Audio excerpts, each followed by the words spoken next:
All right, we are called back to order. Superintendent, Pledge of Allegiance. Stand. Ready. Salute. I pledge allegiance to the flag of the United States of America and to the republic for which it stands, one nation, under God, indivisible, with liberty and justice. Thank you, Superintendent. Student Member Zhang, welcome back. Item 4.2.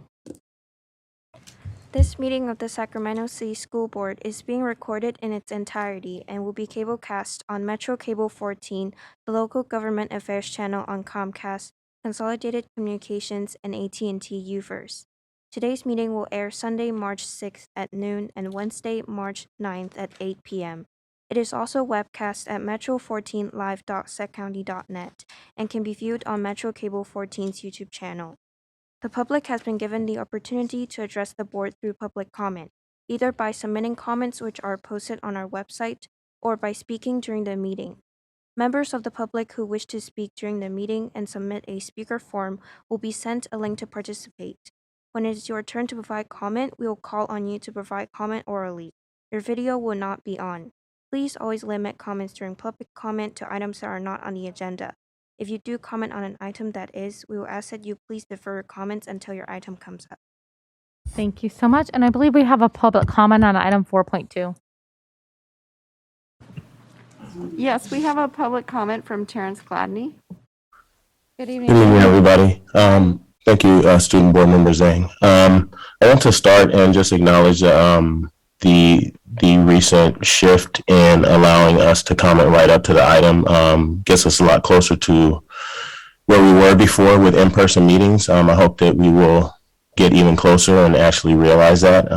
Again, we have students potentially soon to be unmasked that are 30 plus in a classroom with an adult, but we're saying it's not safe for adults to be in a room with you all. So hopefully we can just be a little bit more consistent in our decisions and a little bit more proactive and thorough and rapid.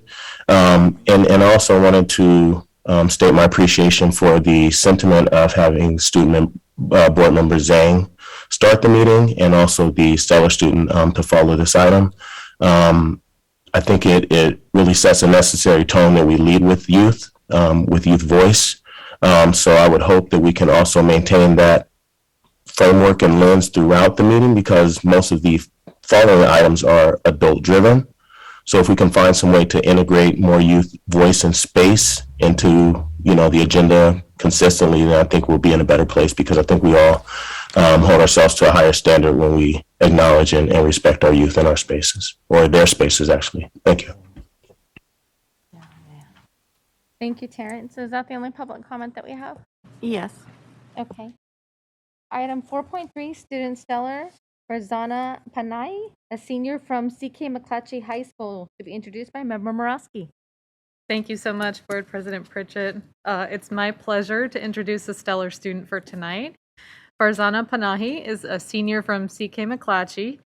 Farzana was asked to assist in the creation of a COVID-19 PSA video for the district in order to continue promoting health and safety guidelines for the school community. To show the diversity of our district and capture all audiences, Farzana was asked to read her lines in Farsi. She did a great job, even staying after school to translate the English version into Farsi. Farzana persevered even when the translating was a bit difficult and is an excellent student and CKM community member to boot. Thank you, Farzana, for your excellence. And I also want to read, and I'll give you the opportunity to say a couple words in just a moment. So I also want to read from Principal Egan, who couldn't be with us tonight because she is traveling with the basketball team, so she wanted to be there. Congratulations. So this is from her. This is from Principal Egan. Congratulations, Farzana.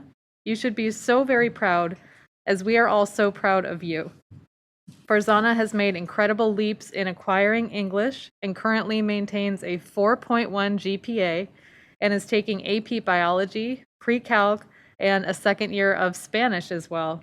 You are a great mentor and friend to your peers and a wonderful member of the CKM community. And with that, I would also invite our bilingual coordinator from CKM, Mr. Antonio Villarreal, to say a couple words if he is on. Good evening, board. I would also like to thank Farzana for the work that she's done. Farzana comes from a family where hard work, perseverance, and community are highly valued. She demonstrates these values daily at McClatchy by earning excellent academic marks and continually helping her fellow Afghan classmates with translation or to anyone who needs help. Farzana has once again gone above and beyond by providing a much needed service to the Afghan community by aiding in the production of this valuable video. And I'm extremely proud for her and for her family at this moment. Congratulations, Farzana.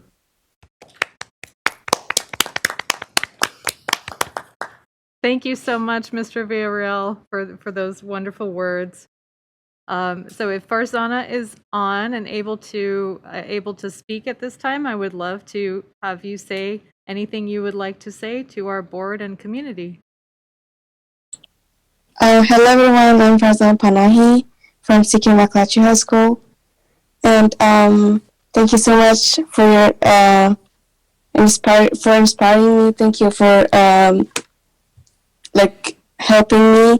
I appreciate you all. So that's all I wanted to say. Thank you all so much. Oh, okay. Great, Farzana. Well, we're so happy to have you as a member of our community. So congratulations again on being our stellar student tonight. And thank you all for hanging out with us. I know it was a little bit late to start, so I really appreciate your patience and so glad we could have you on tonight. Okay, take care. Good luck with the rest of the year. Bye-bye. Thank you. Thank you, Farzana. Great work. All right. Item 5.0, announcement of action taken in closed session. Yes, President Pritchett, there are announcements coming out of closed session this evening. First, the board approved 2 settlement agreements, both related to special education matters, each by a vote of 7-0. Second, the board adopted resolutions 2021-2022 B1 through B13 pursuant to Education Code Section 44929.21 to non-reelect 13 probationary certificated employees and authorize the district superintendent or his designee to notify those employees of their non-reelection, each resolution approved by a vote of 7-0. Third, the board adopted Resolution 2021-2022 C1 pursuant to Education Code Section 44951 to release certificated administrators and authorize the district superintendent or his designee to notify those employees of their release by a vote of 7-0. The fourth announcement will be given by the superintendent. Thank you, Ms. Collins. I am very pleased this evening to announce that the board approved the following appointment by unanimous vote. The board approved the appointment of Ms. Elizabeth Aguirre as principal of Peter Burnett Elementary School. Congratulations, Ms. Aguirre. Thank you. All right. Item 6.0, agenda adoption. Can I get a motion? All right, a second. Okay, a motion and a second. All in favor say aye. All right. Before we move on tonight, as we begin our meeting tonight, I would just like to take a moment to acknowledge the horrific events happening in Ukraine and express my support for the brave Ukrainian people.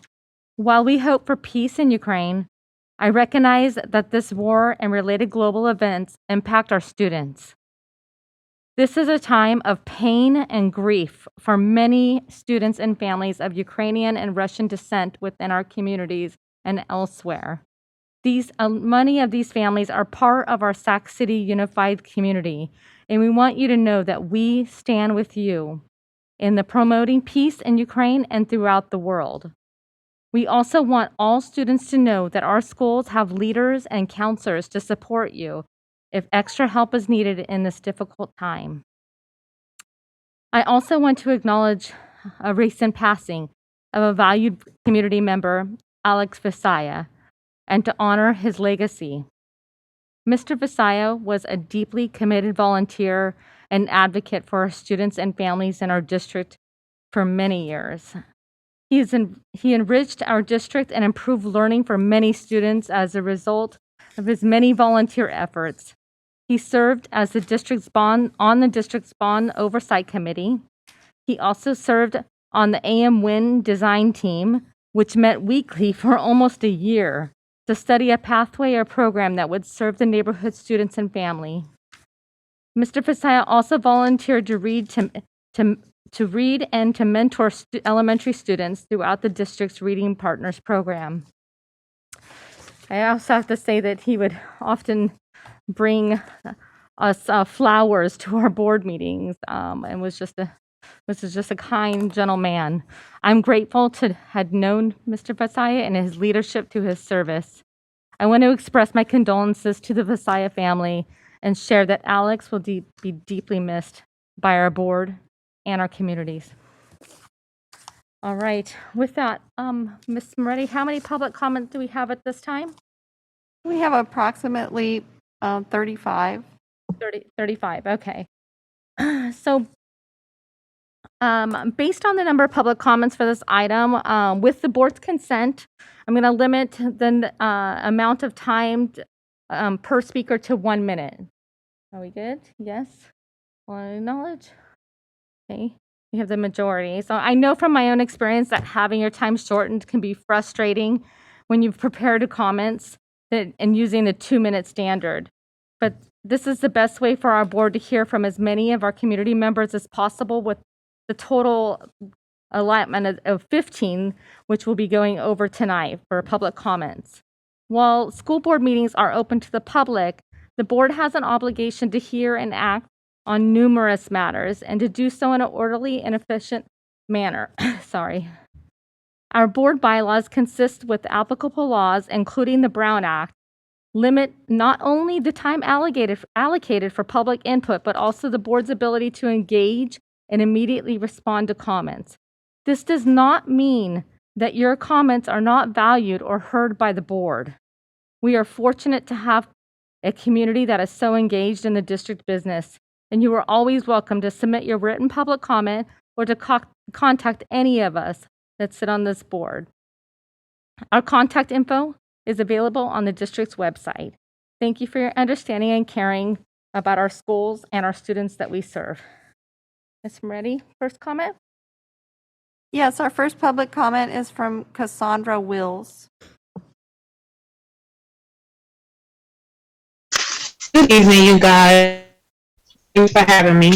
I would just like to actually speak to Ms. Aguilar. Hope all is well. I'm just kind of concerned with, here it is, we are already, stressed out, or overworked, underpaid, and here it is, we got more cuts. This just, I'm not understanding, exactly what it is that's going on. So I'm just asking you, if you will, please show a positive change for your workers. And, I honestly believe that you have compassion. Please activate that heart that you have and do the right thing for the people of Sac City. The frustration levels are on high, coming to work, not only doing our job, but picking up extra routes, working fast, consistently in Nutrition Kitchen so that the kids can have their food to eat, covering extra perimeters in the schools, so that our kids can stay safe, make sure no fights are breaking out and all the kids are in class, not cutting school, things like that. We can't afford no more cuts. We're overworked already. And if we're taking more people away, that's more stress, that's more headaches, that's adding to our plates. Thank you. Please have some consideration for us as people. Please, I ask you guys to do that. And, these board members, it's not all of you, but some of you guys, Ms. Wills, I'm just a little disappointed into what it is that is going on and what you guys are allowing. But I do know this, elections is coming and you guys' seat will be cold. Okay? And you guys will be removed and the seats that you're holding will no longer be warm. Thank you, Ms. Wills. Next And comment. thank you, and you guys, please just try and do the right thing. Thank you, Ms. Thank Hoff. you. Our next speaker is Cassandra Hoff. Ms. Hoff, you have 1 minute. Hi, my name is Cassandra Hoff. I wanted to voice my support for continuing the mask mandate. Children under 5 cannot be vaccinated. The effectiveness of the 5 through 11 vaccine is still being determined. Many families have at-risk people living with them. I think it's a reasonable measure to ensure the safety of students and teachers. Thank you. Thank you, Ms. Hoff. Next speaker. Our next speaker is Christine Bankston. Go ahead, Ms. Bankston. Hello, I'll be using Matthew Bankston's time, Madison Bankston's time, Veronica Solez's time, and Orlando Vanzant's time. Okay, that's 5 minutes. Go ahead, Ms. Bankston. Thank you. Hello, CSUSD board members. Thank you all for giving us the opportunity to speak tonight. I especially want to thank board members Phillips, board members Rhodes, and board member Zhang for the compassion and discussion you've given our comments in the past. As public figures, you represent all of us, the students, parents, teachers, and principals in your district. Not only do you represent our voices, but you bridge the gap between public schools and state regulations. The role of the school board is to ensure that school districts are responsive to the values, beliefs, and priorities of their communities. I fully encourage you to listen to what we, participants in your districts and communities, have to say. We rely on your understanding, your forethought, your better judgment to do what is right. We watch your interactions with speakers and board members. We take note of your compassionate responses, and we remember your ultimate decisions to paint a picture of the changes and ideals we'd like to support moving forward with public education. Today I'll be addressing the public safety of our schools. Even though there is no agenda directly pertaining to the mask mandate,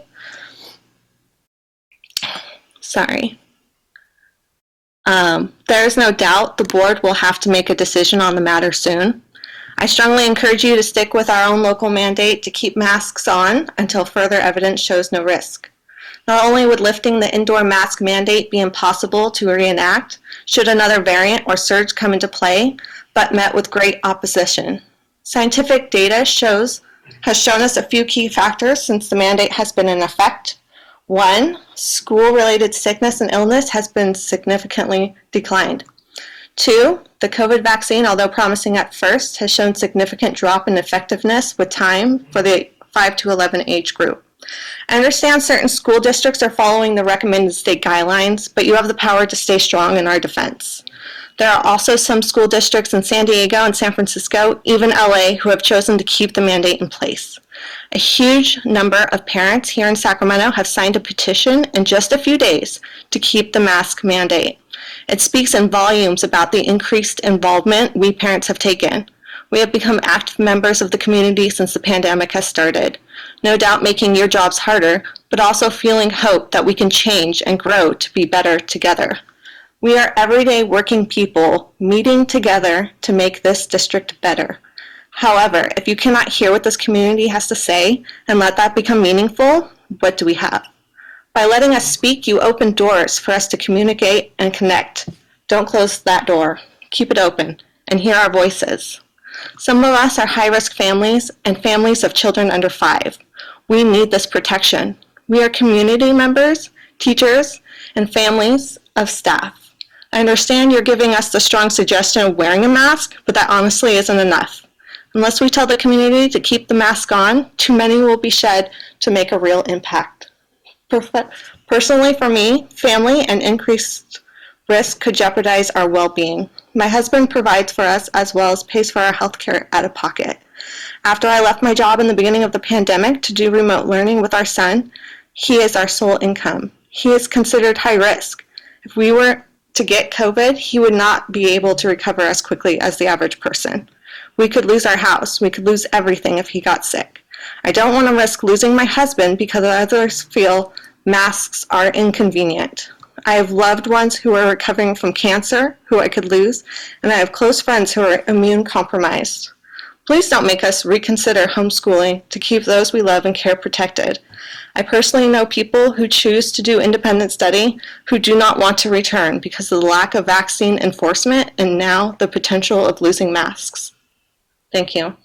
Thank you, Ms. Bankston. Next comment. Our next speaker is Christopher Williams. Go ahead, Mr. Williams.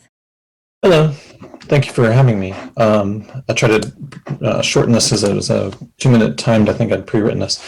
So today I was allowed to hear from a teacher newsletter outside of an official district announcement of a plan to potentially eliminate the requirement for masks inside SUSD classrooms on March 11th. I feel this is a terrible decision.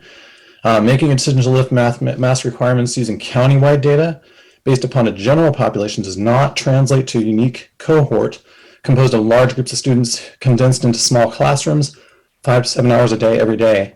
Completely different circumstances and populations will generate different results. The data currently on the SUSD reopening dashboard directly relates to the specific cohort of our students and reflects a 578.2% increase in COVID cases for SUSD comparing December 21 to February 22. On January 22, we saw a 2,130% increase from Omicron and Shirley holiday travel and gatherings. All of this transpired with mask mandates in place. Whether looking at statewide data, county data, or district level data, they all reflect a higher number of cases currently in this month than the last month of 2021. The fact is the virus is still here, no matter how tired we all are of wearing masks, and removing masks will only make things worse and posing unnecessary risk to our children's health. Furthermore, this will also directly expose children to maskless, unvaccinated children in an enclosed space, as there are still a large percentage of unvaccinated children in our schools despite the governor's COVID vaccine mandate that is yet to be enforced. There's currently no vaccine for children under 5, and other elementary children with siblings at home may have a risk of infecting them at home, including elderly adults that may be part of that family. I respectfully request that the state board makes the right decision to protect our children, keeping the mask mandate in place based upon data and information that directly applies to our district. Thank you. Thank you, Mr. Williams. Next speaker.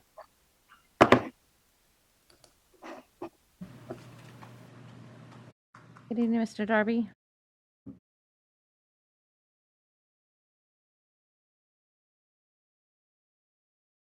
You have 1 minute. Go ahead.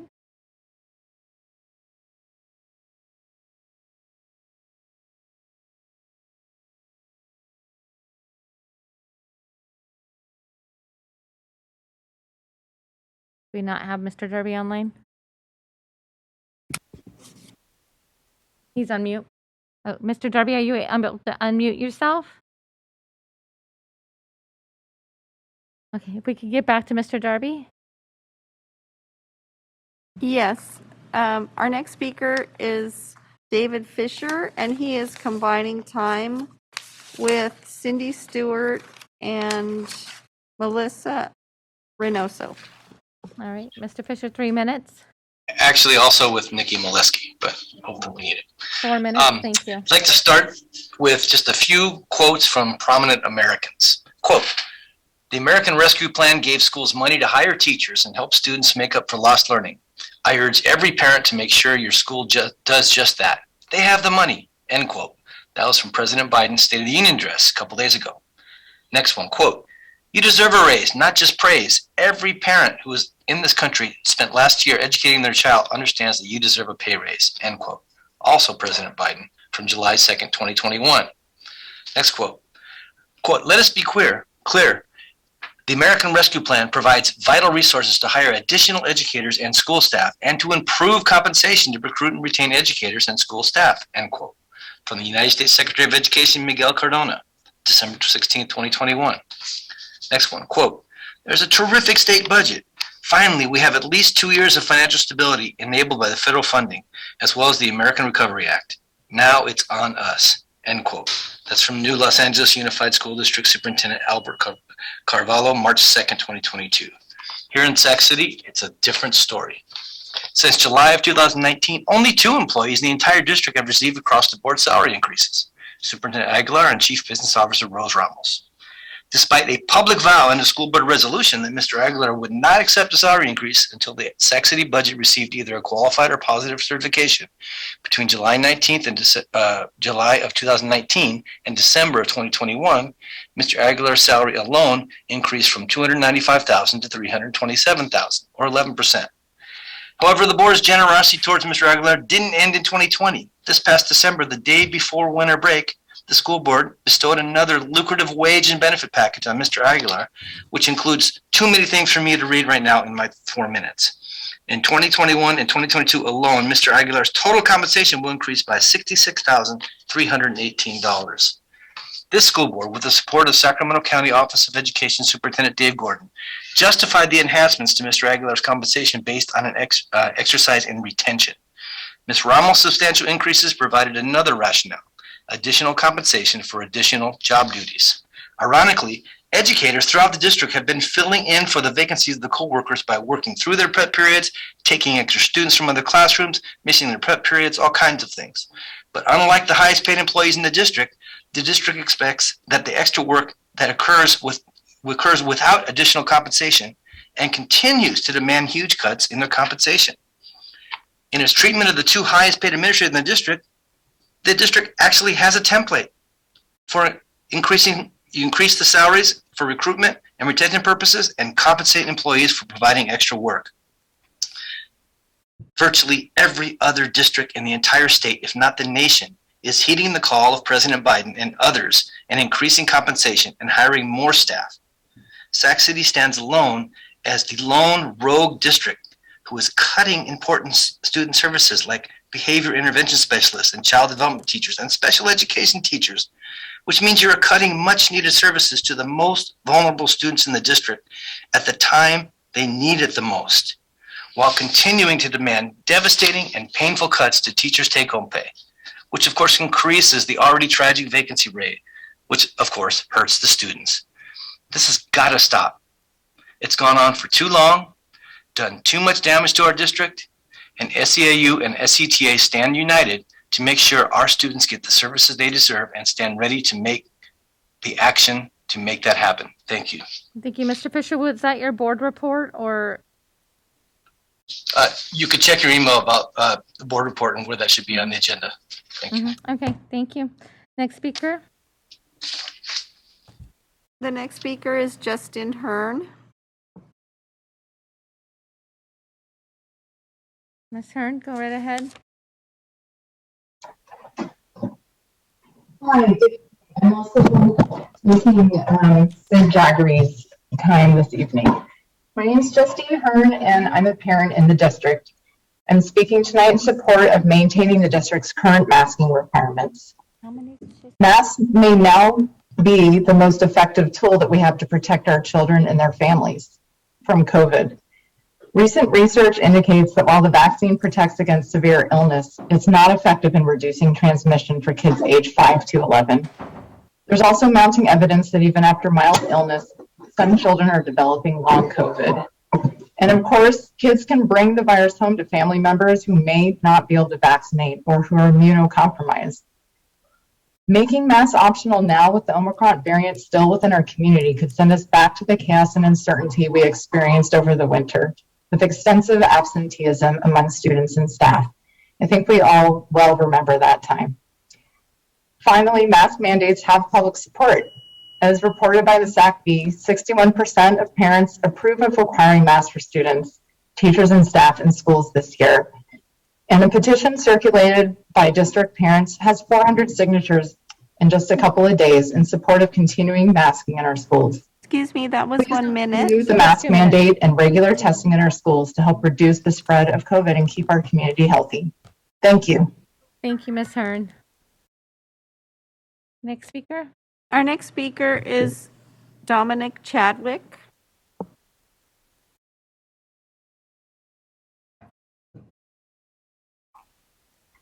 Yes, I'm here.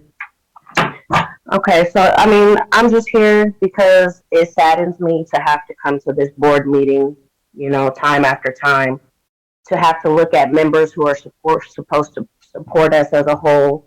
However, you know, I want to give special thanks to Board Member Rhodes, Zhang, and as well as Ms. Phillips for continuing to serve the board with the purpose at hand. The fact that we're even coming to this board knowing that all you guys are willing to do is take is ridiculous. And for you guys to support giving this man who doesn't serve the school district in the manner in which it's supposed to be served is ridiculous. You want to take the money from the people who are doing the work, but you want to give the money to a man who's destroying our district as a whole. I need you guys to be using your common sense, but it's becoming very clear that common sense is not all that common. All you guys need to take a look. I mean, I'm sure none of you guys' kids go to any of the schools in this district, and maybe that's why you don't have the empathy for us. But as a human being, you need to understand that the world is a tough place as it is, and we don't need to work for people who aren't willing to help us make it easier. Thank you, Ms. Chadwick. Our next speaker is Kelly Stout.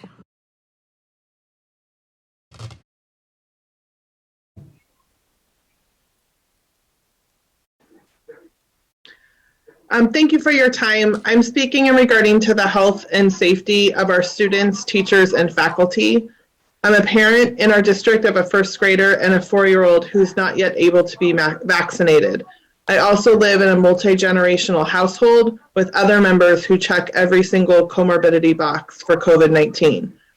With the lack of effectiveness of the vaccine for 5 to 11-year-olds with the Omicron variant and the health and safety of all of our families, I'm advocating to maintain the mask mandate.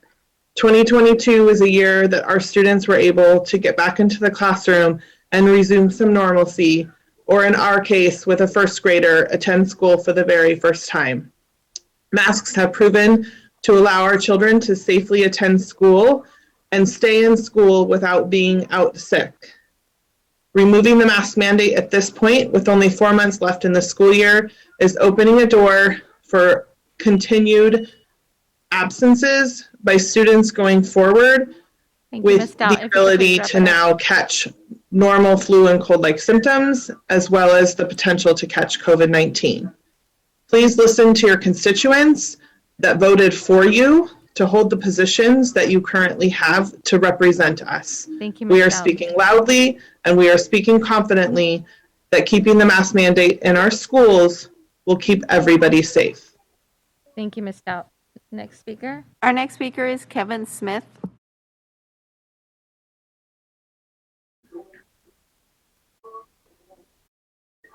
Hello, my name is Kevin Smith. I'm the parent of 2 elementary school students in the district. I implore you to keep the mask mandate in place. We are still in the midst of a deadly pandemic, and masks are one of the most effective tools we have. Now is not the time to remove the mandate. We must do everything we can to keep everyone safe, and masking is an important part of that. Thank you. Thank you, Mr. Smith. Next speaker. Our next speaker is Lashanya Brazil.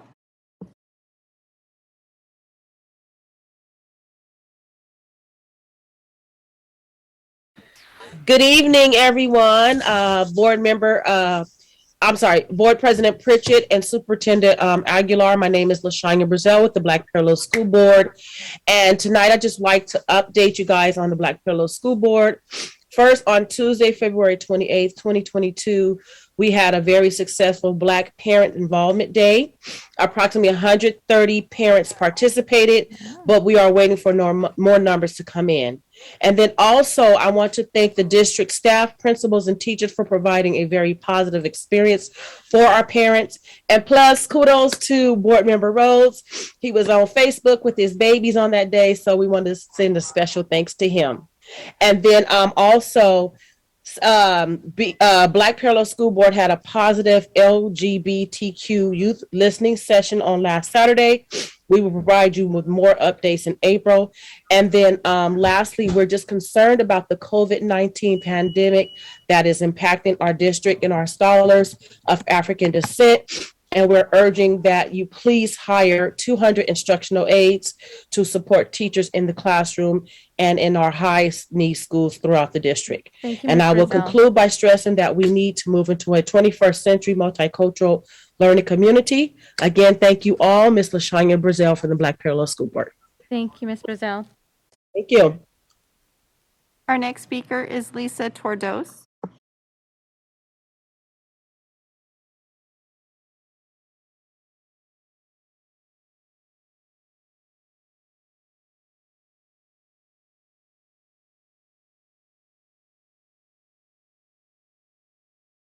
Thank you. Ellen Ian Wyckoff donated her time for a total of 2 minutes. Okay. First, I want to thank you for acknowledging the needs of our Ukrainian and Russian students. I originally signed up to voice my support for a mask mandate. And in talking to other parents, a parent shared this with me, so I'm going to read it to you. She's a parent of 2 students in our school district. She says, I am also an ICU nurse and I work around COVID daily. I appreciate all that has been done to help keep our kids in school this year as we continue to weather this pandemic. The current mask mandate expires on March 11th, and I'm writing to urge you to please extend the indoor mask mandate until the end of the school year for a few reasons. Number 1, the vaccine for younger children is proving to be less effective than its teen and adult counterparts. Number 2, the district has been unable to enforce a vaccine mandate at schools regardless of efficacy of the vaccines. 3, our youngest students in K and First have been isolated or masked their entire school experience thus far. This has protected them not only from COVID, but from regular childhood illnesses and viruses. While I understand the importance of children acquiring illness immunity, the tail end of the school year where many students are finally catching up from online learning does not seem like the wise time to do so. 4, we have immune compromised and disabled members of our community that need protection, that mass masking provides. I'm currently writing from my couch where I'm sitting with my asthmatic daughter who has already gotten sick since lifting the outdoor mask mandate. I encourage you to keep the indoor mandate and allow children to finish the school year without the disruption these illnesses would cause. They will slowly gain some immunity over the spring and summer and can return to school in the fall without masks if COVID cases continue to decline. Then she sent me an email a couple of hours later telling me that her daughter has asthma and That was 1 minute. Please wrap it up. Or I'm sorry, 2 minutes up. Please wrap that up. Go right ahead. If you could wrap it up. Yes, I hear you. Basically, her daughter's sick and has acquired COVID. And her daughter is beside herself because she thinks that she caused herself to get COVID when she took her mask off outside. That's heartbreaking to me. I hope that these words sit heavy with you as you make this decision to please keep the mask mandate. Thank you. Thank you. Our next speaker is Mokashmiri. Go ahead, Mo. You have 1 minute. Thank you. Hi, I'm Mokashmiri. I'm a parent of a student at William Land. I had a few things to say. Number 1, sadly, I'm no longer the union rep for Sac City Unified for SEIU Local 1021. I've been transferred to a different route. I'm still a parent, though, and so I want to be clear, I'm only speaking in my parent voice. Again, I do not represent the classified anymore. It's Sac City Unified. I wanted to say 3 things. Number 1, I wanted to oppose removing the mask mandate. The last thing we need is putting more things on our staff and having to worry about their own health. We know we've had 2 staff die of COVID. We know we have 1 staff of long COVID who can't work anymore, which you heard last month. It would be unconscionable to remove the mask mandate right now. Second, I wanted to ask the district to, again, come together and change the direction we're going down. The districts around us obviously are. At Oakland Unified School District, they recently got a tentative agreement to get 6% raises for next year, 2.5% the year after that, plus a 6% one-time bonus. And they Mr. added Kashmiri, if a you could new please wrap climate it up. crisis committee at OUSD, which I was very excited about. As you know, my son refused to, he picked school, the closer school, because he was scared of dying because of the climate. And that helped shock me into the reality of what we're in. So I'm asking the district to oppose removing the mask mandate, move us into the 21st century in terms of supporting our staff instead of fighting them. Thank you, Mr. Kashmiri. And we hope that the district does the right thing so we don't have to, we want to support the board members instead of having to, campaign against them. Thank you. Thank you, Mr. Kashmiri. Next speaker. Our next speaker is Olivia Minor. Ms. Minor, you have 1 minute.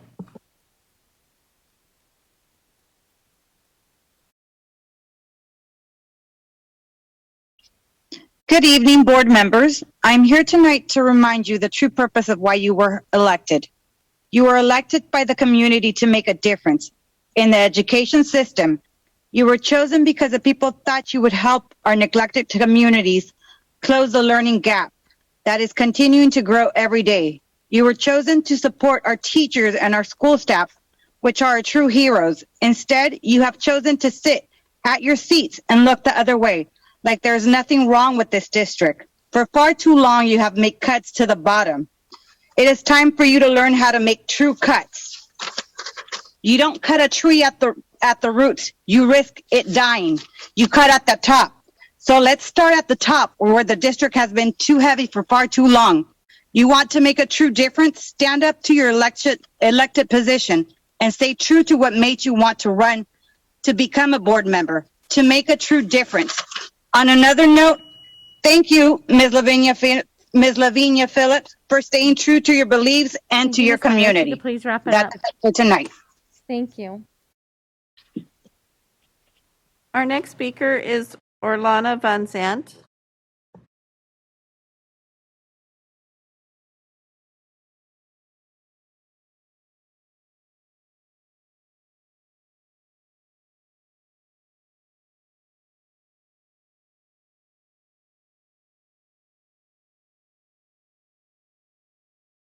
No? No, Ivana? Okay, next speaker. Oh, I'm sorry. Miss Ivana, you are on mute. If you could please unmute yourself.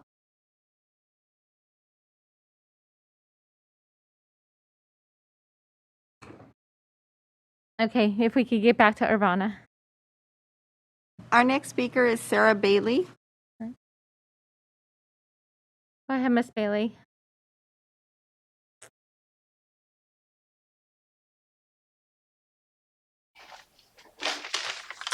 Hello, I'm Sarah Bailey, and I'm an instructional aide and a parent of students enrolled in SCUSD. I'm calling in to remind you, the board, that you all work for us, the folks calling in with our carefully crafted 1-minute comments. As a classified employee, I'm asking you all to hold our superintendent accountable. He's responsible for the district's end of bargaining in good faith, and he is not doing this. SEIU's bargaining team brought their proposals to the table in October, and there has been no response. The district does have listed on your website proposed cuts to take-home pay, furlough days, and 5-year freezes on pay raises and paying more for health insurance. This is baffling to me. The classified staff has carried this district through the pandemic. We don't have subs, and many of our positions are unfilled. I'm tired, y'all. We are tired. The exhaustion doesn't come from the actual work that I do in the classroom. It comes from having to fight for a living wage and the respect of my employer.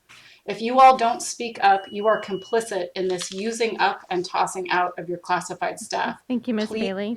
Please do the right thing and make sure we are taken care of. Thank you, Ms. Bailey. Next speaker. Our next speaker is Sharon Saraga.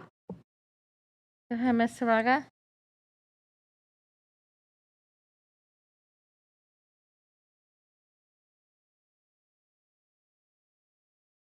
Oh, there you go. Hello? Yes, we can hear you. Go right ahead. You have 1 minute. Oh, wonderful. Thank you. I thank you for allowing me the time to speak to the board. I'm a full-time frontline physician and a mom in the district, which has not been an easy task. Without being graphic, I have seen the sickest patient from COVID since the beginning of 2020. The age of the ill went from just the elderly and just got younger and younger as time went by. Please don't be fooled. The Omicron had killed more Americans than the two previous variants that we were aware of. We're talking about the safety of our children who have worn masks since the beginning of the school year and some since 2020. Nothing has changed. The fact is, we do not have control of the cyclic cycle of the surges. And based on the very brief history, and we have not forgotten, there will be another surge, just as it had before. I personally, and I think all the parents who are here supporting the masking, really appreciate the effort of the district by giving NK94, school testing, and home kits. The pandemic has not changed. Please to keep the mask on and protect the most vulnerable population. Thank you. Thank you, Ms. Ragh. Our next speaker is Shonda Wesley. Go ahead, Ms. Wesley. Board members, thanks for hearing us tonight. I'm speaking as one of the now over 400 families who signed a petition asking you to keep the mask mandate. In written public comment, there's a list of names and notes from a combined of about 410 people who support mask mandates, all gathered within just the last 36 hours. And there's only one written comment who disagrees with us. Just like when we discussed vaccines here, families are showing up for the safety of their children. We were asking you to please do the same. Our kids are used to wearing masks at school. There is new research that shows that the 5 to 11 vaccine isn't as effective as preventing infection as the 12 plus dose. And our school district is woefully under-vaccinated due to the deadline delays by the board. Now is not the time to jeopardize the health of our kids and families that they live with, many of whom have other young family members without access to any vaccine and or live with immunocompromised families. There are only 4 months left to the school year. Let's please keep the mask mandate in place. Thank you. Thank you, Ms. Wesley. Next speaker. Our next speaker is Tim Hebert. Mr. Hebert. Hello, I'll also be taking 1 minute from Ingrid Hutchins and 1 from Sue Cham for a total of 3, if that's all right. Okay, go ahead, you have 3 minutes. Superintendent and trustees, my name is Tim Aber. As a teacher in this district, I urge continued caution and safety when it comes to masks. But the main thing I want to address you about is something else. As David Fisher noted in the State of the Union address, President Biden said parents should let their school boards know that we should use COVID funds to hire more teachers. And so I'm here tonight as a parent to urge you to spend money to hire teachers, but not just COVID money. This school board and administration need to reverse many actions in many ways to fulfill the concept of spending money to hire teachers. You know, teachers, the people who actually deliver the service that is the reason this district exists. This is personal for my family. My son does not have an English teacher, and he has not had one for 111 school days. Where does the box stop, board and superintendent? If your answer is here, then I urge you to care about this problem. But see, my personal child is going to be all right. I know how to navigate the system. What I think you should be concerned about is all the children whose families don't know this system. Do you stand for those children? Because there are about 150 of them at my kid's school who don't have an English teacher. That's just one set of kids at one school. It's not an isolated problem. There are unfilled positions all over this district. What are we doing as a district to hire more teachers? What are we doing to keep the ones we've got? Are we paying teachers more, like some districts? Like a business would do if it wanted to be attractive to employees? Well, no. We're rejecting proposals to pay teachers more and proposing to cut their take-home pay by thousands of dollars. As a parent whose child doesn't have an English teacher, do you understand how infuriating that is? As a parent who wants his kid's school to keep the teachers it has now, do you understand how stupid this seems? In addition to our vast COVID funds, we have $100 million in reserve. Trustees and superintendent, I need you to understand that this reserve has built up over 13 years, the entire time that my children have been enrolled in Sac City schools. We are only required to have, what, 12 million in the reserve. Well, that means that we could have spent $88 million on the education of my kids and their age mates, but we didn't. I understand that having a gigantic reserve helps us meet some obscure financial goal. But as a parent of a child in this district, and as a member of the community these kids are growing up in, I would rather that they have an English teacher than that we have an extra 88 mil. And that really seems to be the result of our choices over these last several years. And we're doing it again tonight, calling it a reduction in particular kinds of services. What a cop-out.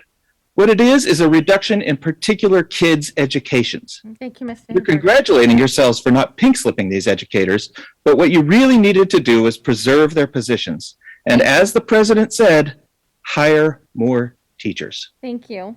Thank you, Board and Superintendent. Next speaker. Our next speaker is Tracy Mystery.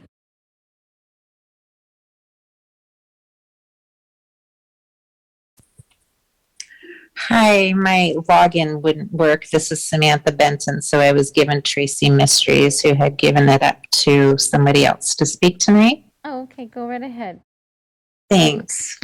I support keeping the mask mandate at our schools. I feel it's much too early to take it away. Our district's vaccination rate is only at 60%, and kids can't socially distance in the classroom. So taking away masks would take away a key protection against COVID. The pandemic may not be over. I doubt it is. And now the stealth Omicron is spreading in the United States. It's probably already in Sacramento.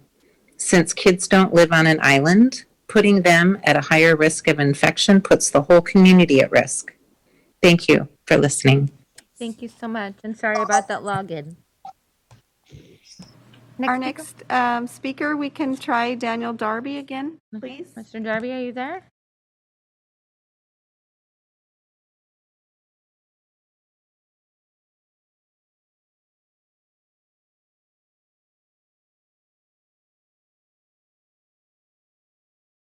Is Mr. Darby on mute?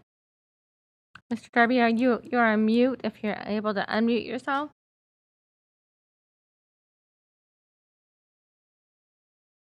He's off. Okay, go ahead, Mr. Darby. Oh, he left. Oh, I apologize.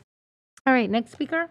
If we could try Orlana Vanzant again, that would be our last speaker.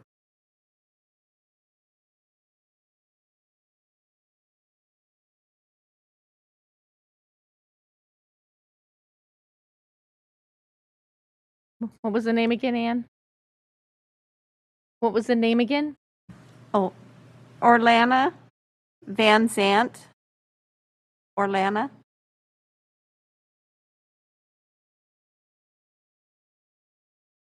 Hi, sorry, I was trying to unmute. I had actually, this is Orlana Vanzant. I had yielded my time to Christine Langston earlier in the public comments. Oh, okay. Thank you so much. Thank you. That was the last speaker. We do have a last speaker, Esther Gonzalez. Okay.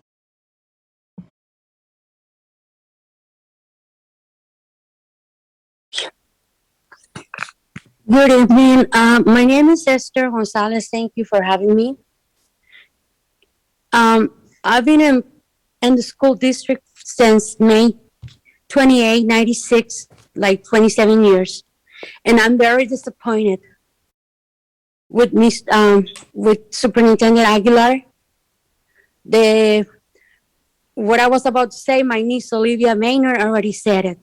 We have to cut from the top. He needs to go. Also, please do your job because we vote for you guys. I always like to vote for Hispanic people, but Mr. Aguilar, he really disappointed. He's like, I was so proud to have a Hispanic person in there, and just my whole world went down. We have to look for our future. All these kids. We need drivers, but we need better pay. Thank you, Ms. I'm getting Gonzalez. paid If you could please $20 wrap an it hour up. is not enough. Also, if we want drivers, we have to pay them more. Thank you, Ms. That's Gonzalez. all I have to say. Thank you. And please, I will vote for you guys. And I will not vote for all of you. I will kick you off. Bye. Thank you, Ms. Gonzalez. Is that the last speaker? We have one more? Okay.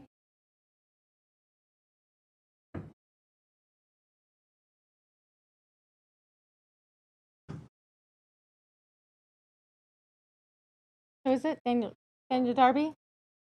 Daniel, you are on mute. If you're okay, go right ahead. Okay, I think Yes, we can hear you my now. apologies. I understand that you have been trying. I've been trying too. I will cede my time in efficiency and make my comments elsewhere. Thank you. Okay, thank you, Mr. Darby. All right, that is the last public comment. Okay. Item 8.0, a special presentation. 8.1, update on of mandatory COVID-19 vaccination for eligible non-exempt students and staff. Mr. Lyons and Ms. Flores, welcome. Good evening, Board President Pritchett, Superintendent, members of the board. I'm Victoria Flores, serve as your Director of Student Support and Health Services. And tonight with me is Chief Information Officer Bob Lyons and Chief Human Resources Officer Kansi McCarn. Next slide, please. So we typically start off these COVID updates with what's gone on in the last couple weeks since our last board meeting. And I just want to say there has been a lot that has been going on. We saw our Centers for Disease Control did release some new updates to how they are measuring COVID and its spread in our communities. And so these are pretty significant. So 2 years in, we're really starting to look at this shift. And one of the main reasons they shifted these metrics is that we have a lot more tools and resources at our disposal right now. We have vaccine available for everyone 5 and up. We do have testing, masking, lots of different treatments for COVID. And so we're really starting to see this shift away from these public health orders to these kind of more personal choices and decisions that we can make. Starting to lift some of these restrictions and looking at different ways to measure. And so you'll see here that CDC has focused on this low rating, this green rating, and they've given 3 different metrics I'll walk you through, medium and high. And Sacramento County is still sitting in the medium range right now. This data was updated today around noon, and so I grabbed this for you in real time. So we're shifting at really looking at the impact to our hospitals. Remember, when we closed down and we closed schools and we all went home, it was really to protect our healthcare system. And so now our metrics are going to really look at the health of our healthcare system. So we're looking at things like new COVID-19 hospital admissions per 100,000 residents for the last week. And Sacramento right now is at 11.8. So you'll see that we're just over that medium metric. So we're not quite there into the low. We're also looking at COVID inpatient bed utilization, and you'll see that we're at 9.9%. So we actually do meet that low metric, that green rating. And then our COVID cases per 100,000 residents for the past 7 days, averaging at 114.43. So we are well under that 200 rating. So although we meet both of those metrics in the low, that one metric about new hospital admissions is still in medium, and that's where that keeps us. So just to explain, because as we move forward, we'll explain some of this shift in CDPH thinking as well. That's really based on this, kind of CDC setting the tone and the framework. Next slide, please. We also saw that the California Department of Public Health released what they're calling the SMARTER plan. It's an acronym, and it's really the next phase of California's COVID-19 response. Again, we have a lot more tools and resources. We've learned a lot, and so these are really the keys that California is looking at, and you'll see this in some of our planning too that we're going to walk you through. Things like vaccines, or S for shots, which we've been doing a lot of work around to continue to host those clinics. Masking, which we heard a lot of public comment tonight about how vital masking has been for our community. Awareness, really knowing what's happening with COVID, the different variants, how we can help educate our community. Readiness, knowing that, COVID is not going to go away, and we really need to make sure that we maintain those tools and resources and supplies that we need if and when we do have another variant or some other kind of wave. Testing has been really key. We're here tonight to talk about vaccine and testing. You know, this has been something we leaned into heavily. And, you know, PCR, rapid antigen, having that readily available really helps us understand what's going on in our community. The E for education actually does, you know, stand for, you know, TK or pre-K, you know, all the way through 12th grade and beyond. California's commitment to doing everything to keep our schools safely open for those families that choose in-person learning. And then that RX does stand just for, you know, the treatments that are continuing to be developed on top of all these other resources and tools. Next slide, please. So we know Monday we were really, you know, anticipating this release from California Department of Public Health to talk about the future of school masking. And I'll just say they also talked about this off-ramp as really looking at the hospital impact. And so you're going to see that reflected back to that CDC guidance, right? Looking at what's happening in the health of our healthcare, you know, system, and the on-ramp when we might need to ramp back up with these mitigation measures really being test positivity and community transmission. And so we see that reflected in those CDC metrics as well as we're looking at case rates. So we know we want to keep schools open. You know, for those that are choosing in person, we want risk to be low in schools. That's something we've really valued. We want to remain prepared. And then we want to continue. CDPH did say they will continue to provide those testing resources to schools. We were very relieved to hear and see that. Next slide, please. So they did unveil, Dr. Gailey, you know, shared that the masking guidance is switching, you know, here in California. So effective March 12th, California is moving from required masking in schools and childcare to strongly recommended. And so that is a pretty big shift. But again, you know, hearkening back to all these tools and resources that we have at our disposal. And this is why they're starting to make this shift toward personal choice and personal responsibility. I do want to note masks are still required on public transit and different types of shelter settings, healthcare settings, and long-term healthcare settings, as well as correctional or detention facilities. So there are still some places where that mask requirement stays. Next slide, please. So I know that a lot of people are wondering and, you know, anxious to hear what, you know, Sac City's response will be. And I will say we are still under consideration. There is a lot to consider, a lot of, you know, kind of heaviness around these decisions. So we are carefully reviewing the CDPH revision to the mask guidance. For the time being, masks remain required in our district, and we will let, you know, individuals know if and when, you know, that would lift. Masks are readily and widely available in all of our schools and district locations and will continue to, you know, be so. And we are consulting with Sacramento County Public Health, reviewing the Cal OSHA emergency temporary standards and really understanding those insurance implications for us. We are reviewing current district policies, practices, procedures, and standards. There's, you know, a team looking at those kinds of things. And then I also want to say that, you know, we are also waiting to see what the CDPH does with quarantine guidance, because that guidance assumed mask on mask exposure. And so that's really important to us as well, especially for our students being able to continue to attend in-person learning. So there's a lot for us to consider and a lot for us to still further understand. We also want to say we recognize that there are really strong and differing views on masking. And so as we take this consideration, we also look at the mental health impact of unmasking or even masking. We know transition and change is hard for all of us, and we really need to work to build readiness for that kind of change. We may experience different and conflicting feelings about easing of restrictions all at the same time. Excitement over maybe being able to remove my mask, fear, anxiety, worry, right, over maybe contracting COVID or even passing it on to someone else. That's the beautiful spectrum of being human, right? We also know we need to respect each other's choices about masking and other mitigation measures. Sometimes we might just have to agree to disagree on certain things.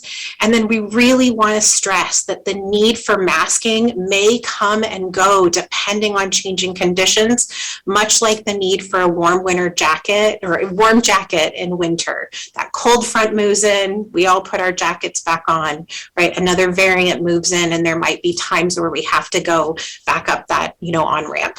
Next slide, please. We also quickly wanted to take you through some potential legislation that we're keeping an eye on.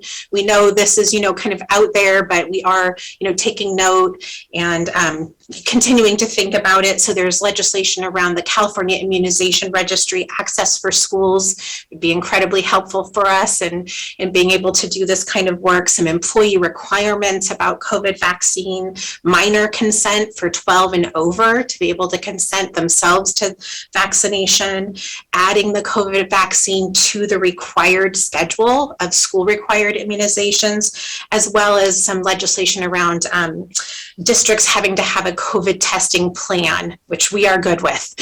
We have that one covered. So just some considerations that we're looking at. Next slide, please. So as we take into account what's happening in the federal level, the state level, our local level, we're constantly looking at global as well. What are these trends? One of the things we know is we've got to be prepared.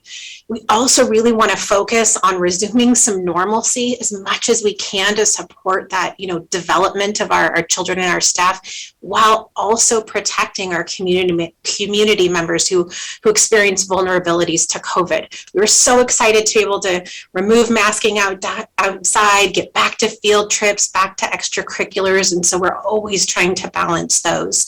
So as we look at the rest of this year, but also summer and into 22-23, these are our plans, and this is what we're thinking. We really wanted to share this with our community so they could kind of have some reassurance of what we're doing. We constantly are looking at the equity lens. We know COVID has disproportionately impacted our communities, and so we will continue to tailor our efforts and our funding to address those disparities and remove barriers. Things like having school-based testing, so a family doesn't have to try to drive over or navigate that system. Having vaccine clinics that are open to the whole entire community and being intentional about where we host those. We will continue to look at data, whether it's statewide, surveillance, wastewater. We're part of the genomic sequencing program because we are a part of the CDPH testing program, so we send samples to them regularly. We're going to continue to look at that, CDC data, also local data, and our own.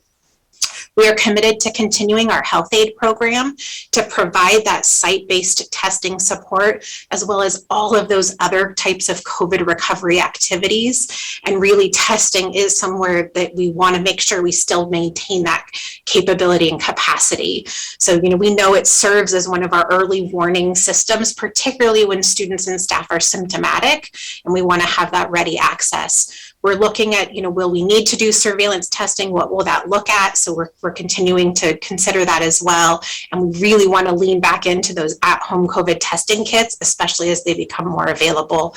And we're also committed to keeping those regional testing centers open and serving, not only our staff and our students, but their household. And, kind of questioning to CDPH, could that be community as well? So we'll see. Next slide, please. And just quickly, maintaining our ability to contact, trace, and advise should someone test positive, particularly around their household members, and making sure that our students can still come to school safely if they've had an exposure. Masking, we've talked about, that targeted and wrist-based masking, whether we have to tighten it back up or we can loosen it like the state is doing now. Our commitment, though, is to maintain that stock ongoing of high quality masks, regardless whether people want to voluntarily mask or we are going to require it again. Vaccination, we're doubling down. We're actually increasing. Tonight, Luther Burbank is hosting a vaccine clinic. They've got a whole series going on at Burbank and John Still in partnership with UC Davis to really, target those areas. Hiram Johnson has been hosting vaccine clinics with HealthNet and Shifa Clinic. Of course, we maintain ours here at the Cerna Center as well. And really this shift more with CDPH about staying up to date on vaccines with that emphasis on 5 and over, which would really include the COVID vaccine. Of course, filtration, we will maintain all of our increased filtration in our schools and our district buildings. And again, really focusing in on maintaining that readiness for the unknown, not really being sure what's going to happen, but we're going to keep this engine idling, whether we need to, put it in gear and keep moving, or we can, shut it down and kind of back off depending on what's going on. Next slide, please. So that brings us to our board resolution and, why we did what we did around vaccination, really trying to encourage our community to lean into vaccination. But, if they weren't quite ready or that's not quite a choice, also providing that testing option and choice. And so, if you're fully vaccinated, great. If you're not, that you consent and sign up and participate in that regular routine basis of testing. We also know we have many individuals who are fully vaccinated who also participate in that. So like I shared, we are very dedicated and actually ramping up our vaccine clinics. We've had 84 plus. We're nearly to 29,000 vaccines. We'll probably get there next week. And we've done this all without really readily accessing, the California Immunization Registry. We've only been able to do that when we've had explicit, signed parent consent. Of course, our testing, we are at all of our school sites and district locations. We continue to test on a weekly basis. We did that at-home test kits for those 2-3 day weekends. We're really happy to announce we are ready to do it again for spring break, and we have already sourced those and have them in the queue. And then we were able to open that third testing location out there in Meadowview, and we are continuing to work with facilities to identify 2 additional sites to get those up and running as well. And with that, I'm going to turn it over to Chief Information Officer Lyons. Great. Thank you, Victoria. Next slide, please. There you go. This slide is a screenshot of our student COVID vaccine dashboard for students 12 and older that were updated this morning and published to the district website. Looking at the purple box, you'll notice that approximately 61% of our students 12 and older have reported full or partial vaccinations. This rate is about 2.5% lower than a Sacramento County Public Health dashboard rate of 63.2% for the 12 to 19 age group. The good news is we're making progress. 2 weeks ago, the gap between the district and the county rate was 5%. We've now cut that gap in half. Our student 5 to 11 age group vaccination rate is about 30%, about 8% lower than the 38% vaccination rate for the same Sacramento County age group. Unfortunately, the gap between the district vaccination rate and the county rate for the 5 to 11 age group has increased an additional 1% in the past 2 weeks. Next slide, please. This slide displays the increase in student vaccination rates for the 12 plus age group over the last 4.5 weeks. As you can see, we've clearly made progress. Student vaccination rates have increased about 10% in this time span, representing approximately 1,900 additional student vaccinations. Next slide, please. This slide is a screenshot of our testing status dashboard as of this morning for all students that attend school in person. The student numbers do not include capital city students. As a reminder, only unvaccinated students, about 59% of our student population, are required to test. Our latest update indicates about 2,353 of our students have not yet returned their consent to test form. This represents about 10.5% of the students that are required to test. Next slide, please. This slide displays the testing consent progress for all students over the past 4.5 weeks. Approximately 5,000 additional students have consented to test over this time frame. The March 3rd bar, as you noticed, displaying yesterday's number, we are now at 2,353. So even more progress than this graph shows. Next slide, please. This slide is a breakdown of our testing and vaccination compliance by ethnicity and other student populations. The orange chart on the left is a breakdown of our student body reflecting the demographic mix of students in our schools. The green chart on the right is a breakdown of other student populations, such as English learners, special education students, and meal eligibility. As you can see in the fourth column of each table, the compliance through vaccination or testing, there isn't a clear concentration of non-compliance in any specific demographic. We're also seeing that there seems to be a concentration of non-compliance at certain school sites. So we're sending central office staff to support these sites with intensive in-person outreach. Next slide, please. This slide is our staff vaccination dashboard and indicates vaccinated and unvaccinated staff and those filing for an exemption as of this morning. This dashboard includes both classified and certificated substitutes. Approximately 91% of staff have reported being partially or fully vaccinated, an increase of about 6% from our last board meeting. Approximately 8% of staff have filed for an exemption, approximately a 1% increase in the last 2 weeks. We are now at about 40 staff, or 0.8% of the total, who have not yet submitted vaccination information. Next slide, please.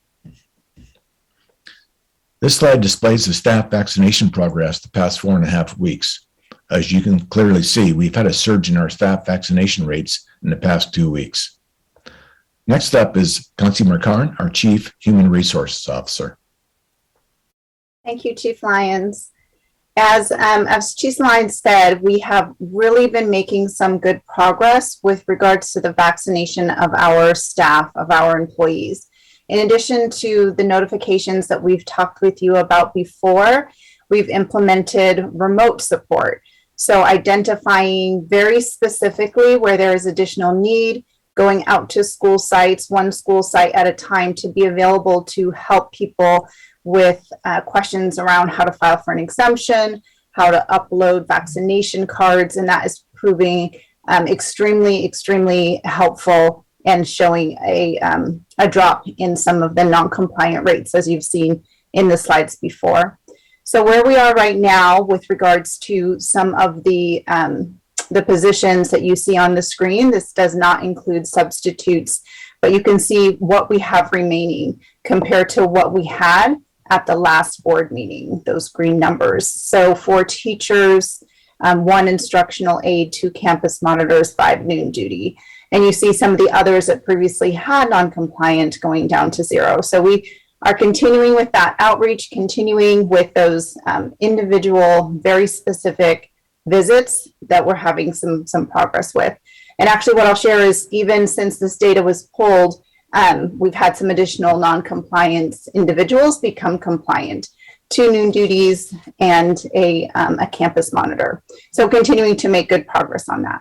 Next slide, please.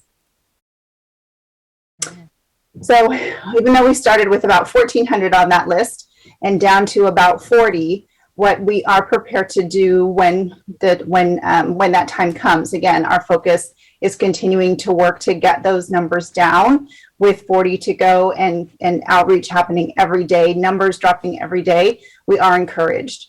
But with that, we will be at this point, unless something changes, prepared to, effective Friday, March 11th, move towards unpaid leave for those individuals who are not yet compliant, either through vaccination or through the exemption process. This is aligned with agreements currently in place with SEIU, Teamsters, and TCS, 3 of the bargaining units. Next slide, please.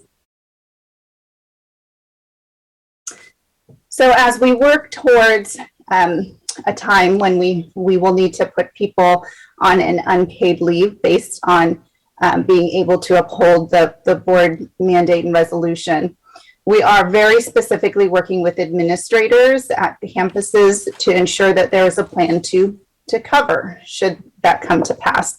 Again, the numbers drop every day, and so this changes a little bit. In some cases, there are individuals who will not require having a substitute in their place, and there are others where school sites have identified specific individuals that they would like to use to cover. And then there are others that will be covered through our subsystem. So again, the focus right now continues to be on reducing those overall numbers and working with staff to help ensure we've answered questions. We've provided the how-to in terms of exemptions, what that process looks like, how to do that, as well as how to upload. So with that, I'll turn it back to Victoria. Thank you. So as we wind down, we look at our recommendation here, and this is just, I think, a moment to really celebrate. We've got a high compliance rate of 93.75% of our students are vaccinated or registered for COVID testing. And so we really recommend the following, that we continue to implement our vaccine or testing mandate, really especially as we look toward readiness for a potential state mandate expected at the earliest to go into effect as early as July 2022. Given the constraints of independent study, we allow our students to remain in-person learning while we continue those outreach efforts. I can guarantee you that number already dropped again today, and we have targeted teams really working on that. Our goal is 0. Reminding our community that masks remain required for the time being, and that we continue those mitigation measures I spoke about earlier into the 22-23 school year, really maintaining that readiness around health and safety so that we have that ability to respond to any changes in conditions. Next slide, please.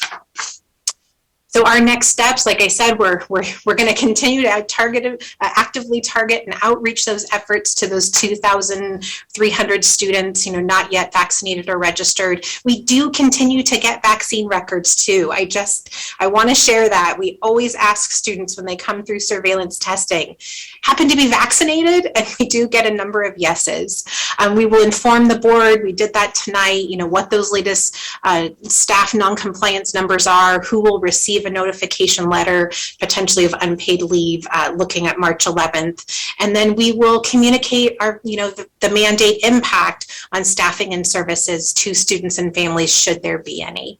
And with that, that concludes our presentation tonight. Thank you. And I believe we have public comment on this item. Yes, we do have 5? public. We do have public comment. 5. There were a few more. Okay. Perfect. Folks that requested to speak, and also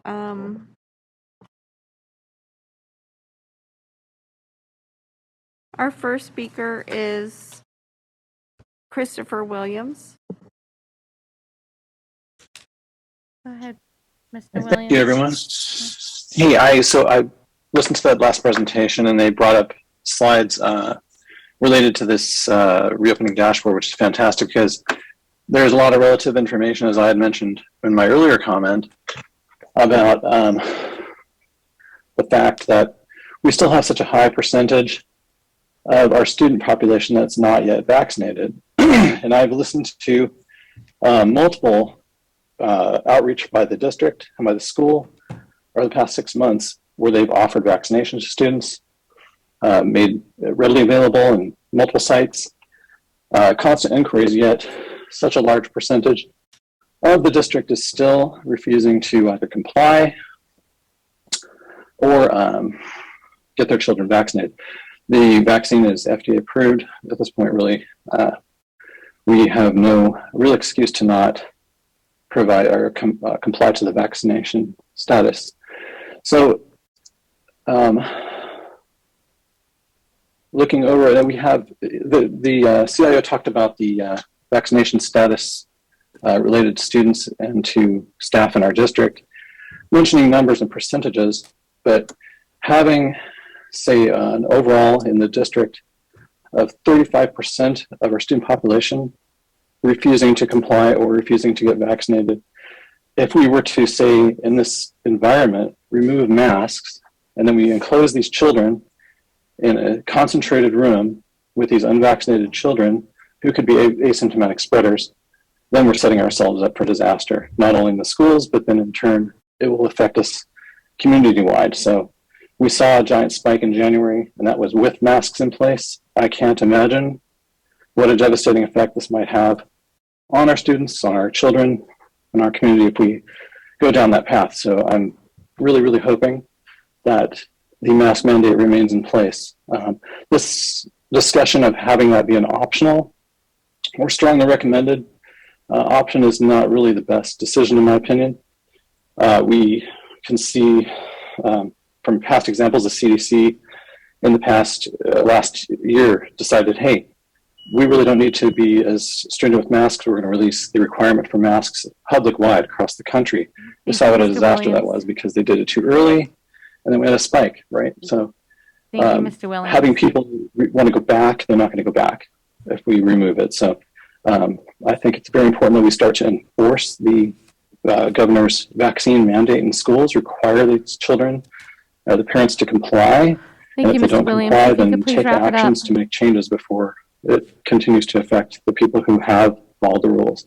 Okay. And Thank you, Mr. I Williams. appreciate the information that we have at our fingertips here at Dashboard because it keeps us up to date. And again, the data that is on this dashboard relates directly to the student population and is the best measure or metric to evaluate that cohort, which just directly affects our student population, rather than trying to make an evaluation to make decisions on masking or vaccines on a countywide basis. We're talking about comparing a population of people who are living in different circumstances and exposing themselves to each other in different Thank you, circumstances. Mr. Not, Williams. again, Could you please in wrap a it up? small room with a large population. So I hope this is all taken into consideration. I hope to see enforcement of the governor's vaccine mandate in schools soon. Thank you. Thank you. Our next speaker is Jean Shanley.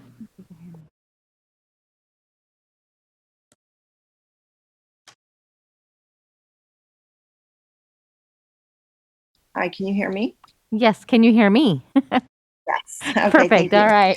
So I just want to start off by correcting. How much time do I have? I'm also using the time of Marie Perez and Sandra Halstead. You have 6 minutes then. Go right ahead. 6 minutes? Yes. Okay, thank you. I just want to start off by correcting some misinformation. I know it's really complicated and it's hard for a lot of people, but there is no FDA approval for any COVID vaccine right now in this country. None. Zero. There's no FDA-approved adult vaccine, and there is no FDA-approved children's vaccine. That is misinformation. I do encourage people to research that further. It is quite clear. The whole reason why the legislature wants to put it on the vaccine schedule in legislation is because it is not mandated. It is not FDA-approved. That's why they need to go through that process. I also wanted to address some things that Victoria had mentioned. She was talking about the shift to looking at hospitalizations, and I got really confused as to what the reason was. She was stating that the reason why there was a shift from cases to hospitalizations is because it doesn't make any sense to focus on cases.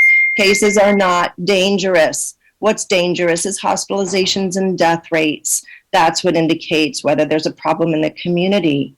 So the CDC was forced to course correct on that recently.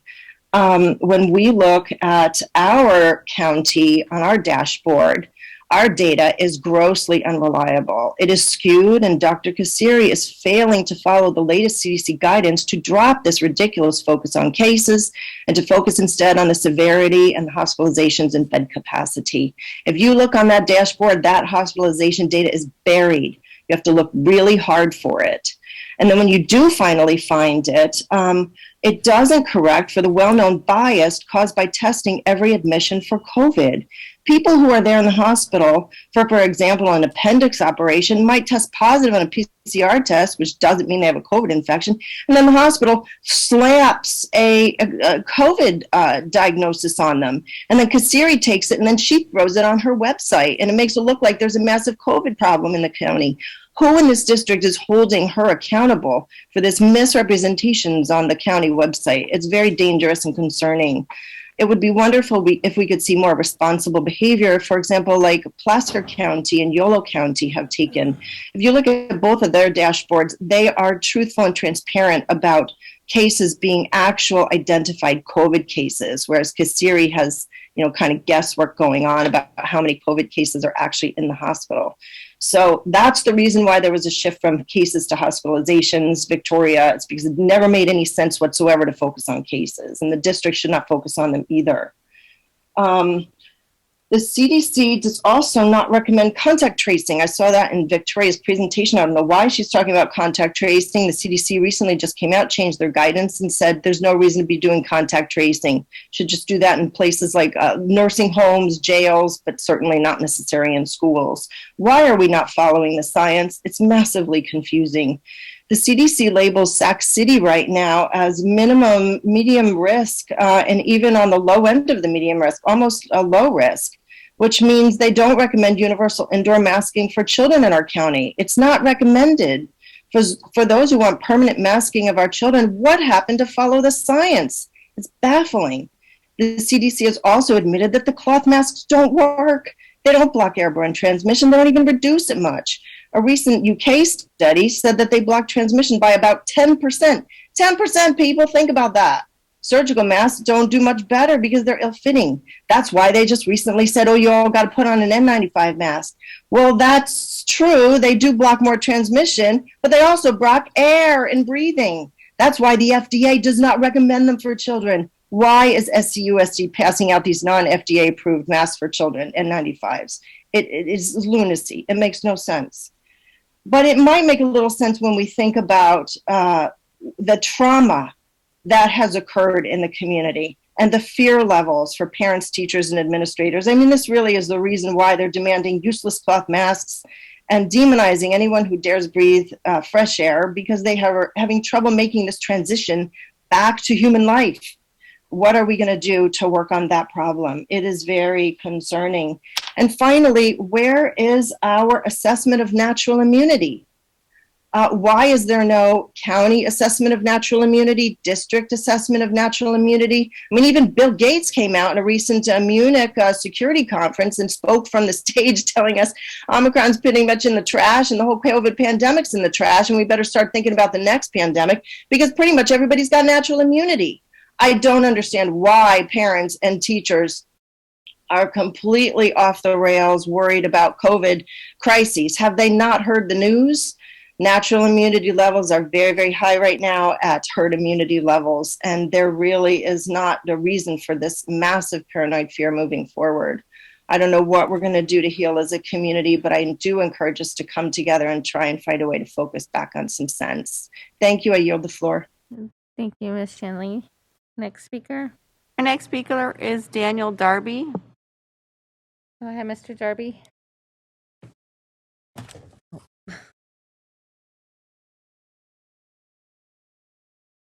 Good evening. Can you hear me? Yes, we can. Go Good right evening. ahead. Can you hear me? Yes, go right ahead. Fantastic. Thank you. Let's see. So a couple quick comments to start. I appreciate the presentation by Ms. Flores and I believe it was Mr. Lyons.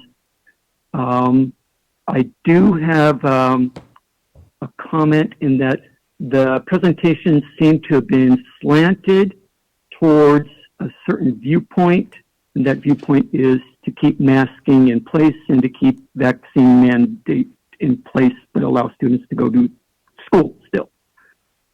So I would like, if we can get a more balanced approach, I think that would be helpful. For example, on the slide that talked about the mental health issues that students have transitioning, there's also mental health issues with keeping the masking mandate in place that was not discussed at all. And on slide 15, where we displayed the vaccination testing demographics, I strongly disagree with what Mr. Lyons said in that there is not a difference. I believe that this data set is large enough such that, say, if we look at Black or African American, that there is, say, I don't know, what, 3 to 4% difference between that and the next group, let alone the Hawaiian, Native, or Pacific Islander, which is at 84%.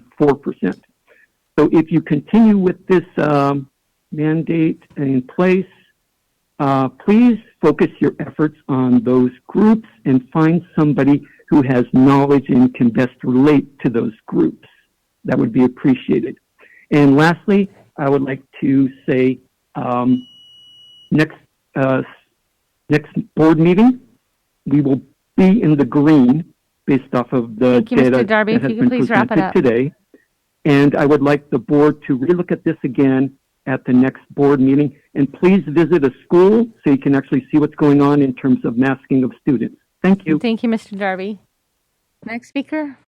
Our next speaker is Shonda Wesley. Go ahead, Ms. Wesley. I want to be clear about something. We don't have a vaccine mandate in Sacramento. We never have. We have a vaccinator test policy and applies only to 12 and older, not 5 to 11, which is the category my child is in. The superintendent has been given the ability to determine the 5 to 11 timeline and has failed to implement it. We have seen the viral videos of ranting anti-mask, anti-vax protesters. But your meetings have exactly the opposite. You are lucky to have a majority of sane, persistent parents asking you to keep our children safe. Do we need to grandstand and appear unhinged to get you to pay attention to us? Because the board is literally ignoring us. What concerns me most tonight is that there were over 400 families who took the time to express their support for the mask mandate over the last 36 hours, and the board had nothing to say in return. The mask mandate disappears March 11th, and your next meeting is March 17th. You are literally running out the clock on my child's safety and mine. Thanks. Thank you, Ms. Wesley. Any more public comment? More public? Yes, we have two more speakers. Our next speaker is Taylor Kayada. Good evening. It is critical that we keep our schools open and accessible for all of our students. The efforts that this district has taken over the past year have allowed this, encouraging vaccines, requiring masks, and robust contact tracing. Unfortunately, this board seems to be moving away from its own efforts in response to national conversations around these topics that are not representative of the feelings of our community. Month after month, you hear from parents who Zoom in to support your vaccine mandate and prioritize safety. Certainly, there are some parents who oppose vaccines and oppose masks, but your larger community is supportive of prioritizing safety. Moving away from your established response to COVID now could very likely lead to school site closures, extended absences for sick kids and teachers, and some parents forced to put their kids into independent study or homeschool because their families wouldn't be safe if their kids caught COVID. Heading into the end of this very difficult school year of learning recovery is not the time to make these changes. I wish that COVID was behind us, I really do. The science does not care about politics or our desire for normalcy. Please continue to do what you have been doing and keep our schools safe. Stay strong on your vaccine mandate. Keep the masks on inside the classroom for now. Stay away from the false urgency in the national conversation to get back to normal. Our children are used to wearing masks and could do so for a little bit longer. What our kids do not want are abrupt returns to virtual learning and half-empty classrooms. Please take action to keep our schools open and safe. Thanks. Thank you. Next speaker. Our final speaker is Tina Bartel.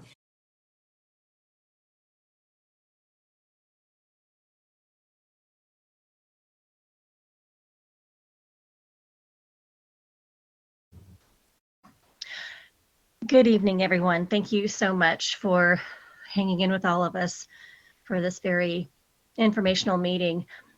I appreciate being able to say that my family is also in favor of keeping teachers and children masked through the end of the school year. Our reason is that COVID infections continue, and at this moment, we are in between surges as the Omicron variant ran out of hosts to infect. As mask mandates are lifted, every COVID variant, including the new, more contagious BA2 strain, will move quickly through unmasked, unvaccinated individuals to create another surge. Let's not include our teachers and children in this surge as best we can. Even our vaccinated children 5 to 11 are less protected than previously thought. We have all come so far and are so close to the end of the year that it would be disheartening and confusing to remove masks now, only to reinstate them within days or weeks.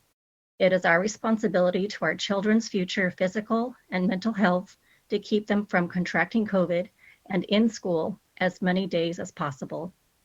Thank you. Thank you, Ms. Bartel. Any additional public comment? No, that was the final speaker. Okay, thank you. I want to make something very clear.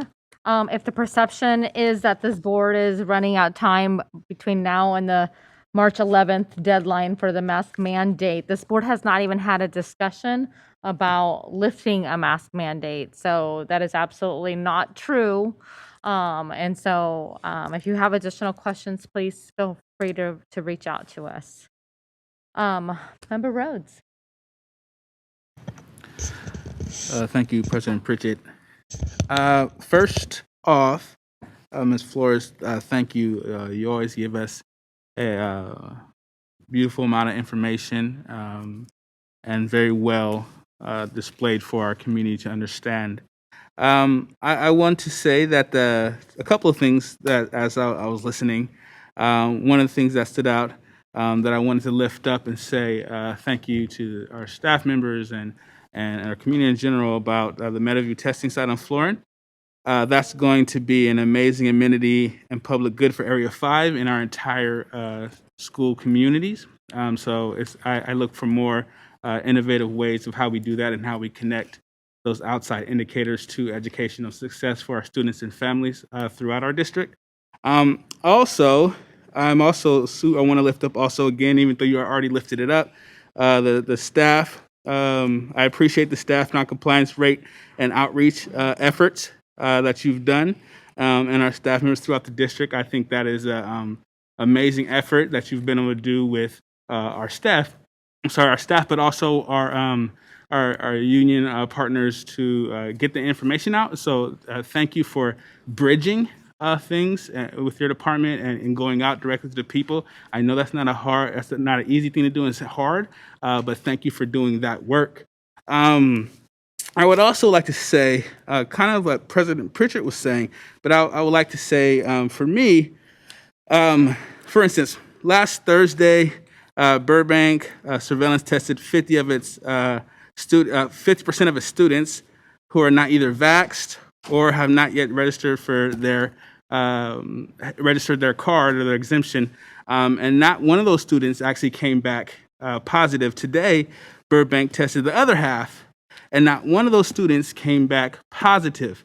I believe that's because of the strong safety precautions that we have at our district. I believe it's because of our understanding that masks have been able to assist us with transmission. And I believe it's because the hard work that we've been doing continuously throughout the pandemic. I also think that it's in the best interest to our families, to our students, to our staff and school site communities to strongly really consider to keeping masking inside and keeping our mask for outside how we have it now. I think that this is something that it might seem that we're in a beautiful place and we don't need these precautions. But for our district ourselves, and we've been very steadfast about making sure that we are thinking the best interest of our students, community, teachers, and families. And so this moving away from that, I don't believe it's in the best interest. And I know as a board currently, we have not had any discussions around moving away from that. I know that our community has seen other places move very quickly to take away these precautions and safety precautions. And so our community, rightfully so, is also nervous, anxious, and even frightened of those possibilities, and which lends to having the urgency to tell the board that we should not be looking at this. But our board is dedicated to our families and the safety of our students throughout the district. And we we genuinely care about the outcomes for everyone here. And I just wanted to, again, express that in the best way possible. So we understand the anxiety, but we are taking consideration our families and students and staff members in our district. And I just wanted to be clear as possible today to say that, and from this board member, and I'm not speaking for my colleagues, but I believe they align. So thank you guys once again for my time, and I'll give it to my colleagues. Thank you, Member Rhodes. Member Morosky. Yeah, thank you, Member Rhodes, for sharing that and echo a lot of those words. So And just to say that, our number one priority this year, my number one priority has been, since COVID, get kids back in school and keep our schools open and keep kids in school. So I think, when public health is working well, then it seems like there's no problem because you can't tell what's not happening. And so your point is very well taken that the transmission is not happening in our schools by and large. It's coming in from the community, but we've done a good job. I feel there will be a time that it's appropriate to take our masks off indoors. I don't see any urgency demonstrating that we need to do that now. I would like to hear back from the district after you have a chance to process through a lot of the things that that are coming out, and to bring us back more guidance and information on what an appropriate, maybe like an appropriate metric is, or something that that could be objective, because we will get to a time where the risk is reasonable, right? Like we had risk before COVID of flu, which kills tens of thousands of people a year in this country, and nobody thought twice about masking. So I think there is just a balance of risk and benefit. So I look forward to hearing more from the very thoughtful folks, Victoria and all the folks on your team, as to what your best recommendations for us are, considering the system and including the equity impacts of COVID on our most disadvantaged communities. So appreciate all of your work, and thank you for the presentation. Member Rhodes, did you want to speak again? No. Okay, I'll turn it off for you. Member Garcia. Yes, thank you. Thank you, Victoria, for always giving us a very comprehensive update. I like to see the progress. It's moving. It has moved slowly, but I think a lot of progress have been made. So I like to celebrate that, and also all the testing and all the vaccines that have happened on school sites. So I really want to uplift that. I did want to just ask a little bit more. I understand that there's still some information that needs to be considered prior to making a decision about the masking requirements. We heard loud and clear from many of our members of our community, our parents, how they feel about this, and there's always going to be two sides, so I want to also recognize that. But I'm just wondering, what are the next steps in terms of your role, in terms of the board's role, because we are anyway, we're at a crux here, and I'll have a more specific question after that for you. So if you can talk a little bit about next steps, timeline, and then keeping in mind the March 11th date. Yeah, so we really wanted to be clear with our community that masks remain required until we make an announcement. So if it's beyond that, we will continue to mask. We are expecting that the CDPH will release revised guidance sometime next week before March 11th, particularly around quarantine and isolation, because right now you'll remember that guidance really does rely on masking as one of the main mitigation measures. So that question, as well as looking at some of those Cal OSHA questions that I think all of us across the state honestly are asking, and really trying to seek to understand. We're waiting for them to update their FAQs as well, and we oftentimes go to those to kind of explain further detail. And I think I would lean over to superintendent about once we can come up with all of our information and advise him. I think superintendent, I don't know if you want to share what that process would look like from that. Yes, thank you, Victoria, and a great question, Member Garcia. I do also want to mention that we are still scheduled to do some discussion and consultation with Sac County Public Health. This is, of course, a topic of great concern and importance, not just for Sac City Unified, but for the other 12 districts that are located in Sacramento County. That is an upcoming meeting that is going to take place, and we wanted to make sure that we talked to the board today, that we heard your comments, your questions, concerns, interest, and all of that. In terms of a next step, both depending on the discussion with Sac County Public Health, depending on what we hear in terms of additional guidance, as always, there may be the possibility that we will call for a special board meeting, simply because we do have a resolution that the board passed.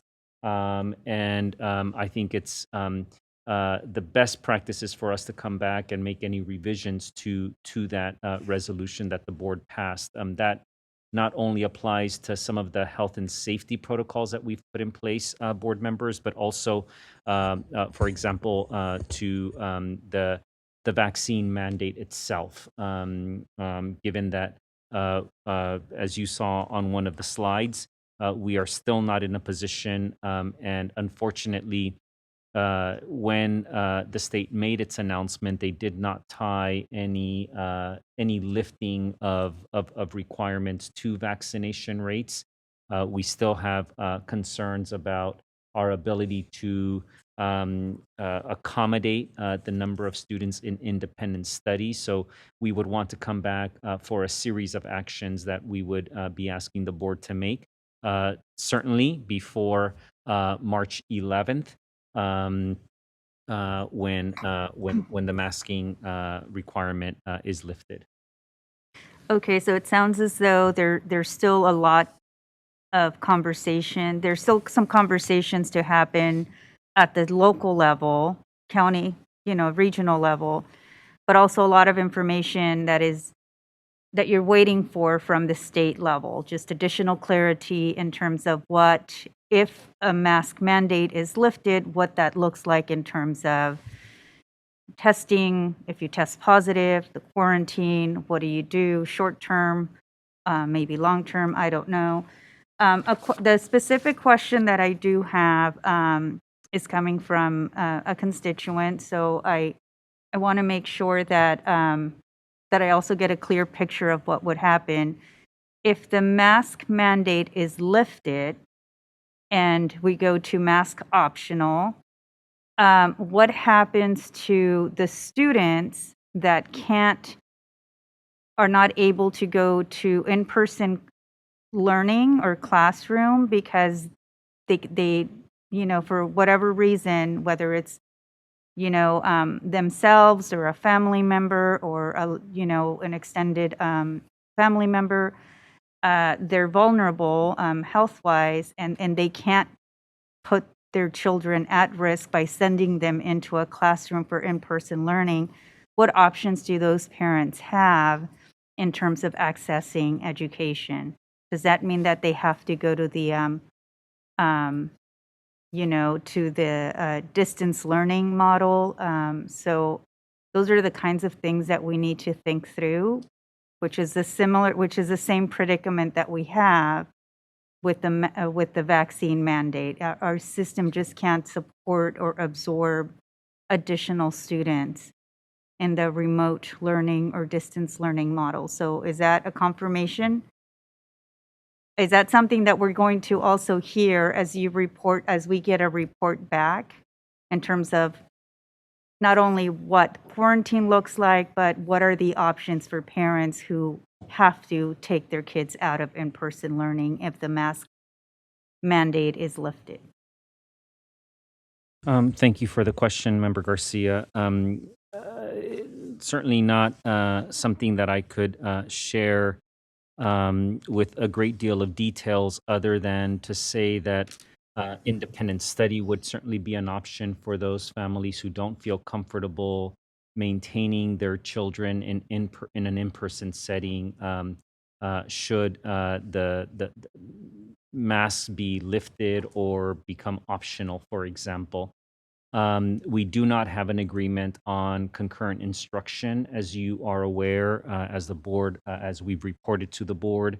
That is a proposal that we have passed to our labor partner. We did keep all of the Polycom cameras, as you know, in our classrooms.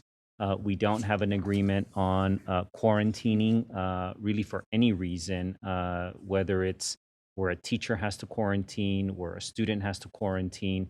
So those are important considerations that we would be coming back to the board with.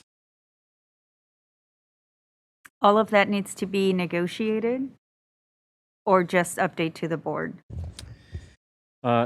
We didn't contemplate that we would be looking at the need for concurrent instruction, for example, as a result of the lifting of mask mandates.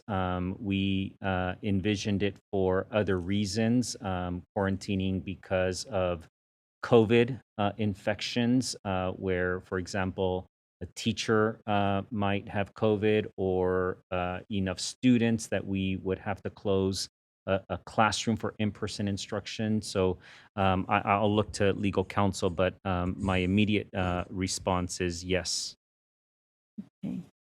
I don't know. Are we looking at legal counsel? Yeah. Oh, sorry.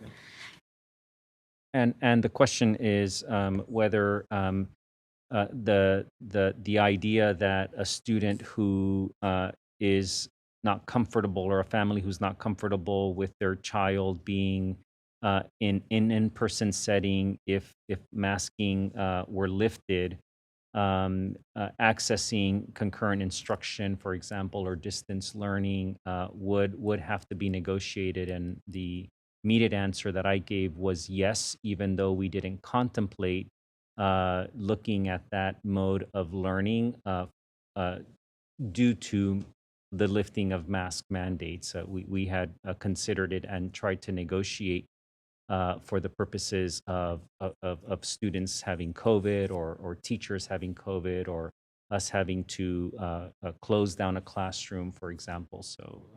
Yeah, and that's something that we, Member Garcia, can look into and get back to you on from our labor team. Okay. It's a question that came from a constituent, so I want to make sure that I get an answer. But I just think that, as I think about where we're at in the school year, as I think about spring break coming up, and and then we have another maybe 2.5 months after that, it just seems that keeping the mask mandate is the least disruptive for our entire system, for our kids, for the workforce, and then hopefully over the summer we can sort of just kind of reflect and reset in terms of how we start for the next school year. But it just seems that we're so far along in the school year, and again, with spring break coming, we just don't know what we're going to see after spring break. It's a big unknown. And if we lift the mask mandate, as the state has, is authorizing, that's going to come before spring break. So I guess I'm just really, remembering the beginning of the school year, and the coming back from the holiday. It was just chaos. Absolute chaos at this for many school sites, not for all of them, but for many school sites, it was just very chaotic. So I'm just very sensitive to that. So anyway, I know, Victoria, you're going to do all the work and research and be very thoughtful about your recommendations. So I look forward to that. So thank you again for all the work that you've done.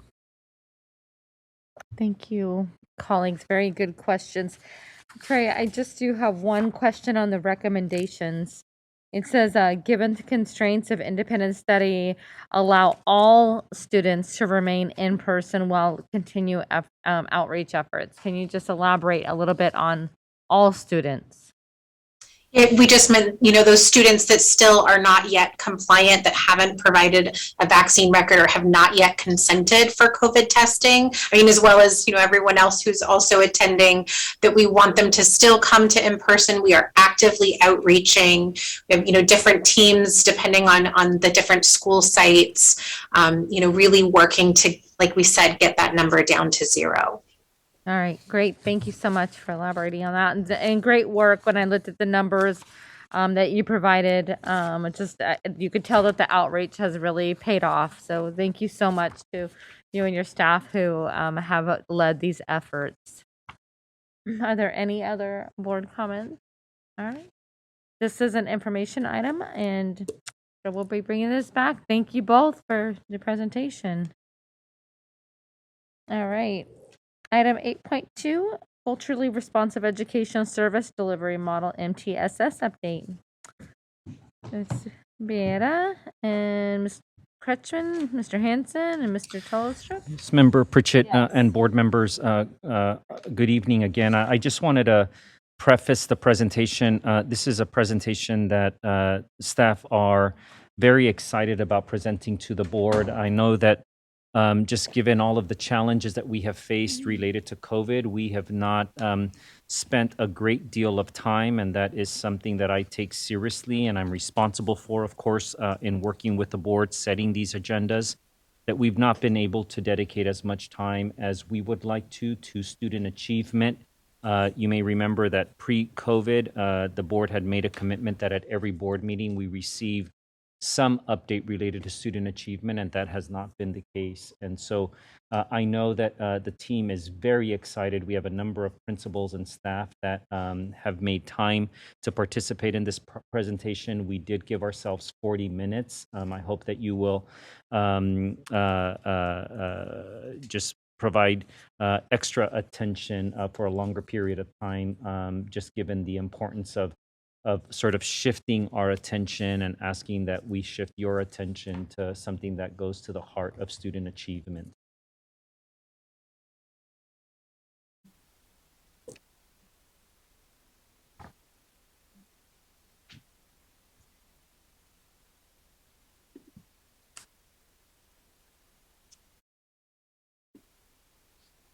Thank you. I lost Superintendent for a moment there. I don't know if anybody else did, but good evening, President Pritchett, Superintendent Aguilar, and members of our board. I am Christine Bieda, and I serve as your Chief Academic Officer. And as we approach 2 years, it's hard to believe, but 2 years since our schools were shuttered to protect our children's staff and our families from COVID, you'll remember that we committed to you that we would work to learn from this and that we would use this crisis to return to school better than how we left it in the spring. And tonight I am joined by an esteemed group of colleagues, very excited to have some of our principals here with us. And we are here to update you on one area of this promise to return better, and that is our progress with our culturally responsive Education Service Delivery Model, or MTSS. Next slide. And with our core value and guiding principles lighting our way from the very day our schools were shuttered, we made a commitment to not return to normal, but to return better. Knowing that our system, like every other, is perfectly designed to get the results that it gets, we knew then and now that systemic change is necessary in order to fulfill this promise to our students. Next slide, please. And as educators, since we are the academic office, we're trained to begin with the end in mind and to share with our learners, in this case you, our board, what you will learn and why. And in that spirit tonight, we will share that the changes we've made and those still to come are designed to ensure that coming back better means that every single student thrives as a result of high quality instruction and support at their home school alongside their grade level peers. You'll see and hear how our pre-pandemic and existing instructional models and supports continue to fail to meet the needs of our students. You'll understand that the district is obligated to provide a data-based instructional framework and that our governing bodies and expert organizations continue to call for multi-tiered systems of support as the most effective and efficient way to improve outcomes for students in urban schools. Finally, you'll learn that MTSS, Multi-Tiered Systems of Support in Sac City, is alive and progressing, hearing specifically from our boots on the ground site leaders about what this means for our kids. By the end of our time together this evening, we hope that you'll know and understand that MTSS is the systemic change we need in order to fulfill our promise to each and every one of our students, and that they will thrive in each and every one of our schools. Next slide, please. I'd like to begin by anchoring all of us to our Sac City Unified School District tree. It's a visual representation of our culturally responsive educational service delivery model for our kids. Not only does this tree represent how our work is grounded and interconnected, it's also a living thing, constantly evolving based on our work and learning, with many different iterations that represent the change and growth constantly occurring in our system. It's changed several times already. You'll see that grounded in the darkest and richest soil is our core value, driving us to assure that every one of our students will thrive as a result of high quality and rigorous instruction and whole child supports in a challenging, supportive, and inclusive learning environment. As we work to build a truly and fully inclusive educational experience for all of our learners, it is important to note that this is a disruption in historical models of service in Sac City Unified. For scalable, sustainable, and successful change, we know that we must be deliberate and intentional, as well as flexible. You'll get to hear about some of that flexibility tonight. Next slide, please. In the trunk of our tree and in the branches of our tree lies our vision for high quality, rigorous instruction, centered on direct instruction, universal design for learning, and social emotional learning to support the whole child through anti-bias, anti-racist, culturally responsive teaching and learning, positive behavior, and trauma-informed care practices. We know that the complications of serving our students are more complicated now than ever before. Next slide, please.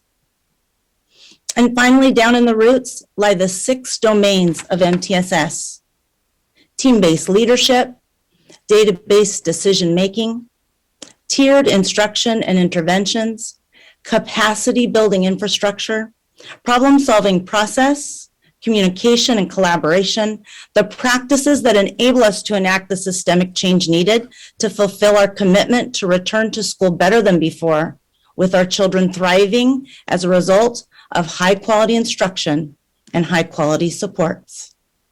Next slide, please. As we share tonight how MTSS is alive and progressing in Sac City, it's important to establish a definition, our common language and common understanding of what MTSS is. In our tree, you saw the 6 domains of MTSS, deep down into the roots of that rich soil. Here you'll see that MTSS is a framework that ensures successful outcomes for all students by using a data-based process to provide and evaluate the effectiveness of multiple tiers of integrated academic, behavior, and social emotional instruction and intervention supports matched to student need in alignment with educational standards. As you hear us refer to the MTSS framework and domains tonight, this is what we're talking about. Next slide, please. The historical need for MTSS and SCUSD is very clear and provides us the urgency for the work. More than 5 years ago, in 2017, after a data review and needs assessment, the Council of Great City Schools recommended that SCUSD implement MTSS. Again, that was 5 years ago. Next slide, please. In 2017 and in 2021, two capital of suspension reports recommended that we immediately initiate district level plans to reduce suspensions that identify areas in need of attention, specify planned interventions, and track the effectiveness of these interventions over time, a direct correlation to MTSS. In 2021, in its comprehensive systemic review, the California Collaborative for Educational Excellence called out MTSS as the pathway to systemic change to improve student outcomes. Next slide, please. And next slide, please. Finally, this fall, as our students statewide grapple with how to address the complicated student needs resulting from this pandemic, the policy analysis for California education defined MTSS as the pathway to accelerate student learning. Clearly, with this urgent need for MTSS in Sac City Unified, we needed to adjust and to learn how to continue this important work, even during the pandemic. Next slide, please. And next slide, please. At our last board meeting, we heard our Black African American Advisory Board share their 2019 board approved recommendations, reminding us that our failure to implement these recommendations results in continuing to fail our African American students across every measure of success. Our effort to cause systemic change through MTSS will allow us to address a number of incomplete actions on behalf of our African American students. For example, academic achievement recommendations to implement multiple measures to assess student progress, to identify students in need of intervention, and to prioritize resources, implement research-based intervention and acceleration strategies to close persistent learning gaps, create a district-wide study team tasked to review and monitor K-12 special education referral practices are all needed actions that are addressed through MTSS. Next slide, please. And with all of this research, call out, and our community partners telling us this is what we need, we built a shared sense of urgency to improve outcomes for all kids, and we baked MTSS throughout the LCAP, as well as ensuring that we had a specific goal to ensure our systemic accountability. In our next presentation this evening, you will hear from our LCAP PAC, and you'll hear about the MTSS work that's baked in and that we are being held accountable for in our LCAP. Next slide, please. An important tenet of MTSS is the idea that our Tier 1 instruction, this is our foundational instruction in all of our foundational supports, the instruction and supports that all students receive should meet the needs of no less than 80% of students. This PACE report called out MTSS as the means to accelerate student learning through the pandemic. And it clearly states that if fewer than 80% of our students are meeting established goals, then we must look at our Tier 1 approaches, and they must be reconsidered and refined. So let's take a look at some data that shows the impact of our Tier 1 instruction and supports on our students. Next slide, please. So if fewer than 80% of our students meet the established goals, you can see that in ELA, and this is all pre-pandemic, because I want to be very clear that the needs in our system are before the pandemic. They've become more complicated now, but they are here now. And before COVID, we can see that in our very best year, just over 40% of our students met standard in ELA. Next slide, please. And then I think we'll hit our math pre-pandemic. You'll see that in our best year, 32% of our students met standard in math. And then if we go to the next slide, we'll start to look at what does that data look like during the pandemic. So these data points are from our end of the year assessments. Next slide, please.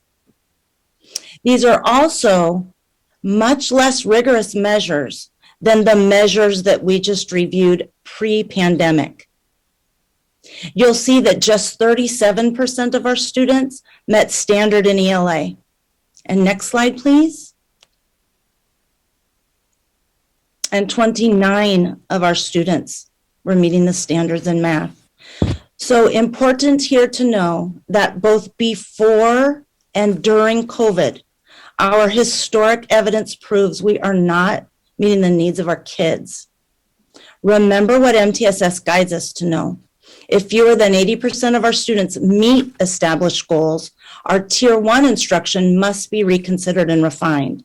Our commitment to coming back to school better than before means that through systemic change, we must strive to assure that no less than 80% of our students thrive as a result of our foundational or Tier 1 instruction and supports, and that we are skilled at using that data to further identify student need and match those needs with additional Tier 2 and Tier 3 supports to meet the needs, the very specific needs of student groups and every single individual in our system. Next slide, please. And if you can bear with me with one last piece of evidence that it's very important to know. What we're doing tonight is something that we teach our students to do, to cite evidence to support our reasoning. MTSS calls for us to collect and to routinely review data and to use a database problem-solving process to make adjustments to our instruction. We need to make them quickly, rapidly, and provide supports with immediacy. We need to know with immediacy whether or not those supports are positively impacting acceleration of our students. Sometimes you'll hear that kids are over-assessed. However, frequent and very intentional assessment data is what actually allows us to accelerate student learning. In a recent B article, we saw clear data that highlights the level of need and the cry for our system to better serve our kids. In a similar LA Times article, we heard the same with one very stark difference. You'll notice that the SAC-B article was based on data from the end of the last school year. Spring 2020, the last time that we had common assessment data to compare across our district and to truly look to meet student need. In LA, leaders and teachers have been able to collect and analyze data with more frequency, allowing them to, at this point in the school year, see and understand the impact of their instruction, offer supports, tailor instruction, and adjust immediately to meet student needs. Our kids do not have time to waste. And to quote our Black African American Advisory Board, we must have multiple measures to assess student progress, to identify students in need of intervention and prioritize resources. Even in the complications of the pandemic, we need to continue our work and learning with MTSS and collect and analyze data to understand our impact and effectiveness. Our students don't have time to waste. And with that, I'll hand things over to our Assistant Superintendent of Curriculum Instruction, Erin Hansen, who is going to take this from our what and our why to our actual practices and our improvement work. Christine, if I can just interject, have Mr. Flores go back one.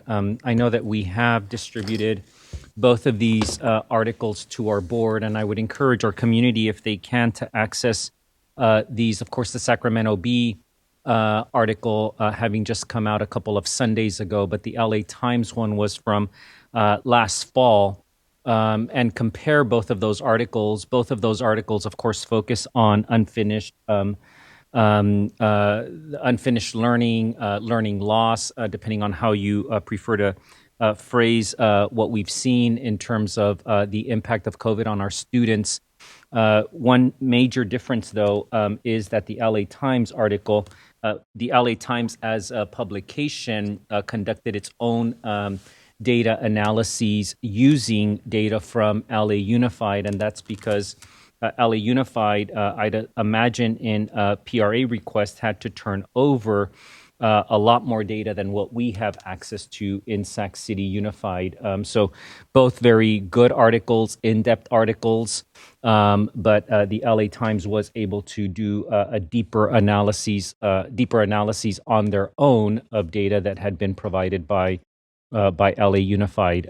So I would just encourage again and reiterate the importance of what many partners and entities have talked to us about. Us making sure that in order to build a robust MTSS whole child framework, the more data, the better. Thank you, Superintendent. Good evening, board members and community members. Thank you for having us here this evening to share our work with you. As Christine said, 2 years into this pandemic, we remain committed to causing systemic change on behalf of our students. With MTSS, we are carefully and intentionally laying a foundation of professional learning in order to build the capacity of the adults in our system to better serve the students in our system, particularly those who are consistently underserved and overlooked. Our intent then is that MTSS ultimately will permeate our system as the foundation for all practices and decision-making to ensure high-quality Tier 1 instruction is matched with effective evidence-based interventions and supports for all of our students. Next slide, please. While we have an incredible team of central office and site-based leaders and teachers working to cause this systemic change, we're also grateful to partner with and be supported by a colleagueship of MTSS experts, Dr. Judy Elliott, Dr. Brian Gaunt, Bill Tolstrup, and Kevin Schaefer, who not only give us a great deal of moral support, but guide us to follow current research-based practices as we design and refine our MTSS framework across Sac City. Next slide. Working with these experts, our district team actually started planning for MTSS before any of us had even heard of COVID. An effective MTSS framework is grounded in data, so that's where we began with a comprehensive needs assessment to analyze multiple data points: attendance, suspension, graduation, special education referrals, literacy rates, disproportionality, achievement, mental health referrals, anything we could get our hands on to deeply understand the needs of our students and adults. An effective MTSS framework is also extremely local, meaning it's built to meet the needs of the community it serves. So with that needs assessment, we worked with our experts, central office staff, and site leaders to begin building a common language, common understanding, and common expectations for what MTSS would look like in Sac City, based on the assessed needs of our students and our system. We then carefully organized our 75 schools into 3 cohorts to implement a phased-in model that was designed to reflect the diversity in our schools, to build our leadership capacity, to create opportunities to progress monitor, and to ensure that we are providing supports available at every phase of implementation. And then March of 2020 happened. Next slide. Fortunately, MTSS is designed to be flexible. So it's designed to meet the needs of our students and be responsive to the unique context of each of our learning communities. So COVID changed that context dramatically. Despite that changing context, however, our obligation to students remains. COVID or not, school districts are obligated to build, implement, and support a framework for effective instruction that meets the needs of every child. Throughout the pandemic then, our district leadership team has continued to work on the design of our MTSS framework to collect data, to make decisions and adjustments that reflect our ever-changing context. And within this framework, site leaders and site-based leadership teams have then been coached in turn to collect and use that data to problem solve, to make decisions, and to design multi-tiered systems of support based on the unique needs and context of their communities. Again, MTSS is designed to be flexible, responsive, and local. As I said before, an effective MTSS framework relies on the regular collection and use of data. So throughout the design and implementation process, feedback from our site leaders has been a constant data point. We've heard, as you may have, that there has been some tension around our implementation of MTSS during the pandemic. Is this the right time? Are we asking too much? Can our sites handle this? The answer is that our kids, as you saw in Ms. Bieda's slides, do not have time for us to do this work with anything but urgency. As such, we've worked again and again to readjust our course, including pausing professional learning to focus on keeping our schools open through COVID surges and through staffing shortages, and considerably revising the content and structure of professional learning in response to feedback. Most recently, we've been asked to reconsider data collection deadlines and have extended those as well. Meanwhile, we know that with every slowdown and pause, our students need more and more to catch up, which means we must learn how to balance this systemic tension with the need to make continuous progress and improvement for our children. Next slide. And in order to achieve that balance, however, we must consider if and how our infrastructure actually supports MTSS centrally and across our sites. This year, we added a number of site-based positions at schools in order to ensure that the supports our data shows we need are actually available and utilized to improve outcomes for kids. So that happened in the form of counselors, school psychologists, social workers, behavior, ed tech, ELD, attendance, and outreach positions, all kinds of positions to ensure that we are supporting MTSS across our sites. This year, we've also worked internally to reposition staff within our academic office, specifically our IASs and coordinators, as coaching teams for our MTSS cohort schools, and our MTSS director has created a comprehensive website resource for our cohort schools. And this evening in agenda items 9.1 through 9.3, you'll also hear how we're reimagining our central infrastructure to focus on professional learning and coaching, and proposing transitions that will allow us to better serve even our earliest learners all through our MTSS framework. Next slide. Before we give you a peek at what MTSS looks like in practice, I'll give you a quick overview of where we are with regards to implementation with our cohorts. So cohort 2 is made up of 25 sites, and is in year 1. This is also known as the installation year.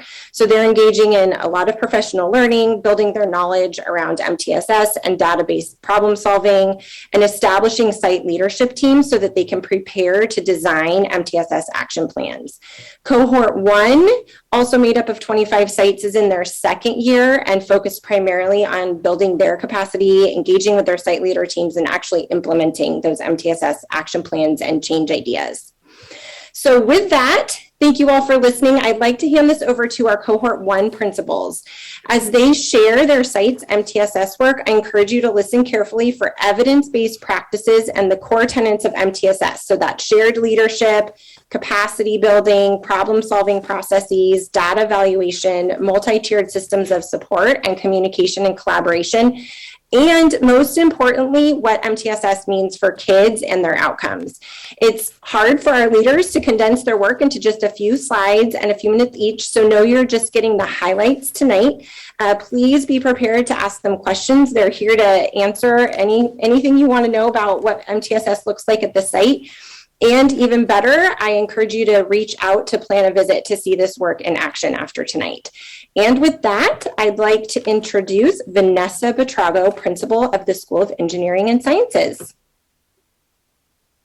You can go to the next slide too. Thank you. All right. Good evening, members of the board and Sacramento City Unified School District community. Thank you for this opportunity to share the exciting work happening at SES. At SES, we have been attending to the critical domains of leadership and building capacity, problem solving and communication and collaboration, and data-driven decisions and interventions. As a result, we have evidence indicating that our efforts have produced desired outcomes. And these data points include, but are not limited to, an increase in enrollment, a decrease in suspensions, an increase in positive and strongly positive responses on our climate survey, specifically a jump of 45% to 57% in strongly positive responses. Also, timely data that I think that really needs to be highlighted is that 93% of our students had strongly positive responses to culture and race questions. Also, we have seen an increase in graduation rates and A through G rates. And we've also seen an improvement in our focus core content area, which is mathematics. This area is of particular importance at SES because performance in mathematics impacts student performance in other content areas, specifically engineering and science. So the system operating at SES is very intricate. So tonight I will provide just a brief overview. Next slide, please. So first and foremost, strong leadership and capacity building have been non-negotiable as we find ways to successfully serve our kids. The philosophy driving what leadership and capacity building look like at our site is really the concept that every person can grow and every person can contribute. So growth and contribution are ultimately basic needs that we address day to day. We also embrace the idea that there must always be a balance between our attention to systems and our attention to people. We have a distributed leadership model that supports a strong culture of teaching, learning, and continuous improvement. For example, we have consistent professional learning for all of our faculty, specifically focused on UDL, SEL, and linked learning. All professional learning is aligned to our graduate profile, and every team has a continuous improvement plan that guides their work. On that note, we have a system comprised of identified teams with a clear purpose, specific areas of responsibility, and they meet at a regularly scheduled time.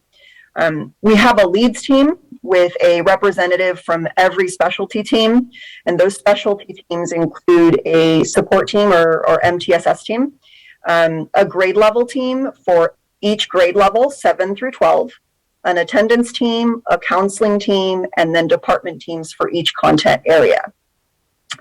Although each team has a specific role, our meetings follow the same format, and expectations for the quality of their work are high and consistent. Next slide, please. So our clearly defined goals function as a roadmap for all that we do. And again, expectations are clear for staff, students, and families. All of our work is intentionally aligned and closely interrelated, including our SIPSA goals, which support our graduate profile.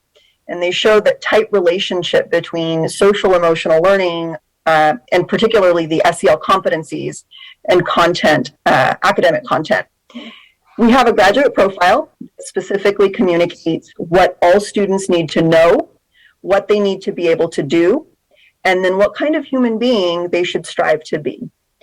And this is what we refer to as our SACs, or Skills for Academic and Career Success, and Rockets. We use our defensive learning system through which students are required to defend or present evidence of their proficiency in SACs and Rockets to assess the skills and the knowledge acquired as a result of their educational experience at SES. And all academic work is designed to provide opportunities to learn and practice skills like communication, critical thinking, and all the other skills that are detailed in the SACs.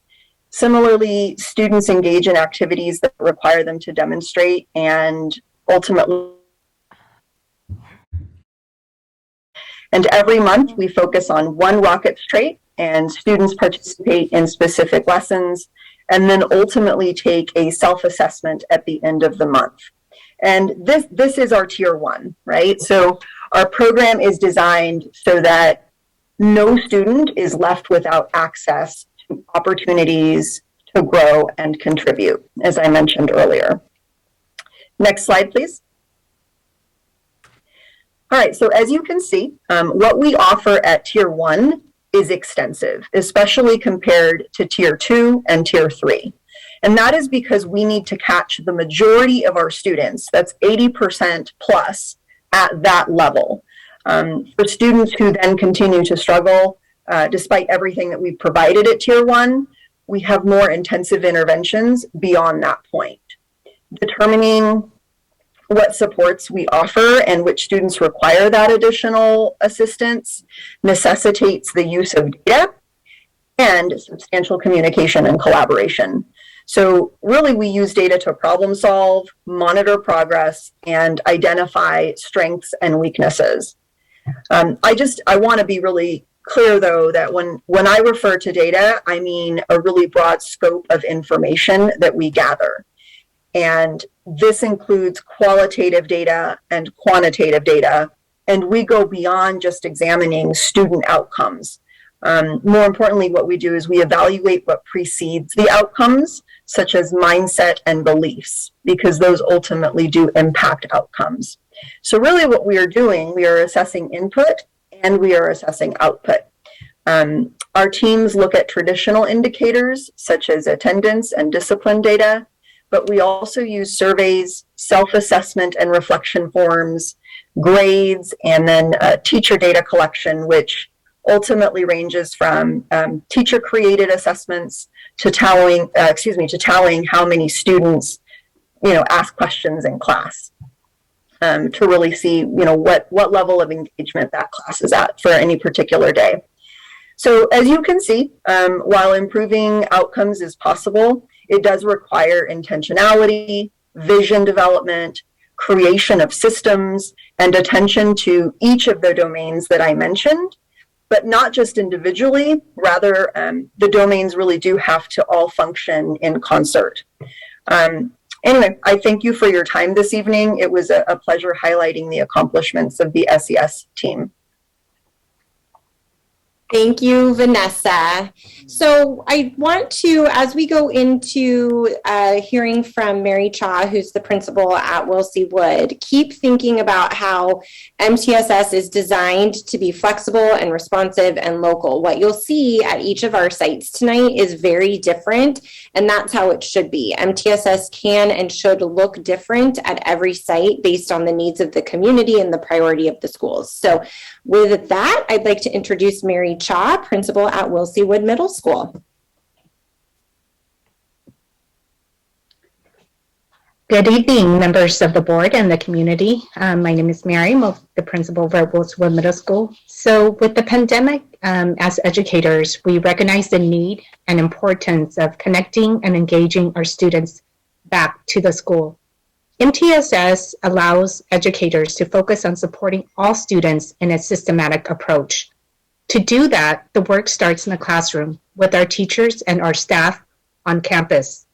Critical pieces to the MTSS work at Wellesley Wood that has been achieved thus far is providing staff the opportunity to gain an understanding of the need for MTSS, using and examining data regarding MTSS implementation, fidelity, and student outcomes, having a strong culture of collaboration and communication, and having a shared vision.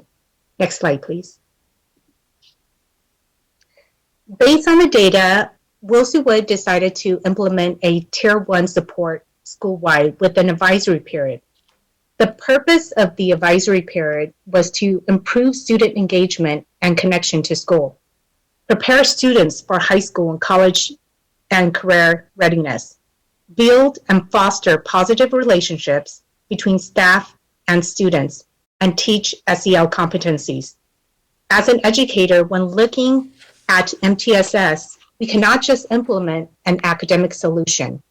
The advisory period addresses the parts of MTSS in terms of attendance, engagement, behavior, and academics. It serves as the foundation to build upon for tiers 2 and 3. Next slide, please. Data on the slide is reflective of Tier 1 provided through our advisory period and tiers 2 and 3 interventions.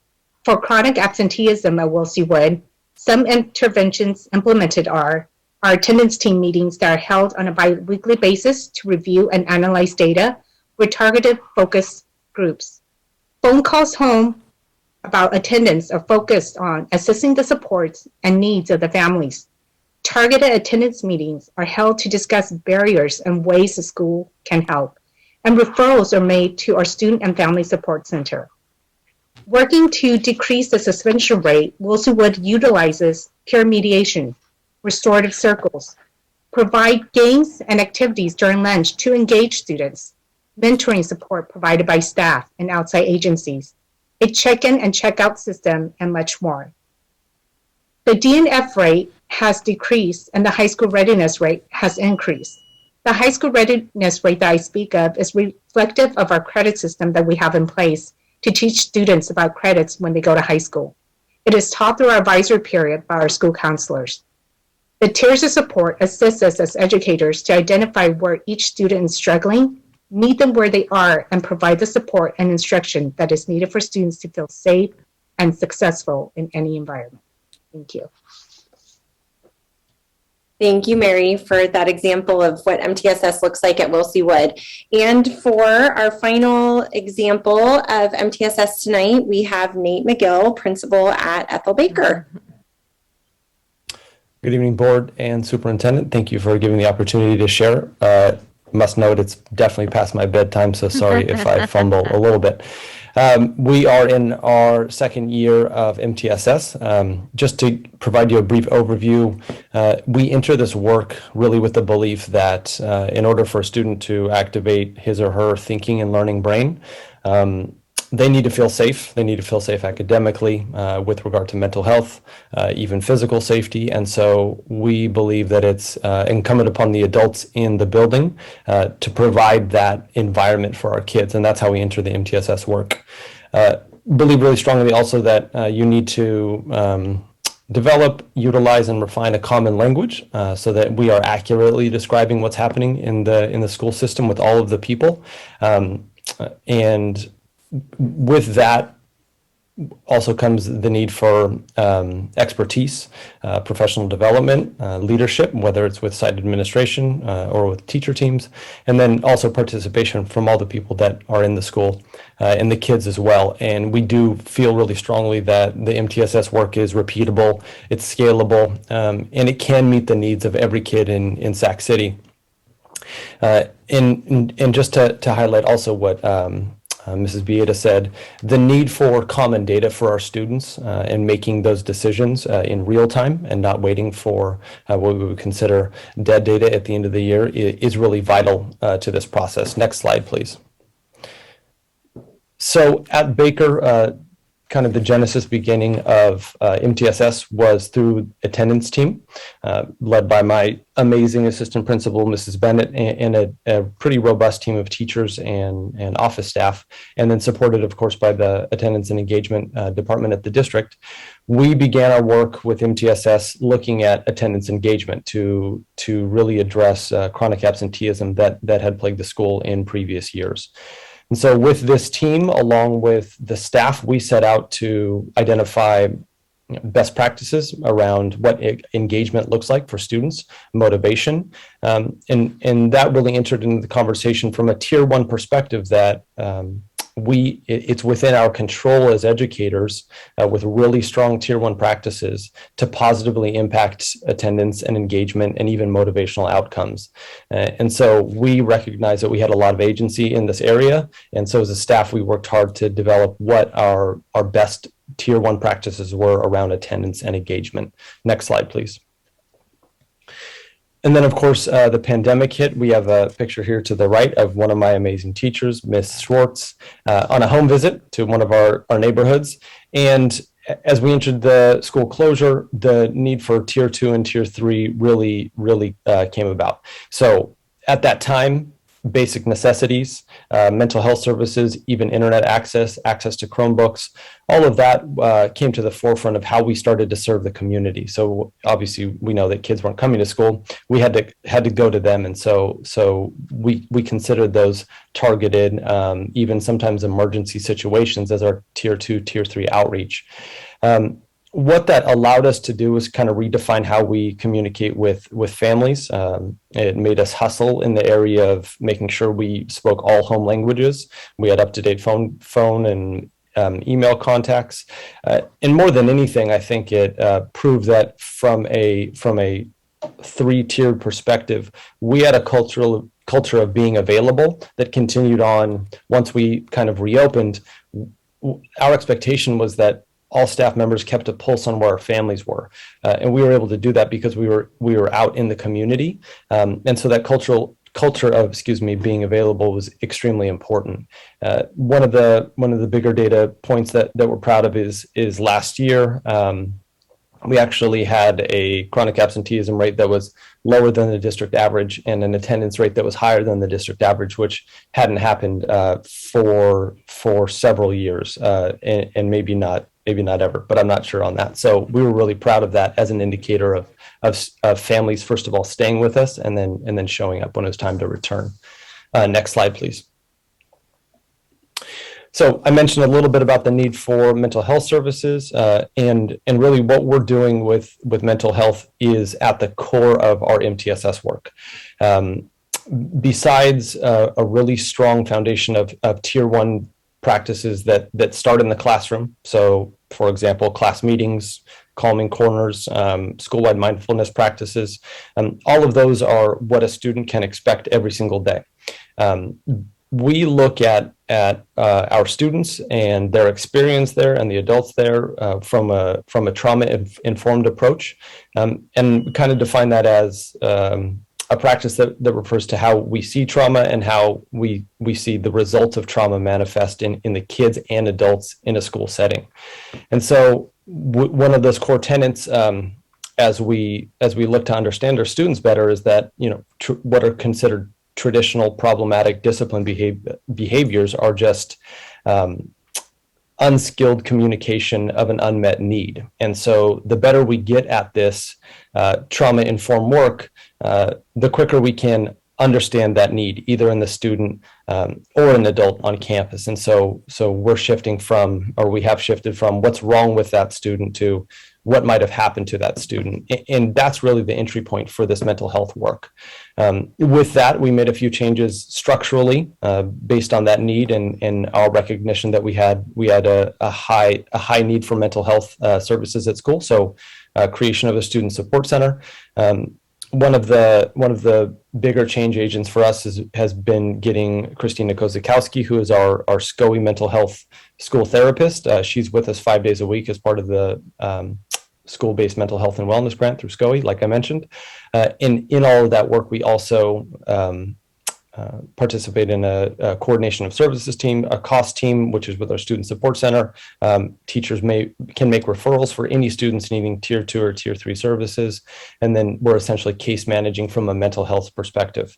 At that time, all of our specialists on site are also available to consult with teachers who do bear the brunt of sometimes a stressful situation. And so we really deeply acknowledge that vicarious trauma and secondary trauma is a reality for our teachers as well, and we have to serve them also. Next slide, please. So transitioning to another piece of this, we were really fortunate to have the convergence of our MTSS team and our early literacy support block team, which is comprised of essentially teachers and support staff.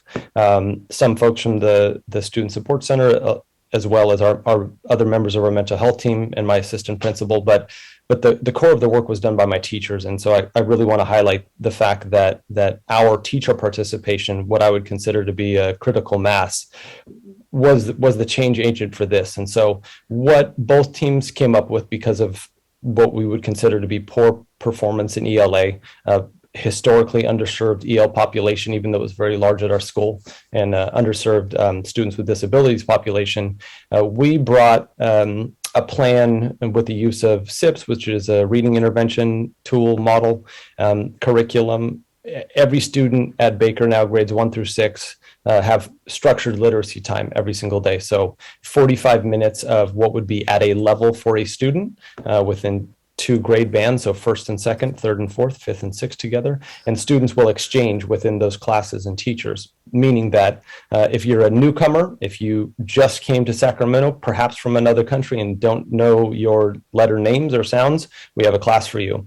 If you're a 3rd grader who reads at a 6th grade level, well above grade level, and need to be pushed in a different way, we also have a class for you, and those students get that 45 minutes a day every single day of the year. And in that way, we are providing universal Tier 1 access to curriculum that will ultimately get them where they want to be. This process is also really important to go back to Christine's point and Aaron's point that we use data cycles that are short-term, and we are constantly evaluating that data to make good decisions for kids. Next slide, please. Oh, previous slide. I do want to point out, sorry, one more. That is Mrs. Tahara's class. She has married both the SEL component of her class with good mental health practices and with the win time to run a really successful first grade class, and she deserves mentioning here. Next slide, please. So here we have our graphs. Any of you know me, you know I like to nerd out a little bit on John Hattie's effect size work. And so this is really the work that we're doing right now. We are looking at real-time, short cycle, formative assessment data, basically from whether it's a reading diagnostic tool or a reading comprehension assessment. And we're looking at kids who are either growing faster or slower than their peers on average. This is a graph that gets at that. And so we like to look at students in terms of their trajectory. We're not so interested in how a student is doing at a single point in time, but rather where they're doing in time and space over the course of a year. And we want to know that each of our students is making at least a year's growth. And in order to do that, we have to be constantly looking at how they're doing. So it can feel like a bit of assessment, but that's what's needed to make sure that we have our thumb on the pulse of how our students are doing academically. To the right, and this is Miss McLean, a second-year teacher who has a newcomer group of 5th and 6th graders, and she's absolutely rocking it in a small group setting with kids surrounding her who just recently came to the United States, and they're learning to read every single day. Next slide, please. So a big picture overview is that all of these things are related. Students who feel safe and connected to school will come to school, and once they enter that building, they need an academic setting that is also comfortable. And that's one of the reasons why a strong Tier 1 program like a WIN, which is structured literacy time, provides that comfort, that academic comfort. At the same time, it's in the fabric of our classrooms to have a mental health check-in at all times. And if you're not doing well, there's a place for that in class. There's a place for that in our student support center or with Miss Christina or with myself or the assistant principal. So we have room for that. But the good Tier 1 practices start in the classroom. And so with that, and I'll just skip down a couple of the bullet points, with that, our teachers are the ones who provide the best Tier 1 interventions. And so those teachers, one, are the most committed, and I have a staff that's incredibly committed to it. And so they're committed to student-centered goals. And so they have benefited from really strong professional development. And they are just now learning about this database decision-making process that they know relies on regular data to really look at how a student's trajectory is. And I think that, you know, as we look at it, MTSS work is incredibly scalable. It's also translatable from site to site. What we need isn't what another site needs, but the system of it can really make sense not without high quality professional development. But again, we value looking at that student trajectory, making sure that we're describing students accurately, and it's adults really working together for student-centered needs, and we're proud of that work so far and excited to continue it. So thanks for the opportunity to let me talk about it. Thank you, Nate. Thank you, Principal McGill. And if we can go to the next slide. I want to thank all of our principals tonight. I know this was the highlight, and we were all just so excited to bring to you some of the incredible work that's happening at our schools. Thank you to Principal Butrago, Cha, and McGill, and also to all of our leaders. There are 50 leaders now who are coming through, as Aaron described, these 3 cohorts. There are now 50 leaders in a cohort 1 and a cohort 2 who have been a part of our MTSS work. And I really want to thank you all tonight for your focused work and your collective expertise during a very, very difficult year. Pre and during COVID, our obligation to our students and our commitment to do better, to assure that each of our children thrives as a result of high quality instruction and supports remains. Our district leadership team, as we think about what's next, will continue to work on the design of our MTSS framework to collect data and to use it to problem solve and to make best decisions and adjustments that reflect our ever-changing context. And within this framework, site leaders and site-based leadership teams will receive support to collect and use data, to problem solve, to make decisions, and design multi-tiered systems of support based on the unique needs of their communities.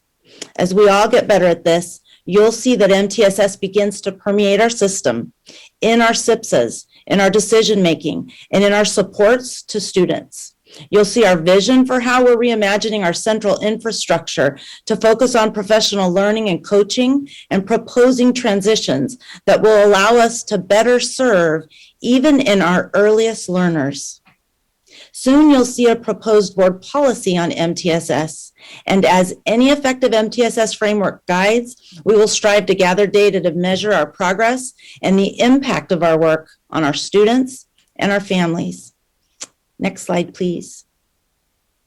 So our key takeaways this evening, as we shared at the beginning, trained educators we begin with the end in mind. So here we are at the end.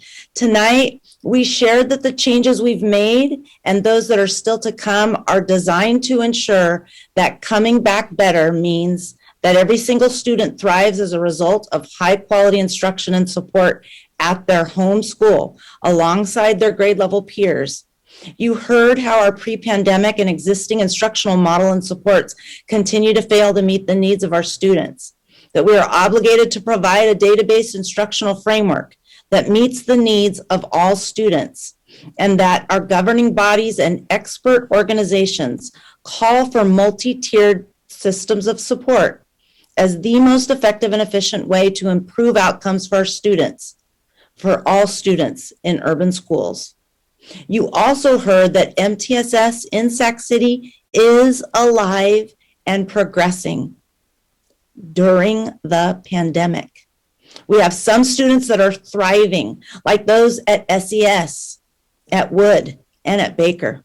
And we hope that you clearly can see that full implementation and support of MTSS is the systemic change that we need in order to fulfill our promise to our students, that each and every one of them will thrive in each and every one of our schools.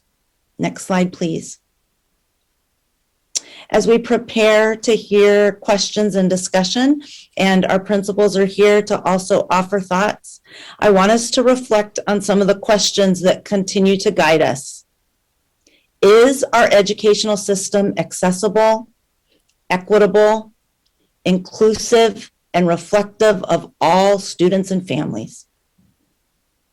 Who is in the margin and what needs to change? I'll turn this over now to the board for questions and discussion. Thank you so much. We have one public comment. Yes, from Daniel Darby. Mr. Darby, go right ahead.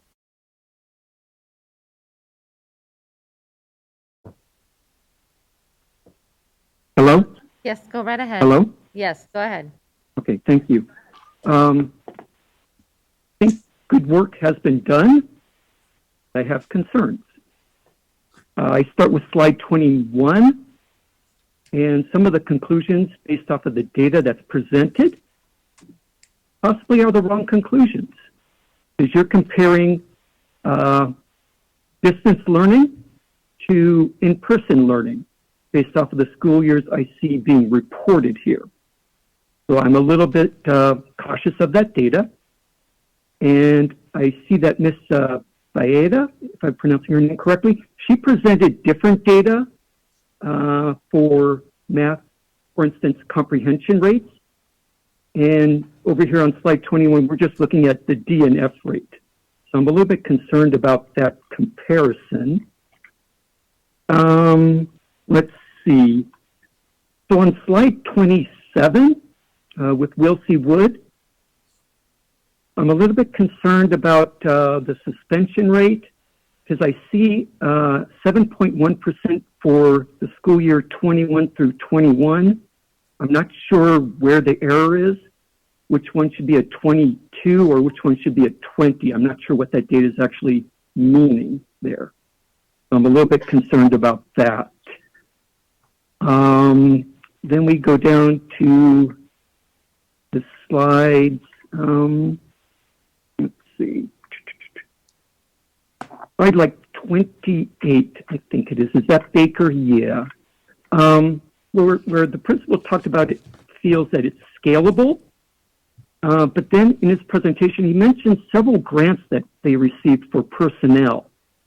I'm questioning how scalable this truly will be across the whole district. But I'm also glad to hear that each school found their own individual way to be successful with their type of assessment. Please wrap it up. Thank you. And that we don't need to talk about district-wide assessments anymore because this seems to show that it seems that we don't need them. Thank you. Thank you. It looks like we have a hand up as well. Is that Terrence? Yes, it is. Can you hear me okay? Yep, I can go ahead, Terrence. Okay. I'd like to echo so many of the points that Mr. Darby just made because I find the presentation, first of all, Ms. Buchargo is a rock star. And she has Kennedy roots, and I'm so happy with everything she's doing at SES. We hear uplifted so many times in this space that because there aren't common assessments, so many things are either halted, can't start, or can't be done. But we're uplifting the work of 3 school sites that have, as Daniel said, navigated their own assessments and localized them. And I think that really speaks to the fact that if we entrust our school site leaders, who have the title of administrators of their school site and know their families and students best, then we can really extract the best practices that exist. And then we can, from there, develop what's best in terms of extracting data, not from the top down from a superintendent who can only remember one of apparently several schools that he visited in the school day. The other thing is that following the BAAB presentation, there was a lot of language and discussion around how there was such a desire that the MTSS presentation happen that night because it would answer so many of our questions. But what I heard Ms. Bieda speak is a lot of acronyms, a lot of letters, word soup, word salad, letter salad, but I didn't hear anything that addressed KKK, NIGGER, racism, oppression, systemic racism, school to prison pipeline, any of the things that are historic. So while I am encouraged by these 3 school sites, I really didn't hear the how this work specifically across the district is going to undo the underlying racist culture and system that's in place. So I hope that you guys are asking those same questions because I was really just sitting on the edge of my seat just waiting for that answer because, again, we've had to wait 2 weeks, but yet I feel unfulfilled. And I hope that you guys would as well and sort of light the fire a little bit because, again, there's urgency that needs to happen because these incidents are multiplying. Our kids are suffering today, so we don't have time to wait for something that is in the multi-cohort model for years in the future when our kids are going to our school sites today not feeling welcome. Thank you, Terrence. Do we have any other public comment? No, there are no further public comments.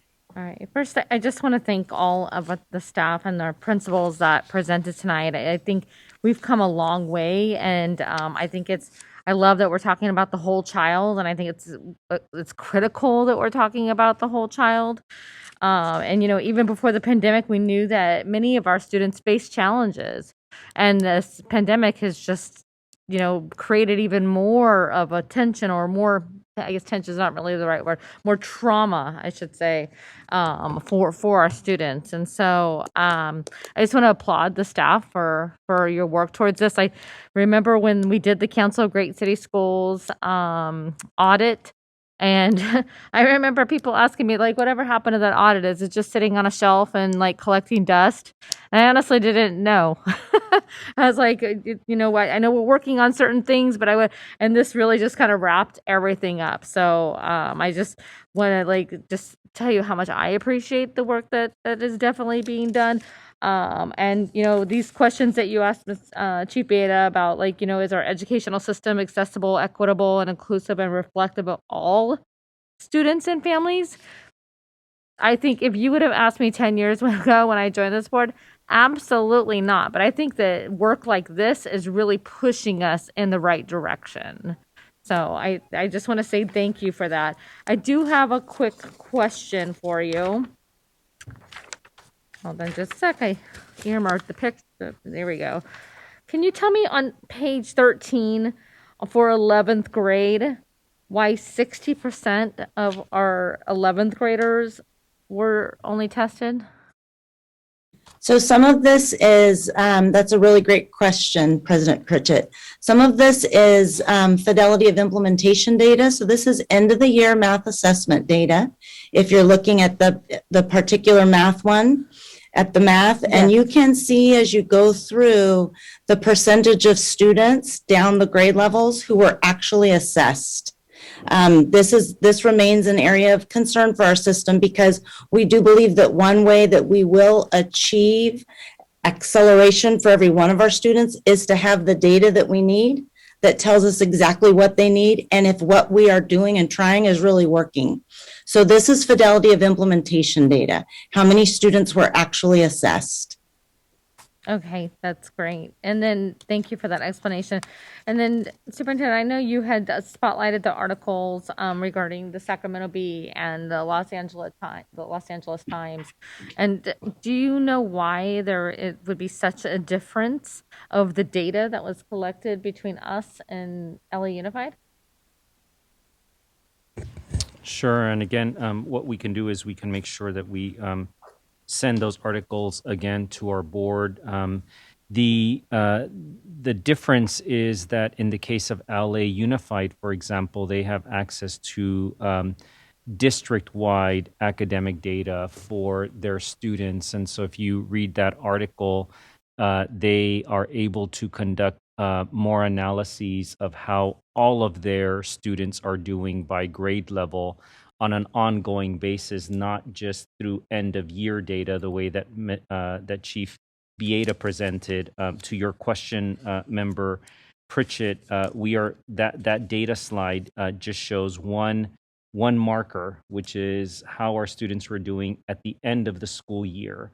If the Sacramento Bee, for example, had wanted to do a deeper analysis of how students were doing throughout the pandemic at different points of the pandemic, they would not have been able to conduct that type of analysis, which is different than what the LA Times did. So again, I encourage the board to read those articles carefully and our community to be able to make that distinction. That's how I would characterize the distinction. We can give you information based on end of year data, not based on ongoing data, and certainly not based on district-wide information, which is different than what each of our principals were able to speak to, which is their assessments at their school sites, but not without the ability for us to present to you how all of our students district-wide are doing based on the same common assessment schedule.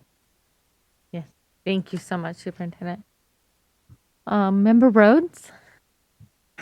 Thank you. All right, this was great to hear, Chief Bieda. One of the things when we started off this presentation, things that stuck out were basically ELA pre-pandemic, just over 40% met standard, and then 32% of our students in mathematics.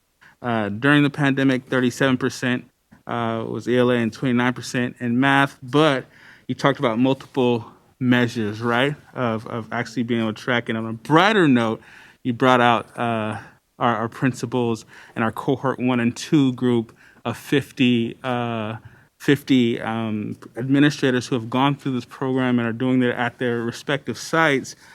And, you know, the work it takes to do that, and for the principals to put that together is amazing. Things that stuck out to me when the principals were talking, statements like evaluating what precedes the outcome, assessing input and output, universal tier 1 access is huge, and then also the understanding of the impacts on our staff members, saying that vicarious trauma and secondary trauma is there for our teachers and staff as well. So the acknowledgement of that trauma that happens, and putting our teachers and staff inside of our MTSS work is crucial, and I'm glad to see that work is happening. The work that they're doing is amazing, and I personally look forward to actually visiting sites with my colleagues and touring them specifically around the implementation of MTS work that they're doing, and to see that work in action, and not only in this beautiful slide. We still have work to do, right? And I don't think anybody here in this presentation is not acknowledging that. But we are uplifting the steps forward, while continually trying to address the systemic inequities that our system has. And I truly appreciate that work. I truly appreciate the principals coming out tonight and sharing that work. I know that makes them very proud, and they've been doing the work, but to see it in action is amazing, and I look forward, along with my colleagues. I would say that's something that I really want to stress, along with my colleagues, to go see some of these sites, so that informs our broader conversation as we see things together as Brown Act would permit. So thank you guys so much for your time, and I look forward to the work in the future. Thank you, Member Rhodes. Member Villa? That was impressive work. That was a wonderful deck to see. So many times I've heard the whole child talk about process. What a reflection and that win method about every day. I love that it's individualized with a solid framework. Clearly, that set up at each school. I did have just a question. So, what happens ongoing through child education school? How is that data shared or set up? Same. That's my first question. Maybe what are some challenges that you're rolling out? And also, do we have a minimum standard with MTS? Who determines that? Sorry, those are three big questions, but just overall, everything else was so positive. I just want to know what are we? How does it work? That not negative. What are the challenges?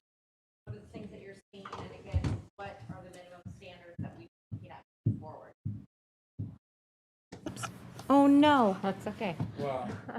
No, are you serious? That's okay. That's okay. Oh man, it's okay. Could they hear? Could staff hear the question? I think, Member Villa, I hope I can honor your words. I heard you asking a really good question. You know, this sounds like some good work is going on, but what are the challenges? And I would love for our principals to address that. And then I also heard you asking about what is the minimum standard, or what are the minimum standards for MTSS? Those are the two pieces I caught. If you're able, is there more that you'd like us to address? So sorry, I'm tired, so I apologize too. You know, I forgot that little button there. And also ongoing, the transitional period for students when they move to their next school site. How is that data transferred? And, you know, how do we continuously support them on their education journey? Those are fabulous questions. So to our principal team, I think to hear the challenges, it would be best to hear from any one of our principals that would be willing to share. It looks like we have Mr. McGill that had his hand up and ready to talk. Yeah, and I'm sure the other principals can speak to it. The number one challenge is getting critical mass with your staff, and that's kind of with any large project that you're doing. The way you do that is, I really believe fidelity with the self-assessment process, which was talked about, making sure that that's an honest reflection of what's going on in the building, and then making decisions based on that.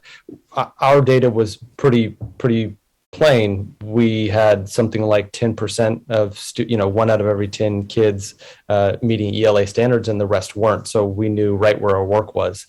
The rest of it was making sure that we had all the adults in the building on board, and having enough adults, teachers or helpers, mental health, clinicians on that team for that critical mass. But kind of what I talked about, and I think many sites would share this experience, is recognizing the prolonged effects of vicarious trauma in its various forms, right? So everybody experiences trauma, and we can thank Ms. Bieda for introducing me to Dr. Martha Merchant, who brought trauma-informed work to Baker. Without that piece of recognizing that there is burnout in school, there is compassion fatigue in school, especially as we're coming back from a pandemic. We have to take care of the adults first. Once we're able to do that, then we can really see the kids, I think. But that work also has to happen fast, because all of our actions have to be student-centered. Even taking care of adults is student-centered, and so I would recommend that to any of the principals. But critical mass, making sure that planning is really intentional. I think that's maybe the biggest thing. From a system standpoint, you can't do this without common assessments, because for one reason, we are looking to see how students everywhere are doing in our system. And if we really look at effect size work and John Hattie's work, we want to know every kid's trajectory. So every kid in third grade, right? Because a kid my child who's in third grade, and a child across the city who's in third grade, we have to hold them to the same standard. And so we need the same measurement for that.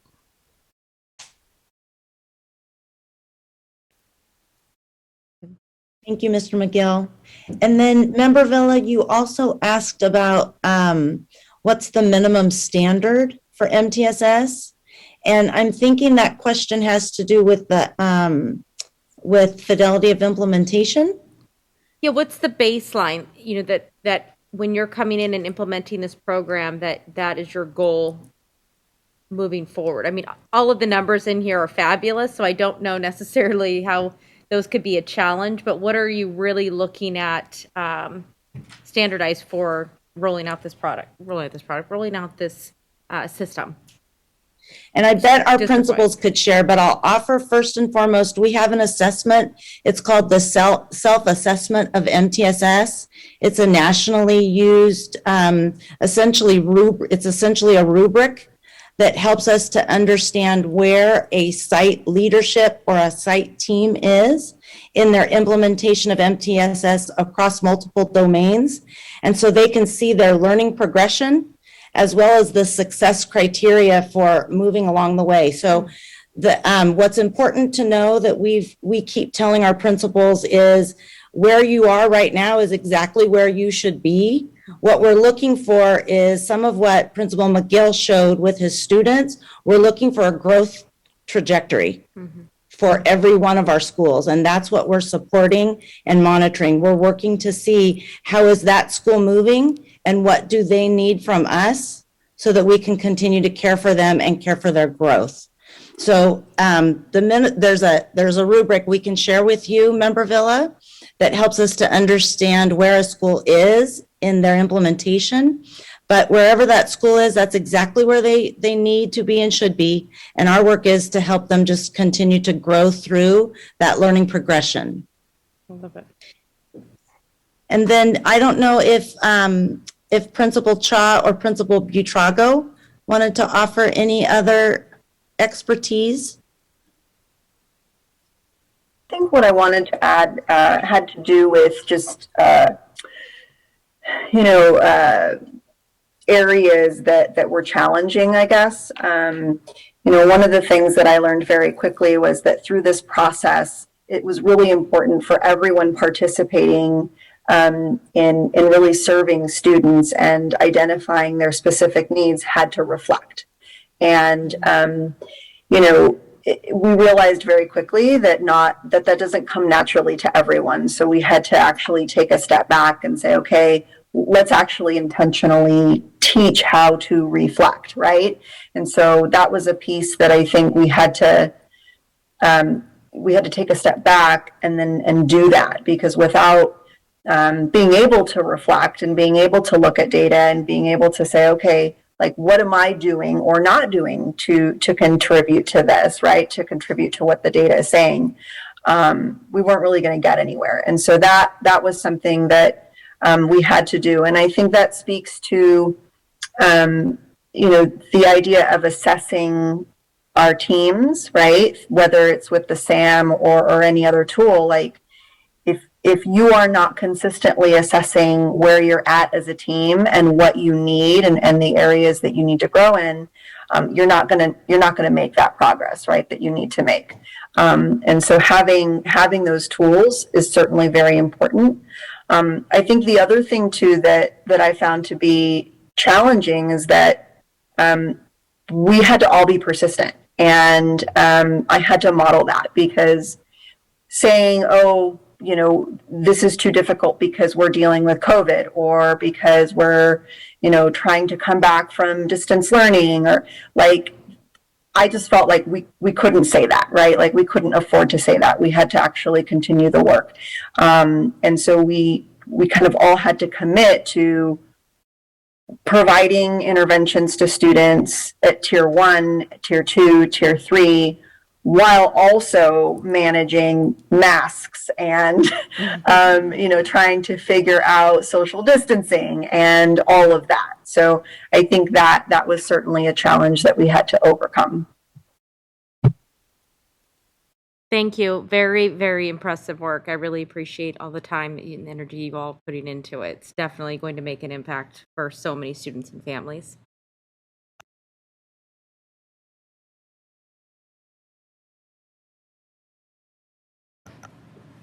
Thank you. I am very excited about this presentation. I learned about MTSS about 9 years ago in my professional career. And I'm just glad it's finally here at Sac City Unified. I want to just take my hats off to you for sticking with it, despite all the other challenges before you. I just am really just excited to hear about the progress, because this is about taking and reflecting upon about the needs of children in more than academics, and meeting the children where they are, right, with this foundation. I did have a couple of questions for you. I had some similar questions to Board Member Villa. Thank you, Board Member Villa, for asking those questions. I did, so this one's for Principal Buitrago, and I'm sorry if I mispronounced your name. I saw that, and I saw this across the presentations, that every school had their own sort of elements of what constituted Tier 1, right? And so I'd like to know a little bit about how you came up with that list of what constitutes Tier 1, because I saw, for example, at the high school level, it's a really long list. And then at some other schools, there were fewer, but they were very also very important, very broad. So I'm just trying to get a sense of, how do you come up with what's in Tier 1, what's in Tier 2, and Tier 3? For SES in particular, we started this 3 years ago. So, please don't think that we started this 6 months ago. That is definitely not the case. So 3 years ago, it started with taking a look at what our needs were, right? So evaluating where our students were at, what their areas of growth were or potential growth were, surveying staff members, surveying families. And then we took all of that data and said, okay, let's take a look, what are our needs, right? Based on all of this information that we have available to us. And then we spent about 6 months identifying really what we needed to serve our students and to really close those holes or those gaps, right? So for example, we learned that at SES in particular, and I don't know if this is probably because we are a small high school and middle school, we had a lot of students who had difficulty with pragmatic language and communication and social skills. And so seeing that was an area or like a deficit for us, right, an area of need, we said, okay, we need to provide some sort of intervention for those particular students. And that's how we came up with our lunch social group, right? Mm-hmm. So every single intervention, whether it's tier 1, tier 2, or tier 3 is a little different because it's mostly special education, but tier 1 and tier 2, it's all specifically based on data, right, that shows this is an area of need, right? If you see in tier 1, one of the I wouldn't call it an intervention. I would say something that is universally provided to students is our ripple effects curriculum. So all of our students, 100% of them, participate in lessons every single week that have to do with social emotional learning, right? So they learn about kindness and open-mindedness and, bullying and all of these things. And then they have activities that are tied to that. So like, for example, today, all of our 8th graders did community circles, right? And so those activities are designed specifically to address the needs that we're seeing in our kids. And so that's how we come up with that list at tier 1 and then tier 2. Again, all needs based. It isn't just sort of random, right? Like, oh, we think this might be cool. Mm-hmm. I'm glad to hear it's been 3 years. So has that sort of list changed over the years? Have you made modifications? Okay, sounds like you have. And then how, given that you've been doing this for 3 years, how was the school, I guess, more uniquely set up because of MTSS to support the students during COVID? Yeah, that's a great question. So one of the things that we implemented, actually the year that distance learning happened, was we do this thing called Rocket Connections. And it's essentially a system that all of our teachers access. And we're able to look at students by level of need based on attendance, behavior, and grades. And we go in and we see, okay, is this student high need, low need, medium need? And for students who are high need, we assign those students to specific teachers, and those teachers are essentially tasked with connecting with those kids. And I don't mean checking in and saying, what are your grades like? But rather it's more on a personal level, like, hey, what did you do this weekend, right? What kind of goals do you have? What are you working towards? That sort of thing. And that really, that personal touch made a big difference, right? So like, we were making sure that no student was sort of falling through the cracks, right? And so that was something that happened, I think, because of the pandemic, right? We realized that we had to have a system set up so that we literally could not let a student fall through the cracks, right? Like it just couldn't be it wasn't something that that could happen based on the way we set that system up. Thank So, you. And it's a similar to what Mr. McGill shared in terms of really making sure that everybody knew where the kids were at school or in their neighborhood. So I just want to thank you all for sharing all this great work and looking forward to hearing how this moves to other school sites and how we can sustain this moving forward. So thank you.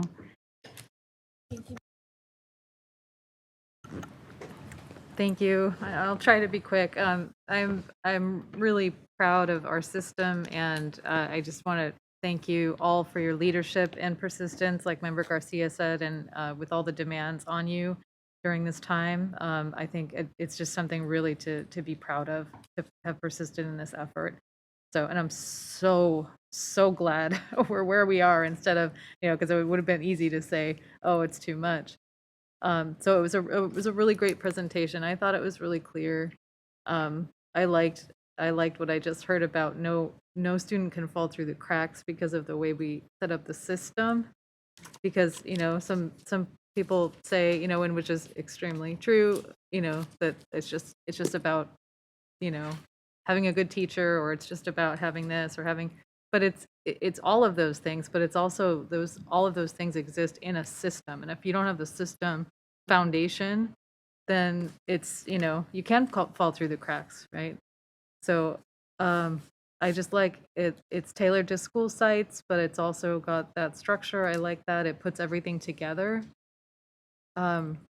It seems like it's really transformational in that it's a framework for asking the right questions and kind of facing down data that can be really uncomfortable, I think, right? And especially if you're saying, well, it's we're at 30% or we're at 10%, and if you're accepting the responsibility that it's not just an outcome that just happens, but it's something that you can actually do something to change, that you have a responsibility to assess and respond and intervene and actually change that in real time.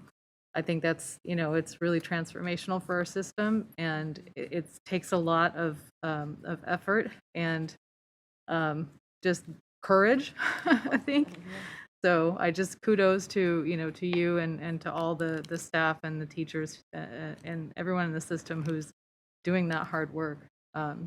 So I did have one question kind of related to the we heard some comments about we don't need district-wide assessments. We heard Principal McGill mention how critical they are, and I just wanted to hear more about particularly thinking about where we have disparities, where we have racial disparities, inequities, and specifically for our Black students in terms of racial disparities, who are basically performing the worst on almost every measure in terms of the racial groups, our Black and African American students, and it's just so urgent that we can do something about that, to intervene. So I just wanted to hear more about that, specifically how MTSS can help this Black African American students specifically as a group to I understand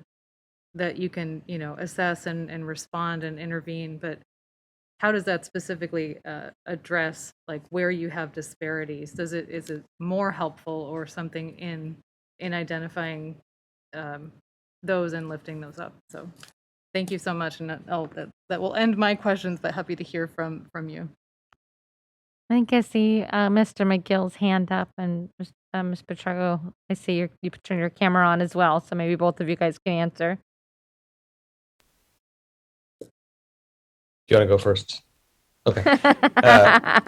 I think it's a great question. It's the question. So the need for obviously commonality in data so that we can compare apples and apples across the city because our districts are sprawling, but also having a living, breathing thing like Vanessa talked about, where your best practices, depending on the tiers, are going to change whether you're in person or not, or changing which students are there with respect to Black African American students and what we the pretty significant achievement gap. Some of that is knowing your school. So if I'm going to say the 9 or 10% of my Black African American students, right now are showing signs of distress or more trauma from environmental issues, it's the school site's responsibility to have the resources in place to respond to those. We know that no matter the kid, unless you feel safe emotionally, physically, you can't activate your thinking and learning brain. What that tells me is and it doesn't matter really what a kid looks like or where they come from, if they don't feel safe, it's really hard to learn. And so that data tells me that a possible indicator is that my Black African American students either are not feeling safe at school or are coming from home and not feeling safe, or whatever the situation may be. We have agency in that, and we also have the resources to affect that kind of change. And so it's up to us to respond to that. How we respond to it at Baker is, you know, and many other sites around, we value mental health. We value mentorships. Just this year, we've partnered with Black Child Legacy, and they've made a really big difference with what we would consider like a tier 2 group of kids. But also creating spaces where students can find mentorship with each other, and listening to their interests. Student voice is a huge piece of this.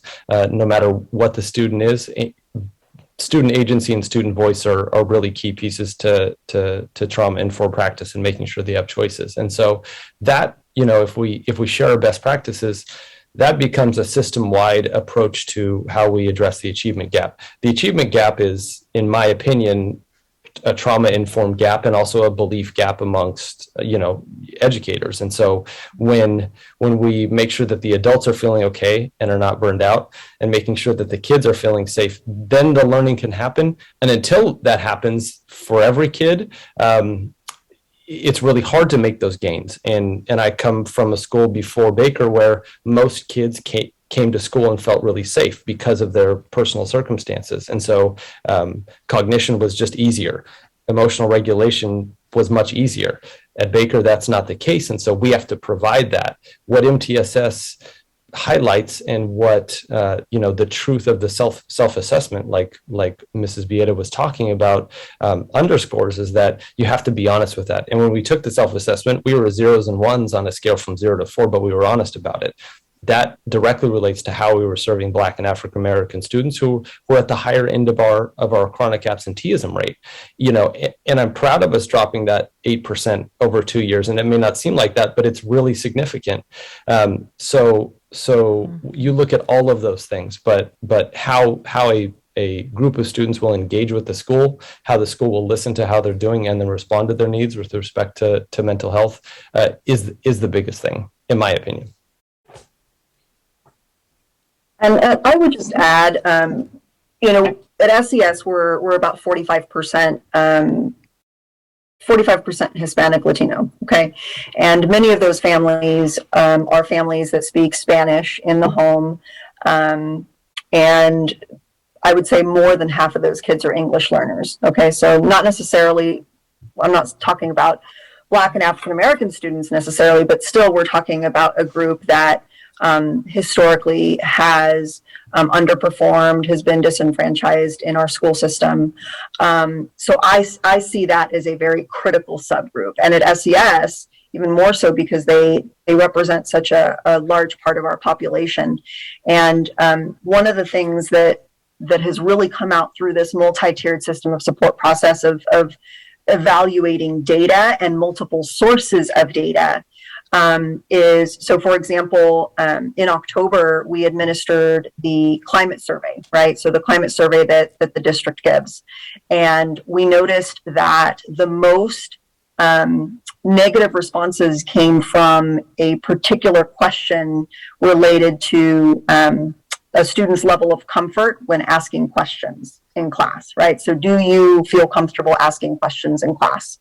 And then, 2 months later, we administered a math belief survey to all of our students in math, grades 7 through 12.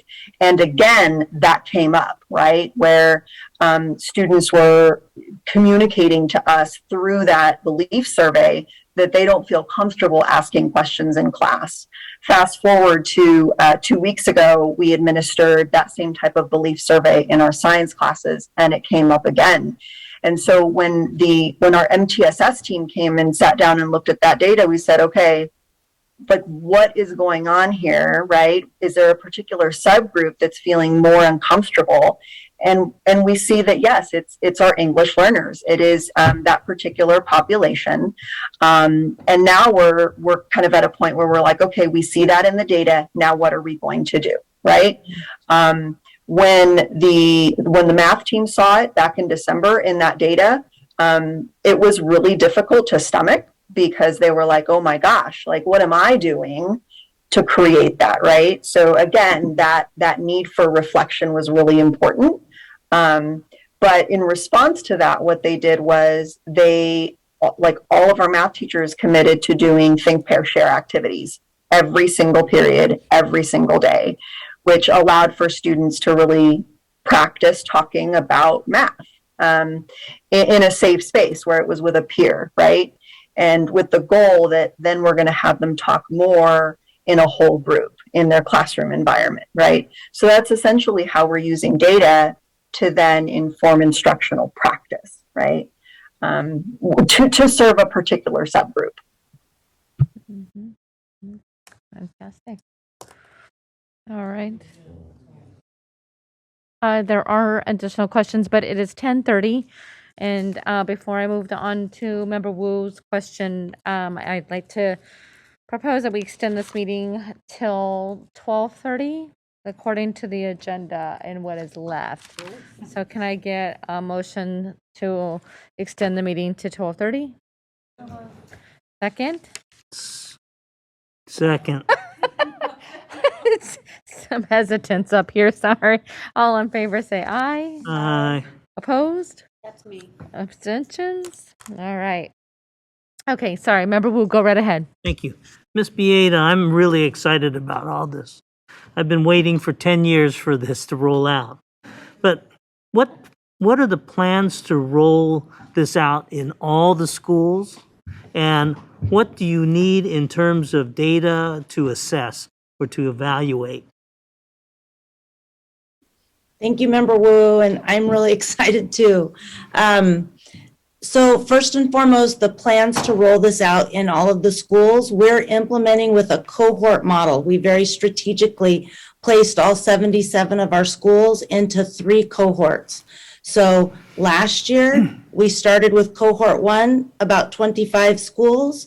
This year, we have cohort 2 and another 25 schools. We're continuing to provide care and support for cohort 1 because they're still in their learning phase. You hear tonight some of the work that's happening, and you also hear our leaders talking about things that continue to change. Next year, 22-23, we scoop our last group of schools in, that cohort 3, for their first year of learning with MTSS. But what's been happening that I think is really powerful, and you can hear some of that tonight, we're building collective efficacy amongst our principals. We're building capacity as we go to make sure that it's sustainable and woven through the system, because cohort 1 principals provide a lot of care and support for a cohort 2 principal who reaches out.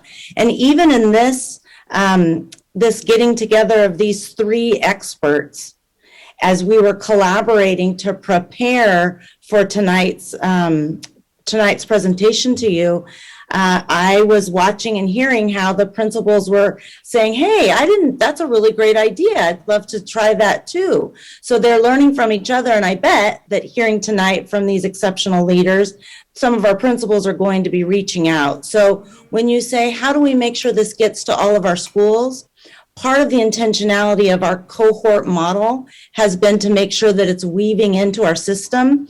Our work is to make sure that it sustains, that it's here long past all of our service in our system, because we have little teeny preschool children. We'll hear some more about them when we move to 9.3 in a little bit. But we have very little kids that we're serving. And we want this work to impact them all the way through to their matriculation pattern into their secondary work and beyond. And then what do we need assessment-wise? I absolutely hear Mr. Gladney about we see what some of the leaders are doing despite that we do not have a common assessment across the system. Some of that is happening, but there are many schools, and I'll tell you that we hear clearly from our leaders as we're doing the training and the professional learning and grouping schools together, they are struggling without assessments that are common across the system. There are many schools and leaders who are struggling. And the other piece that's really difficult is I owe it to the board, to our community. I heard the Black African American Advisory Board, their presentation 2 weeks ago. We owe it to our community groups, and I'm sure our LCAP PAC is going to ask for some of the same. I should be coming to you regularly to share for you our progress in our system. How are our kids moving? How are our programs improving and changing outcomes for students? And although we can get to a single school as we did tonight and hear some amazing work, and I'm so proud of each of our principals, but I can't come to you and share what's happening across the system, and you deserve to know that. And I also can't assess programmatically what changes I may need to make or what additional supports we need to put into the system without that systemic data. So we're very proud of some of the work that's happening at single sites, but we desperately need to have data that we can see across the entire system. Okay. Well, go collect it if you can. Mr. McGill, you wanted to add something? Go right ahead. This is an important point about Board Member Wu's question and Mrs. Bieda's answer. If we are really trying to measure the growth rate of all of the students in our district, we have to use, number one, the same or similar assessments, primarily so that we can, with collective efficacy, get better as a system. For example, if Oak Ridge is crushing me, or if Pacific is crushing me in ELA scores for my first graders, I want to know what they're doing that's different than what I'm doing. And I also want them to know what I'm doing if I'm doing better than them, because the standard has to be the same for all the kids. If we're not measuring the same way, then we can't measure the growth in the same way. That's just how the math works. So it's not like, I don't understand the critique of it. You have to have standardized measurements for this if everybody wants to get better on account of everybody else. Otherwise, why do any of that work that has to do with collaboration and teamwork and communication? That's the bottom line. I hope that makes sense. Well, that's why I asked the question, because I knew that was the answer. I was hoping somebody would tell me. And you nailed it. And you nailed it. Got you, Mr. Wu. Thanks. President Pritchett, if I could just interject as well. Yes. This is a question for our principals, and I again just want to thank each of our principals for sticking with us at 10:40 p.m. on Thursday. One question is, in K-12, you'll hear, particularly when it comes to initiatives like this concept of tights versus looses. And what I want to really comment on is that what I hope our board and our community didn't hear is that we are striving to have MTSS programs that look different and unique for each of our schools. That is not what we were trying to present to you or to our community. Mm-hmm. There are tights, if you will, where we are looking for a great degree of fidelity and commonality in what we see at each of our schools. And then there are different ways where we might be able to achieve those common goals. And so if I can ask either of our team members or any of our team members to maybe expand a little bit on that, and also for our principals in particular, Mr. McGill mentioned it toward the end of his comments. He talked about collaboration time. He talked about collaborative time among teachers. And if you could speak to the journey maybe that you have seen in building that relational trust and that collaboration, and what it has meant on Thursdays when we release our students earlier than any other days, and the importance of being able to access information from a whole child perspective, not just Mr.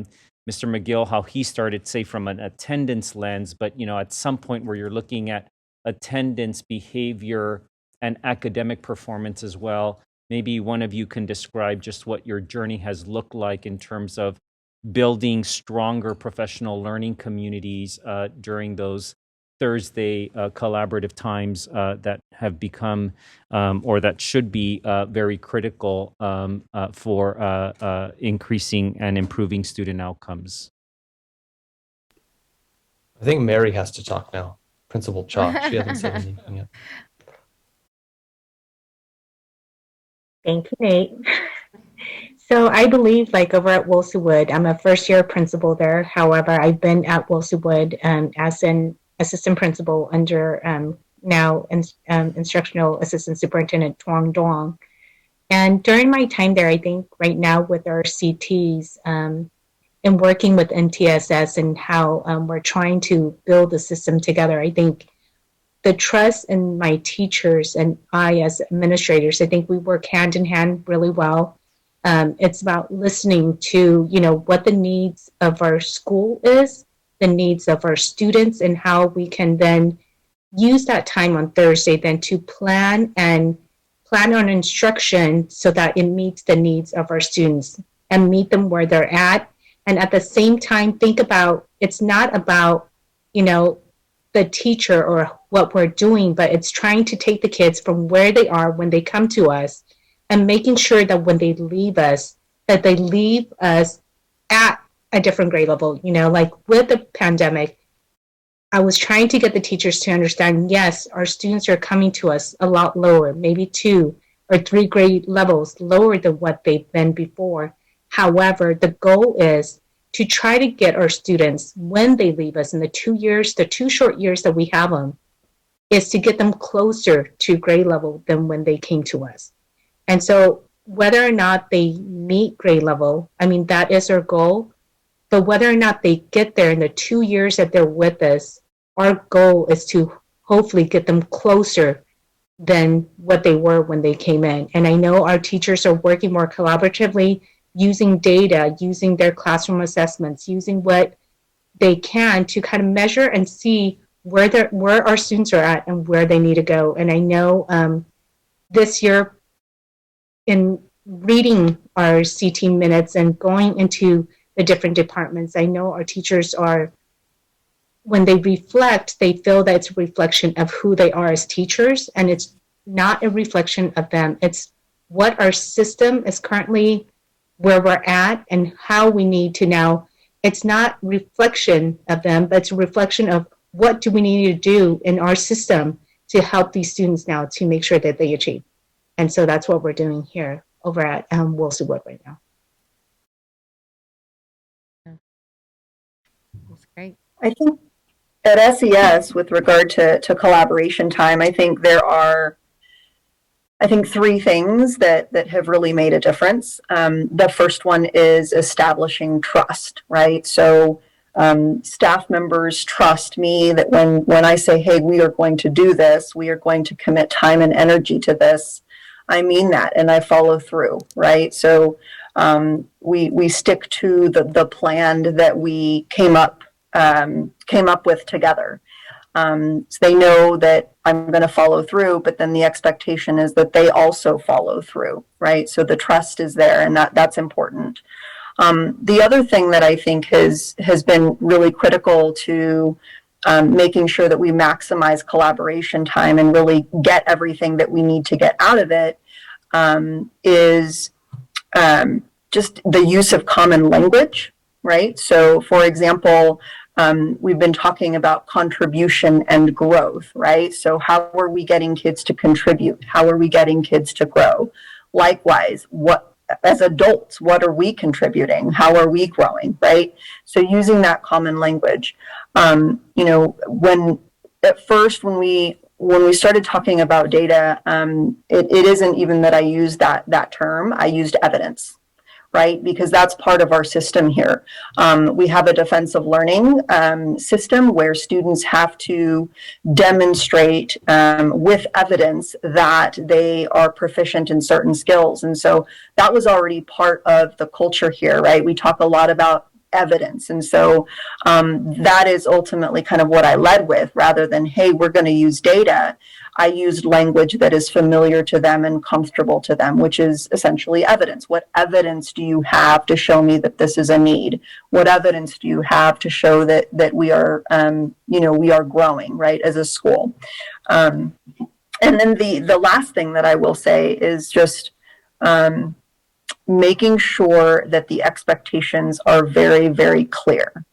So as a leader, right, as an instructional leader, if I say, all of us, right, we are going to, with each team, we're going to have a continuous improvement plan, right? So if a particular team doesn't have a continuous improvement plan, then I follow up and say, all right, what supports do you need, right? What do you need as a team to develop a plan that you can work on and really make progress towards, right? So just those clear expectations have been really important with regard to how we use collaboration time and what we expect to get out of it. And I guess the last thing that I'll add from that, echoing what Vanessa said about common language, and it was in one of my slides as well, the need for that so that communication is streamlined. That goes back to, I think CT time needs to center around how strong your vision is and how simple it is, to tell you the truth. So because it helps decision points, it helps creating your agenda, it helps what you're going to work on. We do two things, and we're only doing two things: tending to the mental health needs of kids, and we're teaching kids how to read. Of course, we're doing these other things, but if we know, okay, that's your vision, that's what we're doing, then every question that comes up is a yes or no question. And that really helps shape CT time, if that makes sense. So if we say, okay, well, we would like to spend 40 minutes talking about, planning field trips for the next 4 academic years, that would be a no, because we have work to do that's right now. And I just use that example, though that's not a real one. The vision has to be clear. MTSS helps you shape that, in my opinion, maybe quicker than some of the thing, because it rises to the top, all of the important things that you're working on. So with common language, common data, and then the decision point around what your vision is, CT time sort of shapes itself. We really got to get to these post assessments. I really need to look at who's growing and who's not growing. For example, most recently, my 3rd and 4th grade band of WIN teachers got together and made decisions about who was growing fast and needed to get moved up, who was lagging behind and needed tier 2 or tier 3 interventions. So those decision points become really easy when you know what the work is, when you know what the vision is. It also helps kind of sift out things that we would consider adult-centered needs or things that are outside of the locus of our control.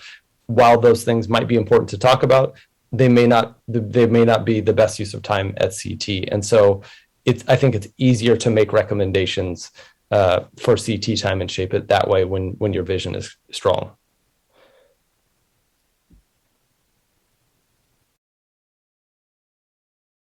Okay. Thank you so much. I think if you, Member Phillips, go right ahead. I just want to look at page number 4, where we have our model, and inquire as to what the social justice and anti-racism aspects are of MTSS. Miss Bieda. Sure. Sorry. Yes. There's fuzzy sounds. I don't know where that's coming from, or if it's just me. I've been trying to adjust my my video and see if that helps it. So we have, as you know, Epic work permeating our entire system. So we have our entire system starting with the compassionate dialogue with Epic. The teachers have all completed their modules, and now we're going through each school and going into some of that deep dive work that that is deeply needed. That, like all of our other work, our anti-bias, anti-racist work, is going to take time. And so that's what we're doing this particular year. That's the start, Member Phillips, or the tier 1, the foundation of the work that we're doing. So if I'm correct, you're going to add it at some point to the high quality instruction that we're doing? Oh, you're talking about on the tree? I'm looking at what's shining on the tree. The model there, what we were trying to say, and we already agree with you about where some of the pieces in this model should fit. What we had before was the anti-bias, anti-racist work shining down on everything that we're doing, because essentially we were trying to say nothing will happen without that. But we've already been thinking that we do need to get that into our foundational parts, but even our apples need to move around because we're not happy with the way that looks. So when I shared that it was going to evolve, grow, and move, I think your question helps me to know part of what we've been thinking needs to change. You're absolutely right. I see exactly what you're saying. Okay, thank you. And Board Member Phillips, just so you know, our first week at Baker, my first week there 3 years ago, was PD with Epic Education. So we did anti-racist, and equity training first year, second year, and third year. That's, you know, when like Member Rhodes talked about, tier 1 also includes the adults. High quality professional development has to include that. Trauma informed work and anti-racist equity work, you know, go hand in hand. So, and that's another reason why we need commonality in what we're doing, because if that's working for a specific site, we would want that to be working for lots of different sites. And so, you know, I think that's one of the reasons why Academic Office adopted Epic. They're such a high quality, you know, organization, so that everybody could benefit from that. And that's, you know, when we say scalable, that's what we're talking about. Thank you. Does that answer your question, Member Phillips? Sorry. I just said that I'll keep asking the question because it's an ongoing conversation, but it's not that I'm not. I do hear what they're saying, and I also think it's from the boardroom to the classroom. I would prefer to see some of this stuff happen from the bottom up, as opposed to the top down. But you know, we're all gonna have to start somewhere. So wherever we are we're meeting ourselves where we are too. So yeah. I dig it. Thank you. Thank you. All right. Well, I think if you could see under these masks, we all have smiles on our faces. And so thank you so much for the hard work and keeping with us. I know it's a late night for all of you guys. So thank you so much for your hard work. This is an informational item, and I can't wait to hear more about it. So thank you again. Go get some sleep now. All right. Item 8.3, recommendations from the Local Control and Accountability Plan, LCAP Parent Advisory Committee PAC. Mr. Ramirez-Fong, welcome. Well, thank you. Good evening, Board, Superintendent, colleagues, members of the public. It's my pleasure to be here tonight. Just very briefly here to introduce this item, the LCAP Parent Advisory Committee's recommendations to inform LCAP development and also district planning. I have the privilege of working with the LCAP PAC throughout the year, and I'm just continually inspired by their leadership and advocacy. They really are an exceptionally committed group, as evidenced by 4 of them being here tonight to present here at 10:55. And this evening, there are 4 members that will be presenting the remaining slides. They include Vanessa Arisa King, Sarah Williams Kingsley, Terrence Gladney, and our first speaker, Allison French-Tubo. So with that, I'll pass it off to Allison, and really am excited for this presentation. Hi, can you all hear me? We can. Nice to see you. Excellent. So like Stephen said, I'm Allison French-Tubo, a parent and volunteer serving on the PAC. I'm going to cover the introduction and the first of our themes. As the board knows, but I'll just go ahead and say it for all the audience who's watching, LCAP PAC stands for Local Control and Accountability Plan Parent Advisory Committee. It's a committee that the state requires all districts to have. Our PAC members are appointed 2 each by board members and the superintendent. So we represent the various board areas that we live in and or have children attending school in, as well as a range of backgrounds and lived experiences. As a PAC, we find that we all bring different expectations and priorities to the table, but we are all committed to helping the district set goals and leverage funding to improve outcomes for SCUSD students, especially those students who the data shows us have the highest gaps in outcomes. As an advisory committee, we understand that we don't direct the board on what policies to adopt, but we agree that we hope our presentation will leave the board feeling inspired as well as possessing a useful set of filters through which to examine decisions throughout the year. These are our initial recommendations this year, and we will be continuing to review outcomes and progress towards existing goals as well as seeking engagement from more parents and guardians. Although our more than a dozen committee members could definitely come up with dozens of recommendations to share with you all, we focused on identifying a central principle of what we want to see for SCUSD students, which is this. And I think we can move to the next slide. Let's see. Yes, individualized supports and personalization to address the identified unique needs of each and every student. We'll go back to that in a moment. But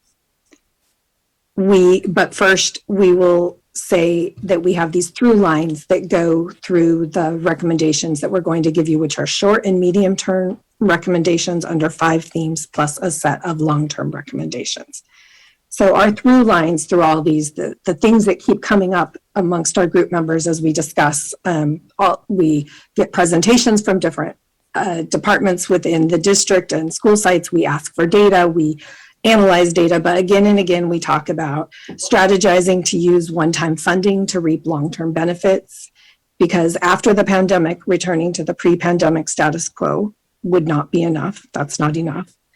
A growth mindset of identifying, replicating, and scaling up practices that are creating improved outcomes for individual students, especially students in the groups with the largest gaps in outcomes. And planning based on layers of good, better, best.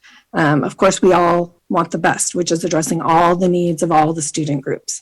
But we know that the board is called upon to make tough decisions of how to prioritize. So we are advocating that the good and better decisions will be based on the current and historical gaps experienced by student groups. Let's see, next slide, please. So our first theme, the one that I'm going to discuss, is systems for accurately and regularly evaluating student performance and progress.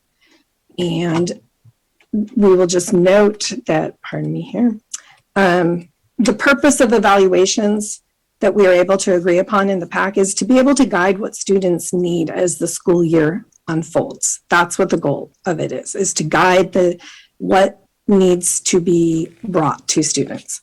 So let's see, we can go to I believe we have one more slide left in my section, yes. So in the short term, we would say goals that are look at evaluations that have already taken place this year and prioritize students who have yet to be evaluated to be able to identify learning gaps. Continue where it is already happening and initiating where it is not, evaluate students, and then be able to provide students the appropriate help. And with a growth mindset, identify the tools being used successfully and facilitate the expanding implementation of those tools to other school sites. In the medium term or midterm, we recommend regular evaluation of the pre-literacy and reading skills of kinder, first, second, and third grade students. Research shows connections between the reading skills acquired by third grade and outcomes well into adult life. And also creating a cross-sectional educational partner group to analyze existing assessment tools in use across the district and develop a set of recommendations and best practices that is not one size fits all, but identifies best practices when working with specific student groups. Before we move to, I think we'll probably just hold questions till the end. So I will just pass this on now for Sarah, I believe.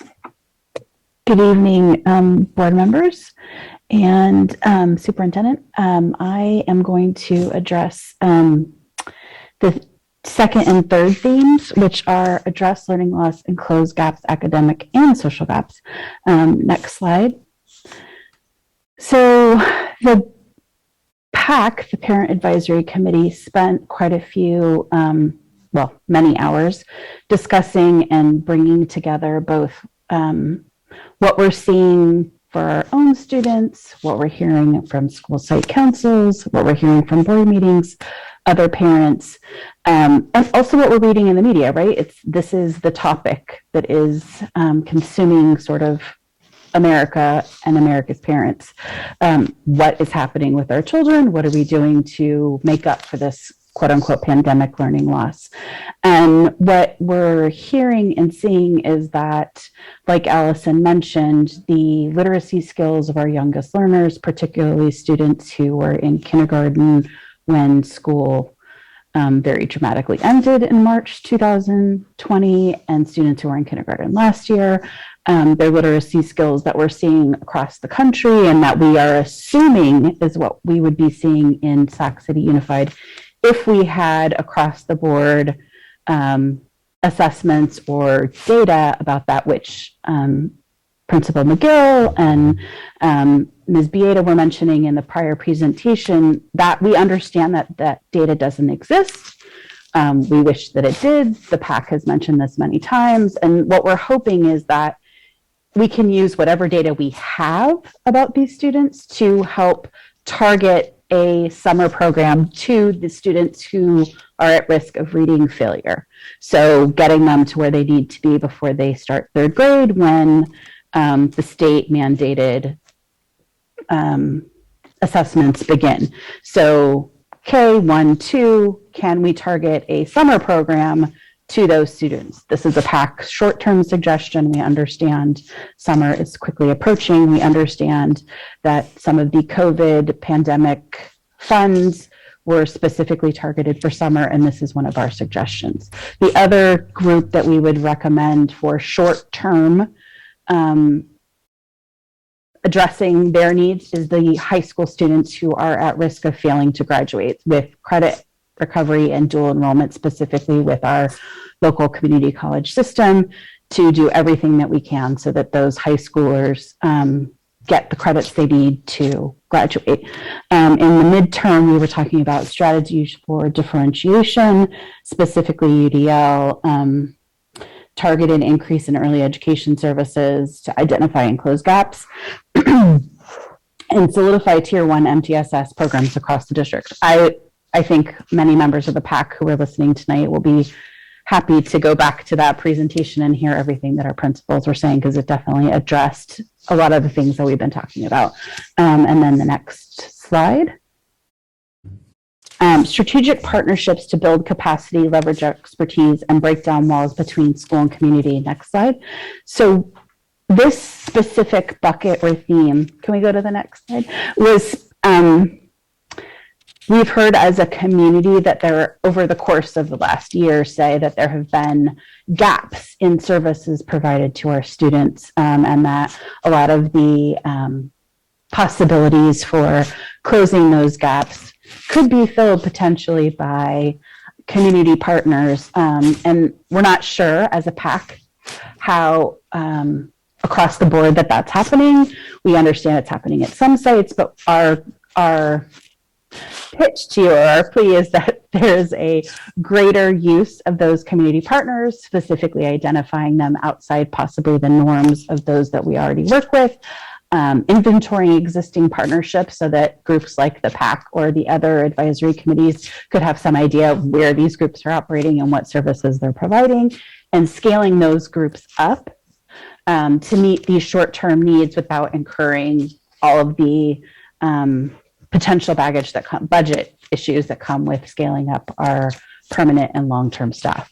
And also in the midterm, we were discussing expanding the community schools model, better connect schools with their surrounding neighborhoods and regional resources.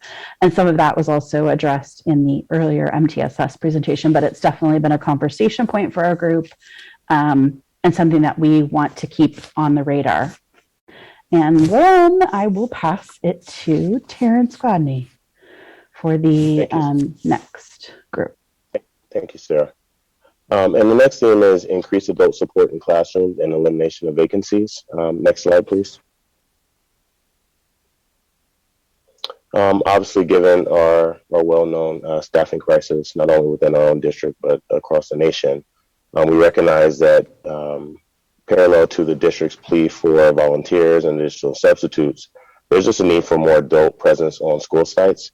And we feel that while there are some things that may prohibit at this time, smaller classroom sizes per actual certificated instructor, if we're addressing the needs of scholars now, one way that we can support our classroom teachers is through providing additional instructional aids so that we have a smaller student to adult ratio. And when we talk about support staff, we recognize that students exist not only within the classroom, but also around campus and in the spaces between home and school. So additional areas that we would love to see supported in the immediacy is possibly additional, yard duty or before school duty, just more presence for students to have a more safe experience at their school sites. We recognize that not only with the LCAP funding cycle, but also our recruitment processes, where we exist right now in terms of our school start date is not competitive, is not a competitive advantage. And we recognize that in years past, there's been obstacles within all educational partners, from parents and families up to staff, that have precluded us from achieving an earlier start date. We've maybe moved up a day or two, at a time, if that. So what we're recommending is bypassing the 22-23 school year. Let's look forward and look at the 23-24 school year and put that as a target in which we will greatly accelerate our school start date to align with neighboring districts that can make us more competitive. And it will also allow a lot of our existing stakeholder groups, such as the LCAP PAC and other groups, to be more in alignment with the cycle of educational funding and all of the different processes that affect us. And that's in the immediacy. We really feel that if it is a cross-sectional educational partner group that's reflective of the school sites as well as central office staff and everyone that will be affected by such a change, then we could have a collaborative discussion that'll get us to where we need to be. And again, looking forward past the immediate next school year, we would hope that that could be a target where we could all sit at the table and have that conversation to get it finally implemented. And in the mid or long term, we really recognize the need to have our staff at school sites and across the district reflective of our actual district population. We're talking about overcoming gaps and making our campuses more welcoming for everyone. And the previously referenced, recent incidents and so forth, just accelerating our push to have our staff more reflective of our students and families. And in addition to that, incentivizing new staff to come into a district that may not be appealing for things such as our school year start date, incentivizing new staff, as well as rewarding the existing staff that have been and continue to serve our students. And really, again, just becoming competitive across the board in terms of climate, culture, and overall the way that we take care of the people who are taking care of our kids. Next slide, and I'll pass it to Vanessa. Good evening, and today for me, I'm going to be talking about providing mental health and social emotional supports at our school sites. One of the things in terms of, obviously this is a very broad topic, but one of the points of emphasis during our conversations was increasing extracurricular activities or opportunities for our kids, both in sports, art, music clubs, vocational training, college trips, field trips, and social activities. So as we know, poverty is very pervasive in the way that it impacts children's lives and all aspects of their lives. And one of those things happens to be that it limits your ability to have experiences outside of your immediate neighborhood or outside of your immediate family. And so school really is one of the main avenues where kids have an opportunity to be exposed to new ideas and to things much bigger and outside of themselves that other ways they may not have an opportunity to be able to experience or see how they can participate in. And there's a lot of value in being able to expose or have so many different options, not just sports, but also the arts and drama and all these things. Because again, one of the things that is true is that, you know, you don't never know exactly what's going to click for a child or what really is going to kind of inspire them. And for families that have the means and the resources, they have the ability to try out, you know, basketball this year and tuba camp next year or whatever it might be. But again, that's not true for so many of our kids in our district. And so having a wide variety of extracurricular activities, again, ensures that we're going to be able to expose kids to something that will click for them. And as we also know, sometimes, you know, kids, obviously school is school, and we're pushing for academic progress and to prepare them for outside and their activities moving forward. But sometimes the things that brings kids to school is gym class. Sometimes the things that brings kids to school is that they have drama that day, or that their art class that day, or whatever it might be. And that sometimes that really is what makes a difference for kids to actually show up to school that day, is that they know that they're going to have this special activity that motivates them and excites them and makes them willing to go to school or show up to school that day. So, and also just along with that, we were talking about, like thinking about the wide variety of extracurricular activities, but then also being able to try to lower the barrier of entry for these activities. So we understand that there's a different governing board in terms of deciding what kind of grades need to be met for kids to be able to participate in sports. So some of the things we were talking about too was the importance of the interscholastic and intramural activities at school, so that, again, all kids would be able to participate and eliminate things like if they have to stay after school and maybe they can't because they need to take care of younger siblings, or just transportation issues. So again, right, like how can we eliminate barriers as much as possible and have increase the chances for kids to be exposed to different activities. One of the things too that we were talking about in terms of like our short-term goals was college trips and field trips, and really making that a priority. I think, you know, obviously we're coming close to the end of the school year right now, but thinking what, you know, especially at the beginning of next school year, going into the next school year, of making it possible for all of our students to be able to have college trips or field trips. Obviously, again, we understand that field trips are largely based too on school sites decisions and on their budgets. But part of our conversations have been of how can the district help facilitate a process? Can they support the school sites with logistics? Can the district assist in figuring out ways to help pay for using school buses for transportation? What are ideas, again, of how the district could help step in so that it's easier for school sites to make it possible that all of our kids get a chance to leave their campus and have an experience, again, here locally, outside of their own neighborhood. So again, kind of going back to one of the things we had mentioned in the beginning, right, is that we don't want to go back to the status quo, that this is a time to be creative, to think outside the box. And that is one of the big things that we've been talking about, again, in terms of making sure that all of our kids get a chance to go to a college, visit a college campus, or to go to a field trip. Then, in terms of our midterm goals, we had one of the things we've been talking about is increasing our capacity to provide mental health supports, especially regarding our student support centers, and making sure that every school site has a student support center. I think I don't need to emphasize after our presentation from the NTSS about how important this is for our school sites and how they become such an important kind of connector and being able to make sure that our system is working well and collaborating with our teachers and our staff to help make sure that our kids are being seen on campus and feeling safe on campus.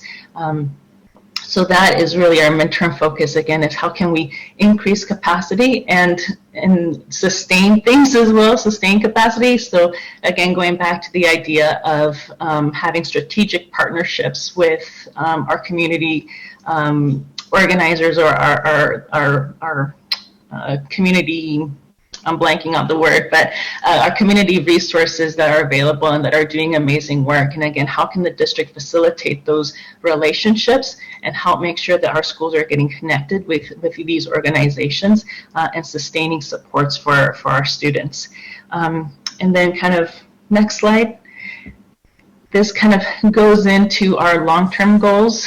And next slide, which has to do with the effective implementation of our MTSS system throughout our whole school system, right? So like all of the things that we've talked about already in terms of assessments, addressing learning loss, strategic partnerships, mental health services, all of this again builds into making sure that when our MTSS system is as it's being implemented throughout our district, that we are able to, right, commonly, regularly be assessing our students, but that the structures are already in place so that when we do identify a need for a student, that we actually already have a resource available to attend to that need, right? So like not having just a knee-jerk reaction, but the things, the places, the pieces are already in place to provide help, to provide intervention when it's needed.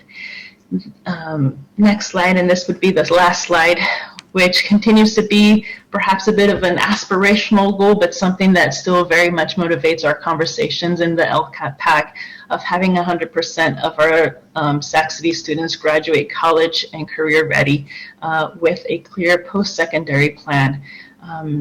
And again, being able to really prepare all of our young scholars for whatever they might do and wherever their talents might take them. So this is the end of our presentation right now, and I know that myself as well as other LCAP PAC members and some that weren't able to present are present, and we thank you for giving us the time to share with you guys, and would be happy to answer any questions or engage with you in conversation. Great. Thank you. Do we have any public comment? Yes, we have one public comment from Renee Webster Hawkins. Okay. Good evening, Renee.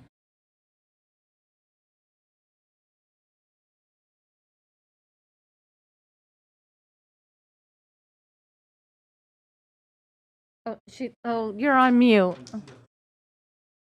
You what? Oh, Renee, we're unable to hear you. Can you hear me now? We can hear you now. Yay. Oh, awesome. Thank you.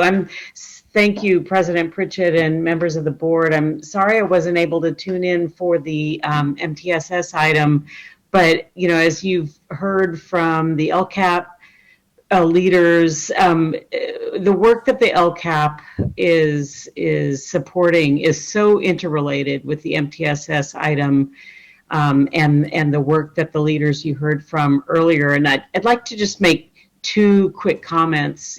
First, as a prior member of the LCAP PAC, we spent several years really building the framework to support the MTSS work that you heard from our early leaders earlier on, and it's critical, that work that the LCAP supports is tightly interrelated with the work that the site leaders that you heard from are able to do, not only in terms of the aspirational goals that you just heard about, but even more critically, and I just really appreciate Principal McGill's clarity about, this is about having kids come to school happy and learning to read, right? By third grade, it's if they're able to learn to read and on target, and they're happy to be at school, then the system is working. And I think that's the LCAP, as we know, is a really complicated and reticulated plan of strategies and funding, but that's really what it's measured by. Are our kids not only graduating, but at third grade, are they ready to read and are they happy? And happy to hear about the work that the LCAP PAC is continuing to do. The other thing that I wanted to highlight is that I'm sure that as members of the board, you've been notified that the Department of Education has required that our district is among a small cohort of districts in the state that have to have an additional goal in our LCAP this year because of where we're at with our performance or lack thereof. And that additional goal is related to outcomes related for our students with disabilities, our unhoused students, and our foster youth. And I'm sure that Mr. Fong Ramirez is going to be sharing the plans to achieve that goal that the Department of Education is going to be requiring Sac City to include in our LCAP update this year.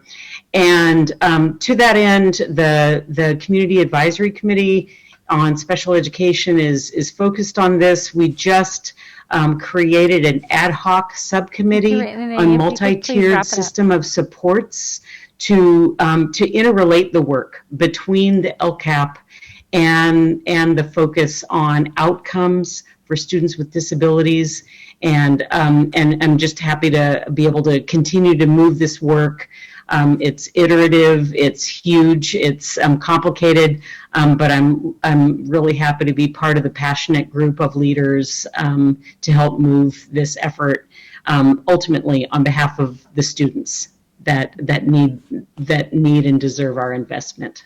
Thank you.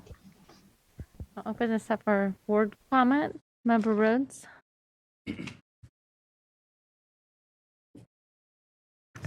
Thank you, everyone. It's wonderful to see the LCAP pack here today. I wanted to touch on a couple of things that stood out to me. I will promise to keep it short because I know that my colleagues have also a lot to say.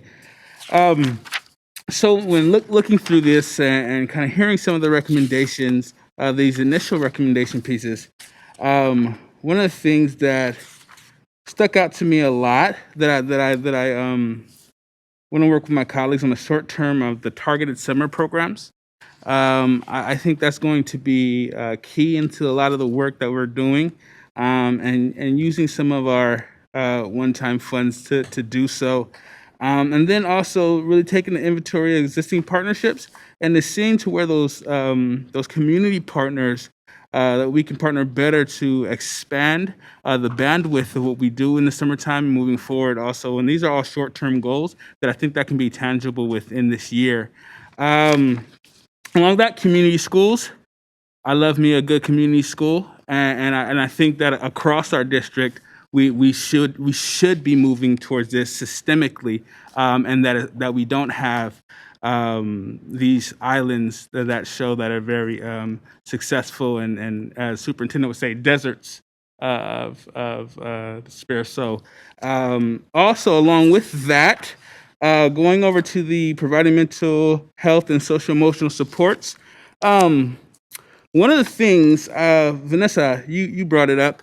You spoke about the poverty indicators and how some people have access to basketball, and I believe you said tuba camps, and that sometimes extracurricular activities like art, culture, music makes students want to come to school. And I would say, growing up here in the district, I hit all the poverty indicators. I did not attend tuba camp, and for me in high school it was football and track and field shot put that brought me to school each day. Right, if I rode the bus from Valley High all the way to McClatchy High School, bus 5, got off, got off, got off right there in Land Park, walked across Cal Middle School, across the field to get to the back and walking to campus. And so, but I came to school because of football and shot put, and then also having a teacher who was regularly having a studio open for music that let us be able to explore creativity in that medium. And so that's what brought me actually to class every day. It was not necessarily just a class. Oh, and then Mr. Barney, also my history teacher, he also brought me to class. But these things are all real, and they might not be things that are usually tracked, but are things that we have to take acknowledgement of and how it impacts our students. And so I just wanted to give those couple of things as we move forward, and those short-term things I really think we can work on this year. So I will yield to any of my colleagues who also want to speak. Do we have any other? Oh, Member Morosky? Just real short, just ditto to what Member Rhodes said, except I didn't play football, but really a lot of the same things rose to the top for me, and very happy to see the 100% graduation rate goal. I think it's really critical to keep pounding on that and to get there. And I just want to thank you all for your service. Thank you. All right. Thank you again, and likewise, I think these are very great goals to get to, and I agree. I love that last slide. I think that is exactly where we need to be with 100% graduation. But I just want to say how much I appreciate your guys' commitment, the LCAP PAC committee. Sorry, it's late and my brain's off right now. It's a long name. Of just your commitment to the district and bringing these to us. So thank you so much. We really truly appreciate it. And we know it's late for you too. And so we just really appreciate the work that you're doing. Member Pritchett, if I could Yes. just also just thank our LCAP PAC. I often say that I think we have one of the strongest LCAP PACs, if not the strongest in the state, given the commitment, the energy, the motivation of our LCAP PAC to push the district. But I also just want to recognize that over the past 2 board meetings, we've now heard from 2 district advisories, and it really is satisfying for me because one can tell you that we facilitate some of these district advisories. We don't necessarily lead them, but the level of alignment, generally speaking, between what we're hearing from our district advisories, what you heard from our staff, which we of course have a lot more impact and decision making and control.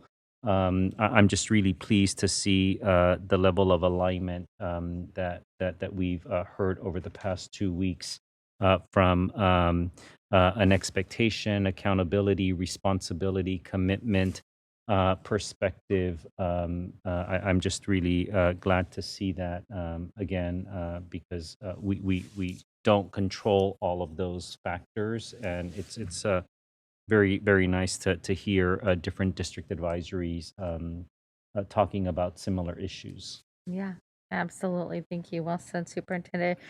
Thank you again for everything tonight. We appreciate your time.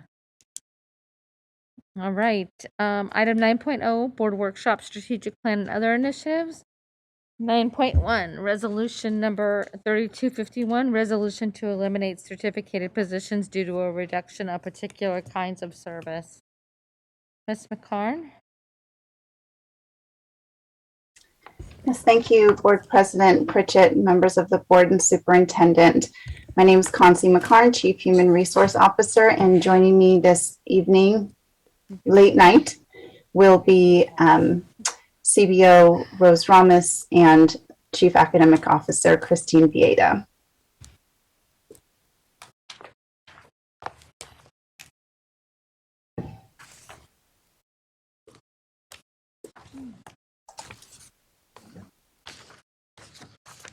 Okay, I'll just, should I just go ahead and get started?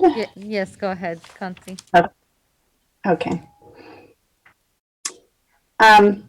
Well, again, thank you. We know that this is a difficult, it's a difficult resolution. It's a difficult conversation to be having, and we appreciate the board's time. Chief we know McCarn. that while we were talking about positions, we Chief are also McCarn, hold talking on one about moment. people. We're And all of those. Hello. Hold on just one moment. We're having. I want to make sure Mr. Flores is not able to show the slides on the screen, which means that our community isn't able to see them. Can we make sure that he has the electronic versions as well? We'll take a 2-minute pause here. Is she able to share? Yeah, we'll get them. Can somebody please make sure Mr. Flores gets those? Yeah. All right, are we taking a 2-minute? We can take a 2-minute, 3-minute pause just to make sure that. Yeah, we could take a 2-minute pause just to make sure we get this up on screen.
I know.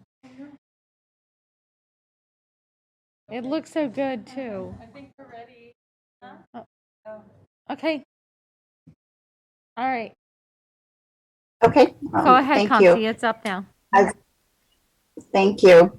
As I was saying, joining me this evening is Rose Ramos, our CBO, and Christine Vieta, Chief Academic Officer. And we know that while we are talking about positions, we are absolutely talking about people as we connect with the resolution to eliminate certificated positions due to the reduction of particular kinds of service. If we could go to the next slide, please.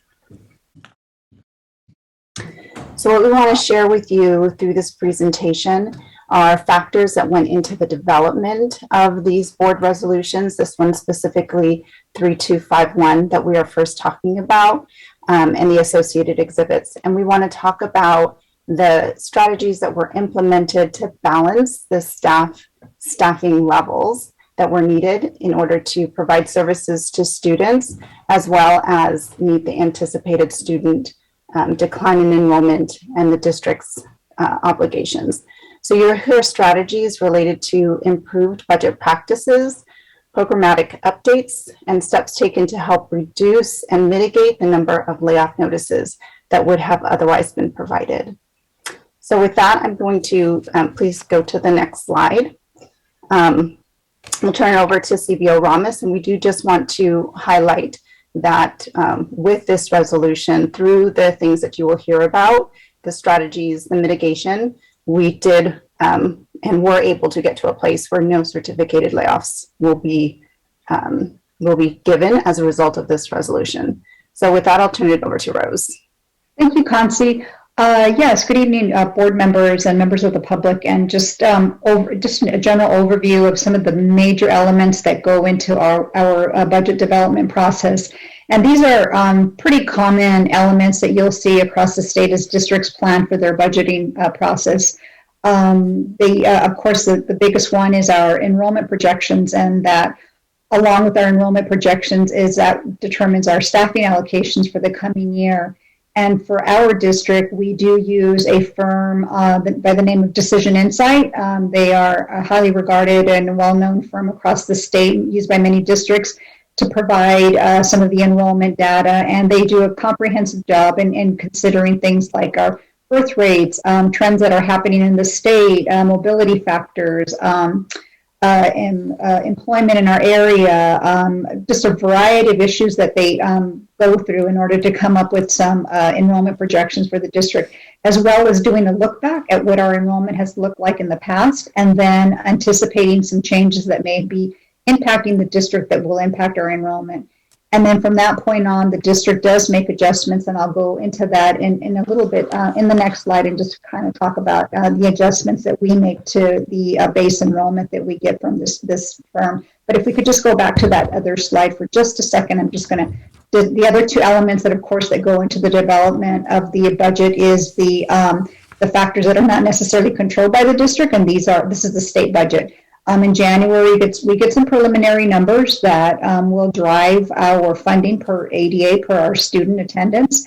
And then we start to use some of those figures that you'll see come up in our second interim report. And then from there, we wait for the May revise to come out, and that's the actual projected state budget for the coming year that drives our adopted budget. And then, of course, once the state enacts their budget, we make adjustments. Again, very, very high level, just to kind of give you the big picture that goes into this process that starts very early on. Next slide, please. Thank you. And so then for us, as we drill down into what really does happen behind the scenes, we work throughout the entire year on the budget development process, and it's a pretty big committee made up of various departments throughout the district. You know, we didn't list them all here. It'd be probably a good slide and a half, and you've seen them before. And we meet weekly for a period of time, and after that it tapers off. And what we do is we start to go over the preliminary enrollment projections, and then from there, like I said, from there, at that point, we start to look at things that perhaps are not considered by Decision Insight. Decision Insight looks at our school sites, but we know that we have enrollment that's driven by programs. And so we have to make sure that those are included. And some of those programs include the programs that are operated by the John Morse Therapeutic Center, our NPS, our home hospital, and then our Cap City program.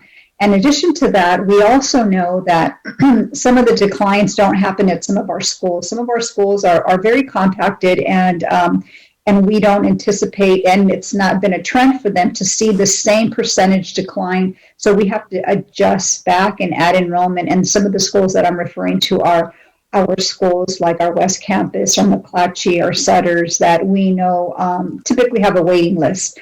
And so we have to review all that data and add those numbers back to make sure that we get a truer enrollment projection for our district that is more applicable to us than just relying only on the baseline information we get from Decision Insight.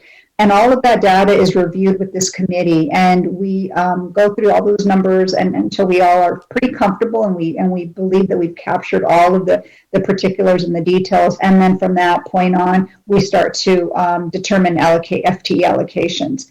And so that's just part one. And then from there, we also consider things like expiring grants that may have paid for some of these FTEs, that of course the FTEs are not there to be permanent.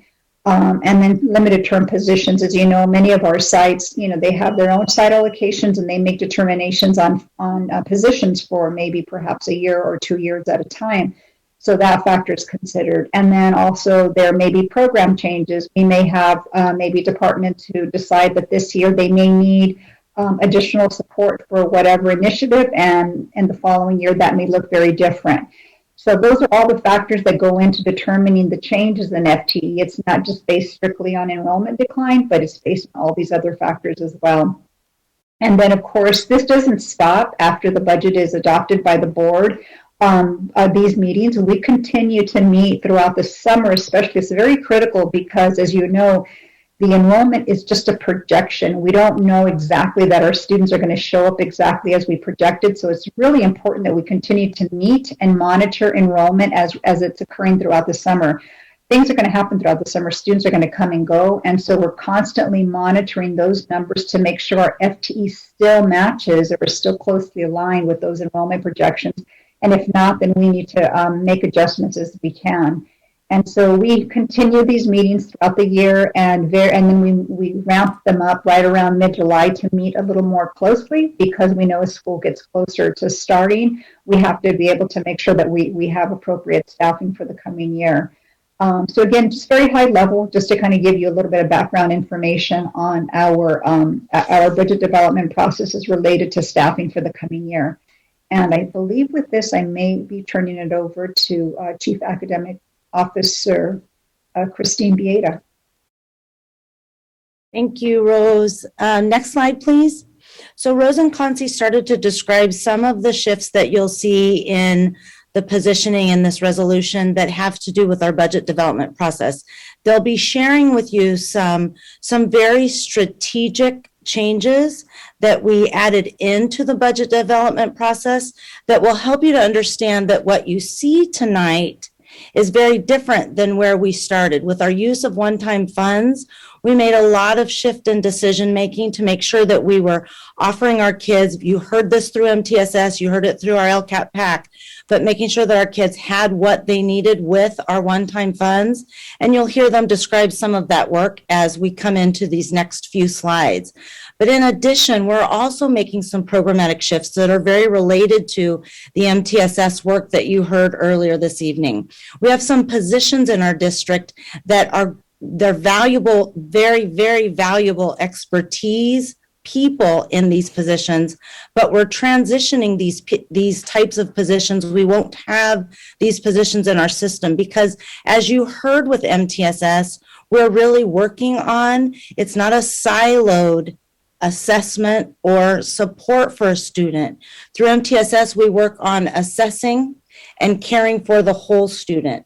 And so we're shifting from a behavior intervention specialist, inclusive practice, inclusion specialist, these isolated types of coaching models, to a more broad coaching structure that can de-silo our work and better support our whole MTSS framework. So some of the positions that you see in this resolution this evening are related to the budget development, and some of the work that Concy and Rose just shared. But a few of these positions are also related to strategic and improvement programmatic shifts that we're making in our system. But I know that Concy will continue to share that the folks that are in these positions are very, very valuable. And we do see that they'll be moving into other positions in our system. Next slide, please. And so now we'll just take a look at what that whole system, that whole timeline looks like. What you're looking at on the screen talks and illustrates a little bit of what Rose was talking about as she went through with what happens in December when sites get their initial allocation. They get their initial budget staffing allocation, and then they begin working in January. They begin working with their school site councils. They begin working with others based on that information that they received as part of their staffing allocation. And then they meet with the district. This year, as you all know, is a very difficult and different year with the Omicron variant. And so the budget development process meetings that generally take place, we try to be as flexible as we could with those, meeting with principals and administrators as they could, as they were dealing with lots of other things on their campus. So we just want to know that component of those meetings just happened, maybe not in the timeline that we would have liked, but it happened how it needed to happen. So sites could focus on what they needed to focus on. So as we went into February, we were able to get, towards the very end of February, get data from what those meetings the result of those meetings, what happened in those meetings. And based on that information, so we've already had one level, as Rose talked about, with the team looking and adding additional FTE in places where we knew it was needed. Once the information came from the budget development meetings with sites, with departments, there was another opportunity. It was another layer to look at as a system, given the needs that we know that we have, given that it is very difficult to balance all of these pieces, and given that, of course, our employees, all of our employees are valuable, balancing all of that. So we looked at kind of key driving forces to help further reduce, further mitigate where we're at, the situation that we're at. So we really focused on wanting to ensure that we didn't have additional split classes, that we were being really mindful of concapping and the effect that that has on the system, that we were looking at those school sites that just historically we fill last, we're able to fill last. And so looking at those needs, looking at the additional need for independent study. And so what started with a list of FTEs that didn't take into account all of those things was 201 FTE. After going through and applying that frame of those key pieces that we wanted to ensure were incorporated, we were able to just continuously build that down and create opportunities, create flexibility for needs to be met in a way that wasn't going to result automatically in a layoff notice. In this particular notice that we're bringing to you today, this resolution for certificated staff, you can see there on the bottom that no employee will receive a layoff notice based on this. So the March section is where it ends. You see an X over April, you see an X over May. That signifies that normally what would have happened is that we would have been issuing layoff notices by March 15th. There would have been hearings in April, and we would come back to you in May for a final layoff resolution.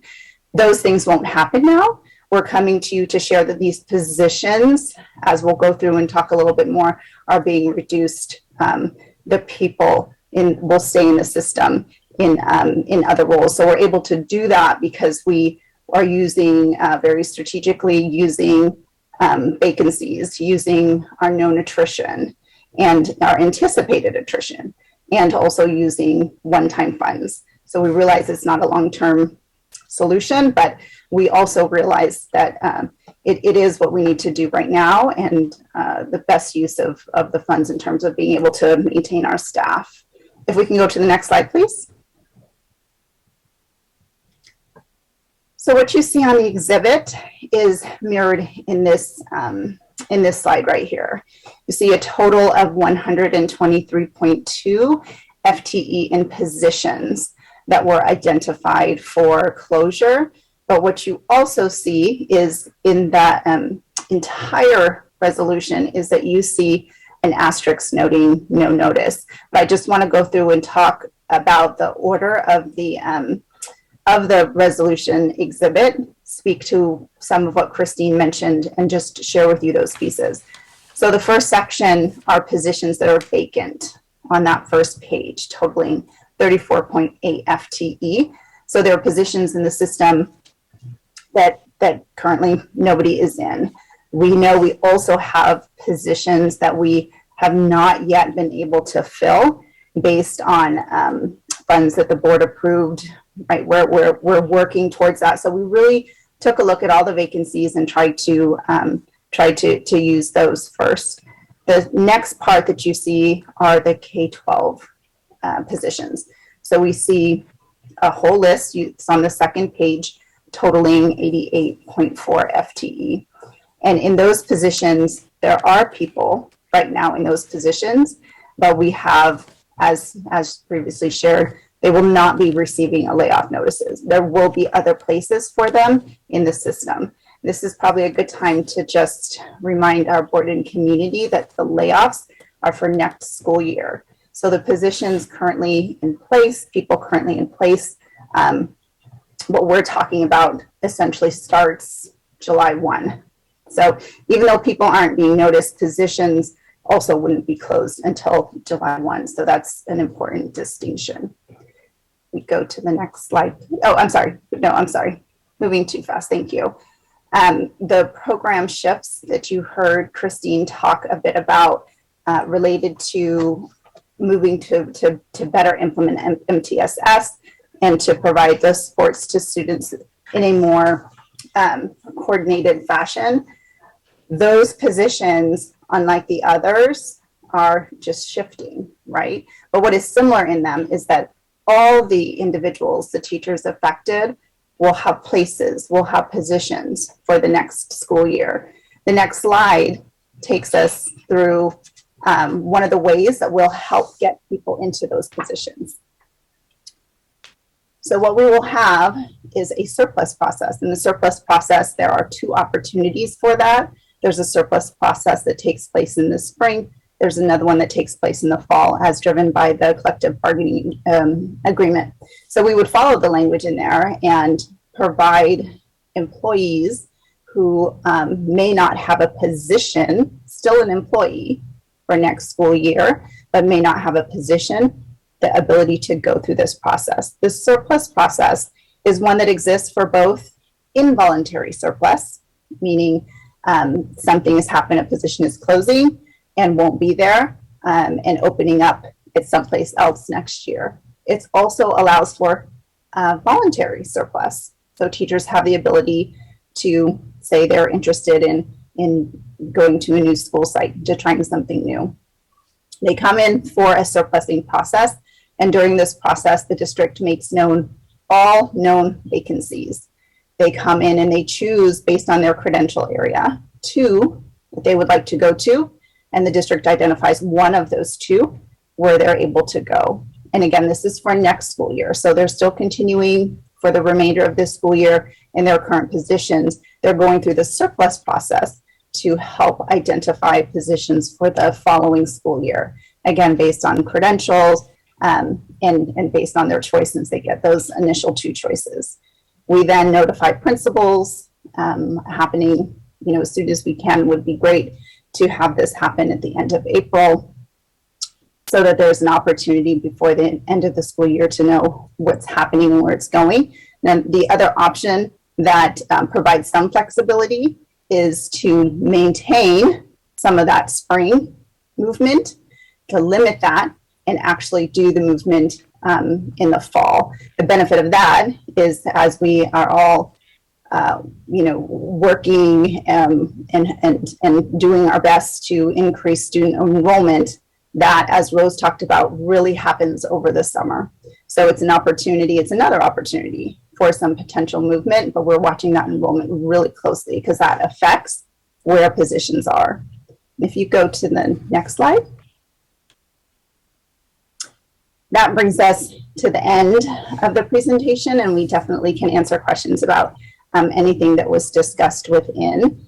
As these positions close with the approval of the resolution, no certificated employee will receive a layoff notice based on, as I shared, the known attrition, the current vacancies, the use of one-time funds, and pieces that we've put in place to help mitigate that has resulted in the FTE that you see here, again, without noticing employees.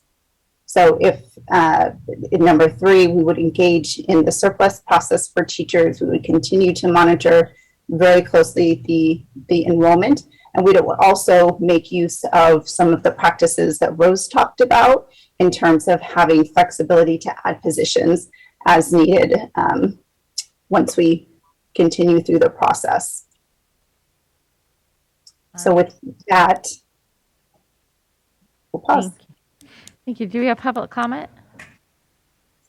We do. We have 3 public comments. The first is from Daniel Darby.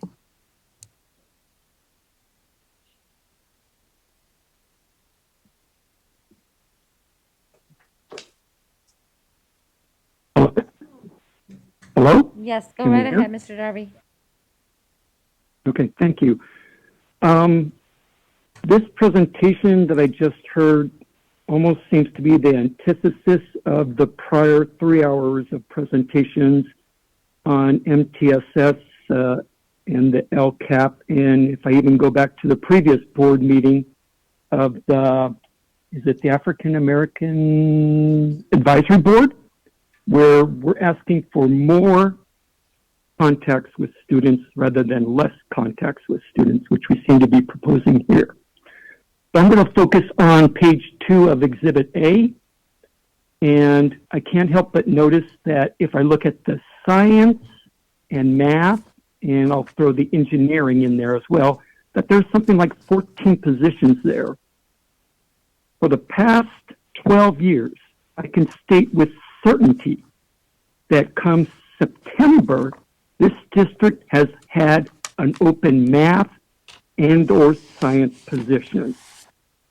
I find it incomprehensible that we are cutting these positions when for the past 12 years, we've always had openings in September.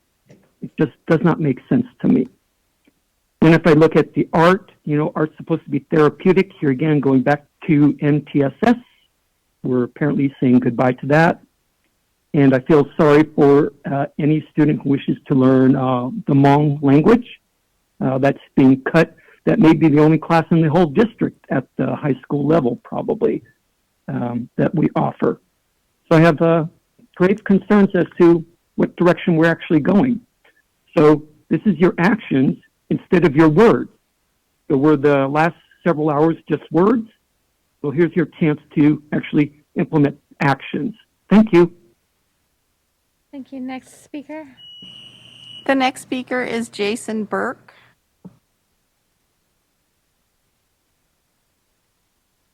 Hello, can you hear me? Yes, we can. Go ahead. Hi, I've been a behavior specialist in the school district for almost 18 years. And I'm not sure you guys understand what we do. One of the things that we do with the full inclusion specialist and the inclusive practice coach is we keep kids in classrooms. The behavior specialist helps students access the core curriculum in the least restricted environment by developing systems and helping teachers work with kids and keeping them in the classrooms.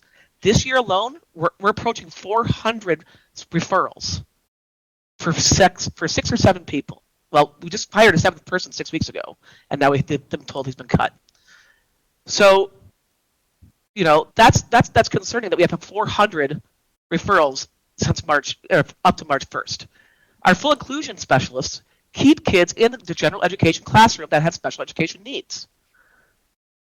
We've been told, so we're not going to fully include kids anymore. Wonderful.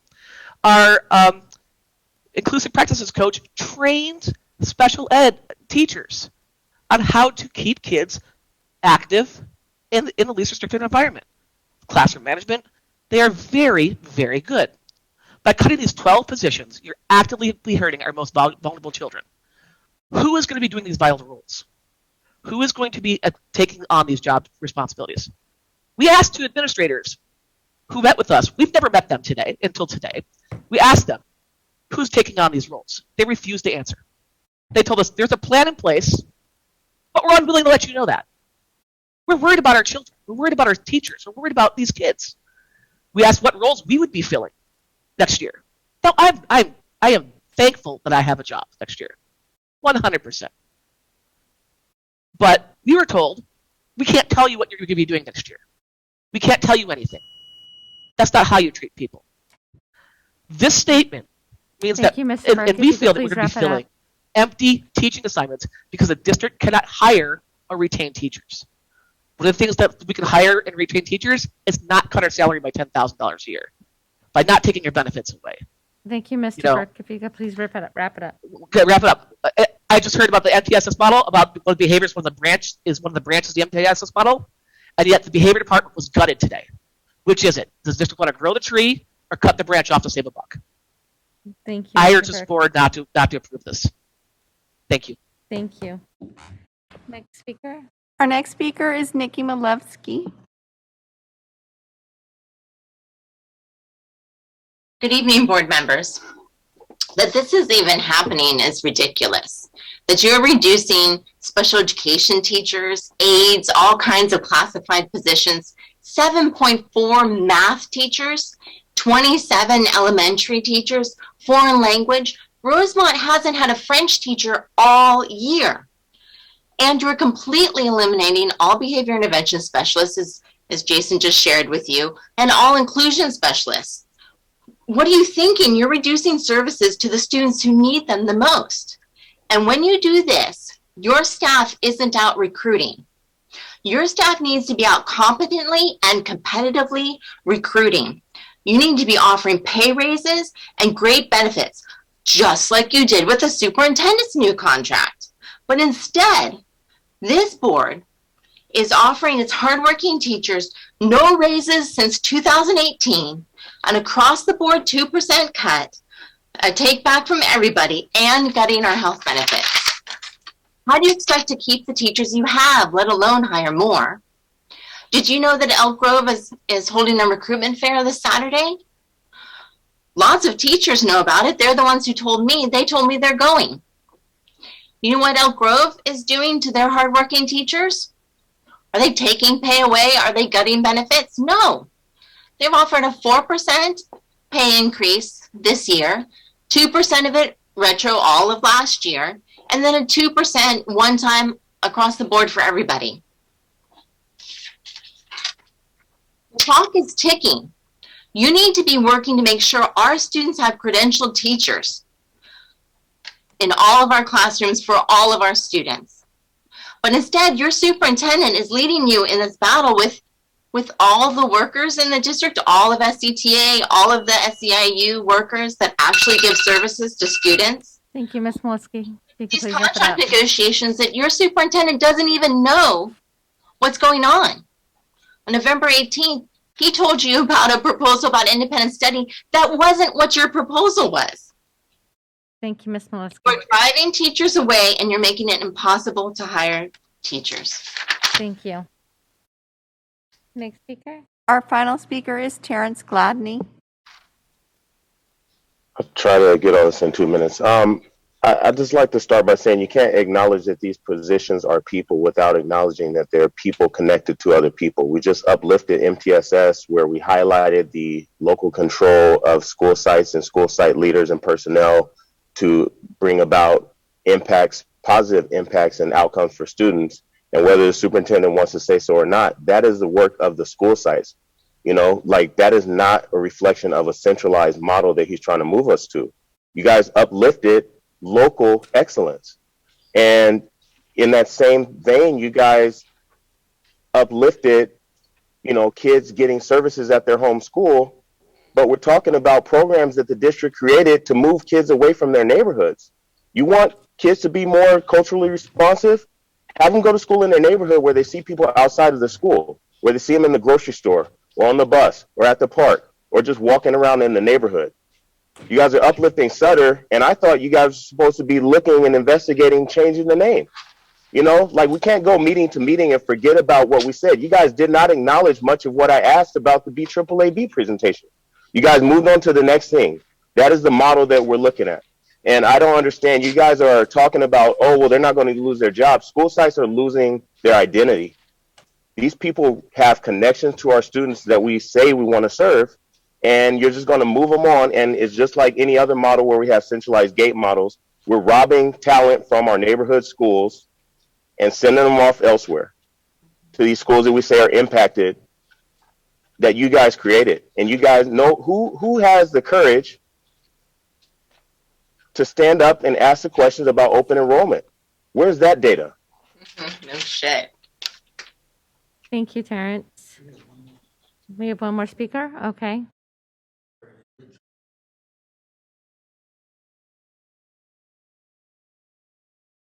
Go ahead, Mr. Vasquez.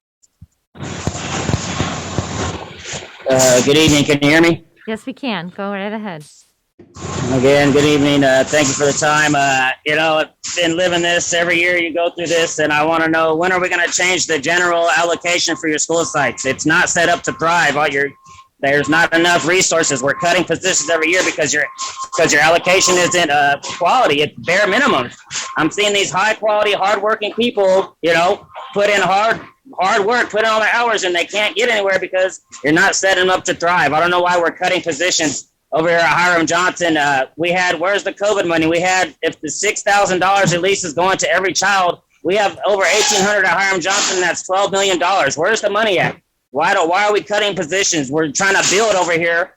And even also, how do we do that? Also, my daughter, came out of West Campus, product of the district. She's trying to be a teacher. And so we're looking at our district, right? What did Mr. Gladney just say, right?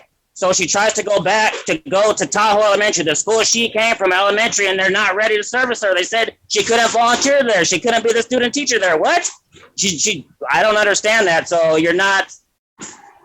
I called this out last year too at the board meeting. You're talking about diversifying your staff. So where's the programs at? How am I supposed to tell my daughter? What am I supposed to tell my daughter? I don't even know. Trying to be a teacher. You don't have any candidates, right? Who wants to be a teacher? So where's the programs in the districts? Honestly, please. So again, right, been highly involved. I'm at everything. My daughter goes around telling people she wants to be a teacher, and there's no like, oh yeah, it's great, right? You get frowns and moans and what? We're trying to get out of poverty. We're trying to advance, get a higher education, improve lifestyles, and that's what we're getting. You need to improve, please. Quit cutting resources. No one wants to stay, right? People are leaving. Quit cutting. Where's all this money at? Superintendent, you need to start leading by example. Again, you keep getting raises. Come on, bro. That's not cutting it no more, man. I had some trust in you. I'm losing it because we're not getting any more movement. Thank you. Thank you. Any other public comment? Okay. All right. Thank you, staff, for these presentations. I know these are tough, and before I open it up for board discussion and a vote on all these resolutions, I just want to acknowledge the sensitivity around the changes that these resolutions will authorize. I also want to underscore that these resolutions do not include layoff of any teachers. However, one of the resolutions will authorize the layoff of a limited number of classified staff. These resolutions do allow for the district to take responsible steps to best serve our students and balance services with our actual student enrollment. These resolutions will help the district implement best practices from an academic and socio-emotional perspective and from a management and budgeting perspective. I appreciate the hard work of district staff and the work that they did to minimize the changes to the positions that impact staff. I also want to note that our district is not alone in making these types of decisions. Districts from across the state are making similar changes in staffing as they plan for the next school year. I know it can be hard to understand why districts are issuing layoff notices when it seems that a state surplus and pandemic relief funds could come to the rescue amid a statewide staffing shortage. But unless we take action to approve these changes, the district is indefinitely committed to allocating funding for these positions. The COVID relief funding is one-time money. Because our district is facing declining enrollment, less state money will be allocated to our district. And these decisions we are making now will implement the academic strategies to be better for Sacramento City Unified School students and will prevent and avert financial disaster down the road. I'll open it up for Member Morosky. Thank you. And thanks for the presentation, Ms. McCarn. I appreciated the additional clarity about what was happening. I think you mentioned a lot of the changes that were taken this year, and I just wanted to re-emphasize that, and then I had a couple questions. So we did things differently this year. We looked at the formula and the way things would have, gone down, and then we added back in a lot of positions that would otherwise we would have wound up with layoffs, like actual layoffs of staff. And because of the actions that this board advocated for and the district took to be strategic and serve our students better, the result of that is there's no layoffs, and we'll retain a lot more staff than we otherwise would have. Is that characterized correctly? I just want to make sure that we're all on the same page. Yes, that's accurate from what Rose shared and Christine added, and me as well, trying to give examples of what you just summarized. Okay. Member Morosky, can I just interject and ask the staff just to provide even more specificity in how the process that we sought to implement as a result of this year's process, I think abides by some of the commitments and principles that you were seeking. Specifically, for example, there was encouragement that we look at issues related to concapping, issues related to split classes, issues related to a select group of schools that we could look at trend data and see that they typically have the greatest challenges of filling staff vacancies, for example. I'm going to ask our team to be a little bit more specific in how that information was utilized, even though we didn't present it as part of the bullets, as part of some guiding principles in terms of this process. But I'm going to ask our team, Consi, Chief Ramos and Bieda, to give a bit more explanation to the board about how we've taken all of those pieces into consideration and landed in a place where we are not issuing layoff notices, and how we're balancing sort of the responsibility that Member Pritchett just mentioned in terms of having to recognize the enrollment loss over the past 2 years, what we saw and what we're projecting, which is a deep consideration, long-standing improvements that have been called upon by independent entities around position control, where we should not continue to leave positions open. That has been called into question over the years as well. But let me just ask our team to be a little bit more specific in terms of how we used considerations and factors to also get us to a place where the concern of looking at a position that might be closed and wondering, well, then how are we going to serve our students who might have more needs? So I may interject after, but let me ask our team to share a little bit more specifics on that. Yes, I can, Superintendent. I'll go ahead and start off with just the overview and the fiscal commitment that we made that will be in our budget for the coming year. As an example, yes, we do have one-time money in order to fulfill certain needs that are needed at some of the school sites. So we allocated some funds out of our ESSER $3 to reduce the amount of layoffs. And for example, and Chief Bieda and Chief McCarn can tell you specifically why these schools were chosen and the needs behind this. But I can at least tell you, I can start off with letting you know that the financial commitment that was made was pretty substantial. In total, we added back, I think it was about close to a little bit over 100 FTE, I would say about 110 FTE. Of that FTE, there was about 35 that was saved for the Cap City program. And in order to make sure that we did have staffing there in the event that our enrollment maintained at the current levels. And some other FTE that was maintained was 8 for our child development program. There was FTE that was maintained for our classified staff.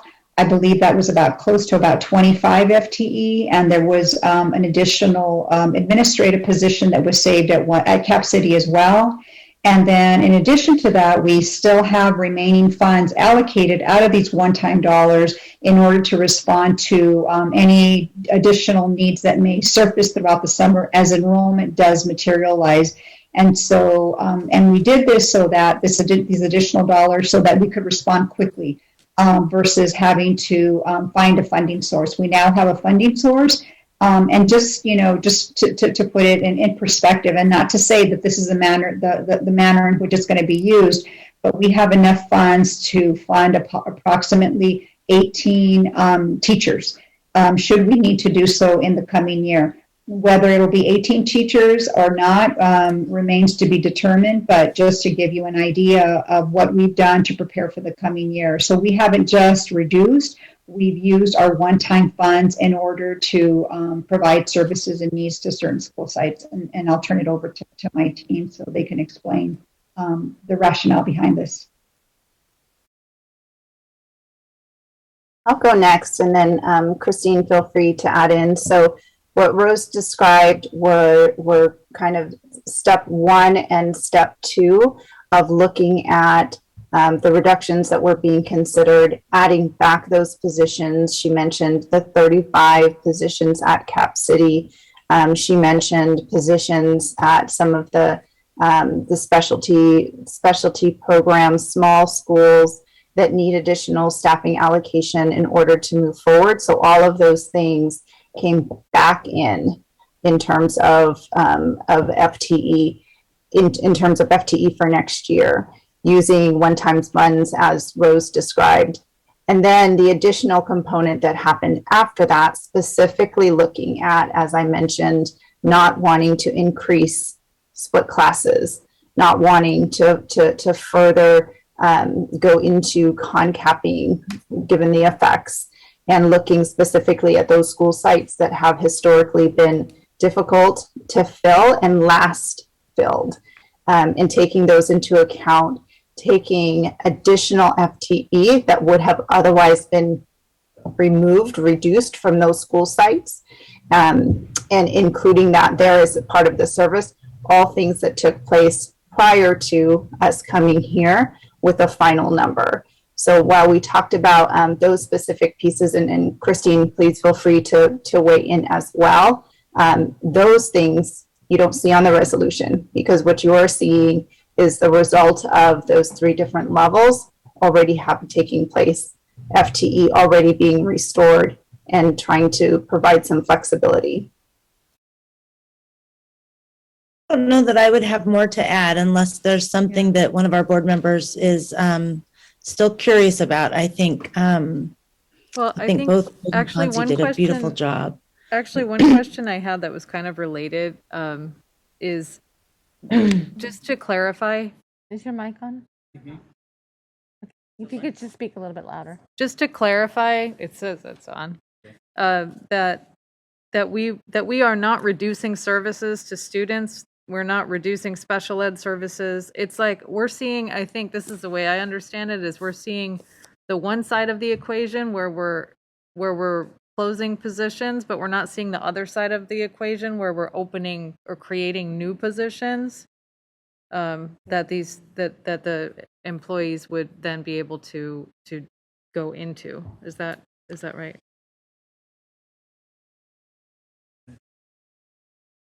Member Morowski, I can. Did you not? Yeah, I heard it. Okay, Member Morowski. It's not. One way of thinking about this is,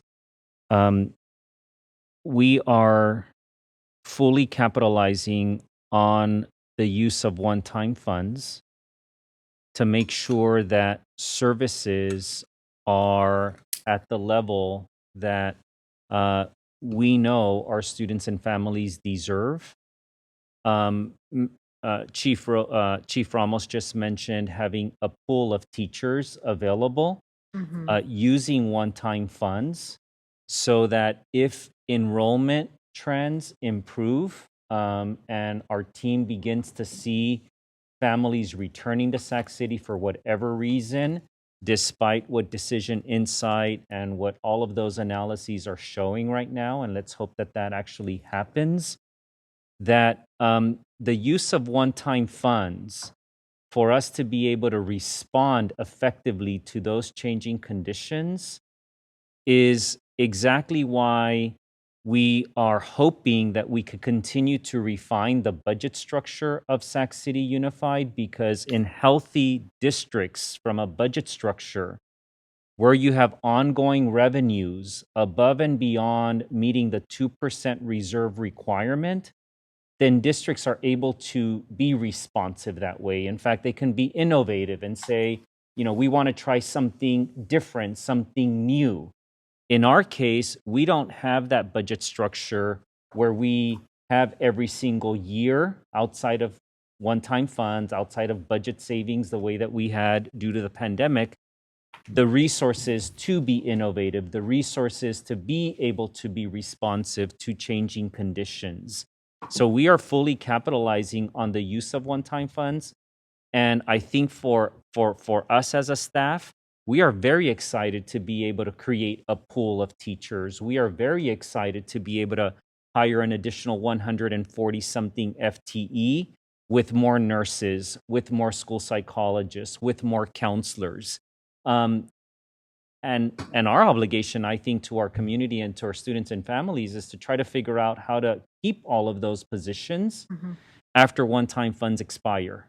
And we are doing everything that we can to do that, of course.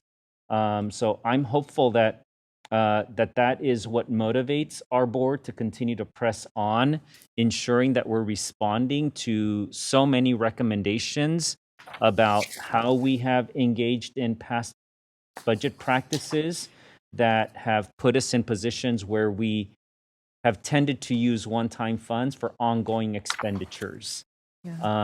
As Chief Ramos presented, if you remember the first interim after the governor's proposal, she indicated, and we could question the data as much as we want, and we've always welcomed that our structural deficit is smaller than in the past 5 years. And so we're not where we need to be able to have the ability year after year to be innovative, to be responsive to needs that we see. But we are definitely using one-time funds, and that's why we're kind of in a position today where we can improve and implement the recommendations that have been made by FICMAT, State Auditor, SCOE, and others, and still be in a position where we feel confident that we will be able to respond. And so I'm going to ask Concy to give a little bit more context, for example, to not just concapping, split classes, but those schools, the kind of examples of the schools where we know we have struggled historically to be able to respond due to staff vacancies. Certainly, what we know happens, because we have issued layoff notices, as you well know, in the past, and that is done by seniority order. And those teachers who are most affected are the most recent ones that we have hired. And when we look at the data, those are in our highest needs schools most times. And what that does, it creates a revolving door, a lack of sustainability and access for students. So when we say we looked at that as part of not wanting to have additional teachers leave the system just because that happened to be where they came in, we are looking to make sure that whether it's those sites or others, we have flexibility. We have flexibility, one, because we're retaining the teachers. We are not issuing a notice, so we are retaining them, right? Starting to build that. The other thing is that we know that we have hard to fill high needs positions. Some of those on this list where we continuously struggle to fill. So we are also working through some of the funds that you've previously approved on actually 3 different teacher residencies with partners in the area. One specifically focused on transitional kindergarten with the Sacramento County Office of Education. Another partnership with Sac State that specifically focuses on special education recruitment and getting teachers in with those credentials. And then one also focused with the National Center for Teacher Residencies, in addition to Sac State, a 3-way partnership that focuses on diversity. So all credentials, all high areas of needs, but focusing on that perspective. So when we say that we want to try not to further affect those highest needs last in school sites, this is one of the ways we were able to do that and plan for that. And having the additional structure in place that Rose spoke about to get positions back into the system is also going to greatly benefit, because it will prevent a delay in bringing people back. Already having it built into the next budget allows for that flexibility. Well, that's really fantastic. I'm so glad that that we're able to do this, to maintain all of our certificated staff inside our Sac City family for this year. And I'm just super pleased with that, and for all the additional work that went into to doing that. So thank you. Thank you, Happy to Member. move it at the appropriate time. Thank you, Member Morelsky. Member Phillips? Just to make sure the people in the back and our public understand this, maybe Kansi can answer these questions just to make them clear in English. Attrition is one of the reasons, or attrition that's people leaving their jobs, right?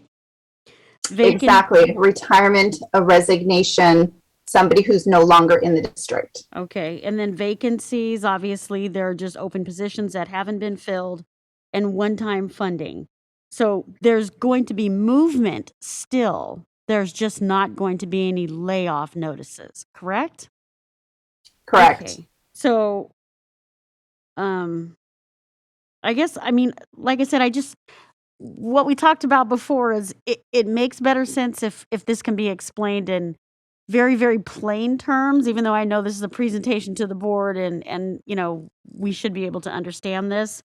I just want to make sure that if we're not giving layoff notices, that we're a little more clear, but in a simple way for folks to understand, so that there's not going to be a backlash against this. Because what it sounds like is that we're doing what we promised to do the last couple of years, is we're not going to hand out layoff notices for certificated. That's what we were trying to do, and that's what it seems we've done. But there's still going to be movement. There's still going to be bumping if there is bumping, but no one's going to get a layoff notice. No one's going to get a layoff notice. Absolutely. The surplus that happens every year. I think that you are absolutely right. There are no certificated staff leaving the district getting a notice, a preliminary one, a secondary one, due to this. And I do think that is important. It is difficult to recruit and retrain. And if you can prevent people from getting layoff notices, that is helpful. So in this, you are right. There are no notices that will be provided. Okay. So on this resolution, I would like to, when we get to that point after the rest of my colleagues speak, I'd like to make a motion to. Okay, I think Lisa was going to motion it. And Did I miss you, Lisa? Yeah, you can second I'll it. second it. That's cool. Okay. So I have. Did you have a question? Did you want to ask something, or? I did. Okay, go right ahead, Member Rhodes. How you guys doing? So I have a couple of questions and statements. We'll go to first. I'll go statement.